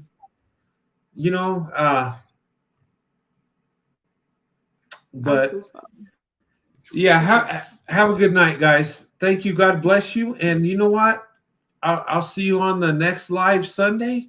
There might be a video pop in. Just depends on how I feel. If I have something I need to talk about. Lately, there's been a few things I want to hit, but I'll be live Sunday anyway, Sunday night. Oh, you know what else, Brent? What's was something else. It was someone else that had a really good question. I forgot to mention it to you. I was gonna mention that I got distracted. And we were gonna, remember you said we were gonna discuss it as a group. And I said, oh, that'd be a good live. I forget what she asked right before we went off air last night. Was it last night or not before? And I said, oh, that'd be a good. She left you with a question. And you said we discussed it as a group. Oh yeah, I remember. But what was the question? I can't remember. It was such a sharp question too. Oh, I can't remember. It was because I was like, man, we can make a show out of this. Yes. I might have to go back and look at that. Yeah. And I kept meaning to mention it, and my mind. I feel awful now that I didn't remember. I forget. Yeah, it was the last show. It was really good because she hit it right when we were closing down, and I was like, "Oh my god, that!" It was so sharp. It and was. Said, that would be a good one. Yeah, you were saying, "Oh, that." I said, "Yeah, isn't that a sharp question?" It was right at the end of the last live. Yes. Huh. I can't remember the question. I'll think about it. I'll go back in the last live and see if I can figure out what it was. Okay. And if you want me to write it down for you, because I'm gonna have to write it down. I won't remember. I'll remember to write it down. Huh? Yeah, if you see it, write it down. Okay. I can go back to the last live for you and write it down if you don't mind me doing that for you. I will. Oh, no, I don't mind that. That's fine. Okay. Because other than that, I won't remember it. My mind is so ragged. I will. Yeah, and if you don't see it, I could look for it too. I mean, Okay, but yeah, I'll take a peek for you and see. Okay. Okay. So yeah, well, maybe it's good that I got turned around. Yeah, of course. That was my 'cause we reason. need to talk about that. Okay, that I planned this. I planned to get turned around and come back on. That's exactly what happened. This was You're a all planned. genius. Yeah, this is how good I am. It was all planned. Yeah, you're that good. Okay, once again, we'll see what happened. Okay, have a good night. All right, bye now. Yeah. Bye now. Yeah, have a good night, Sunkiss. Good to see you. Good to see It was you. a pleasure. Same here. All right, have a good night. Everybody have a good night. God bless you guys. This was an awesome show, and it was we laughed, we had some criticism, and we got emotional, and it was an all-around good show. I enjoyed it. Tonight was a blessing. And ladies, you are beautiful, and just know that, don't sell yourself short. You are worth more than you even know. And there's many men like me that see the true beauty in you, and that want to be with you. And that's why I'm with my Sandy, because you ladies are such a treasure that we cling to you. We really do. But anyway, guys, I love you. Have a good night. I'll see you on the next live Sunday night. If I do it sooner, I'll announce it. But I'm just going to go with Sunday for now. I don't want to say anything because my job, I don't know how late I work each day. It's crazy. But this Sunday, I'll be doing a live this Sunday night. And it won't be super late. So, and I'll show you some videos and stuff of White Sands. And, I might start my first video of the Captain Swirl series on location. So that's something I'm looking at doing. And I think it'll be a good dynamic to the show. And maybe something you guys can enjoy, because instead of just hearing me talk, you'll actually see I'll have video of a different location, and that'll be fun. But anyway, God bless you guys. God bless your family, and I'll see you on the next live or video. Have a good night. God bless.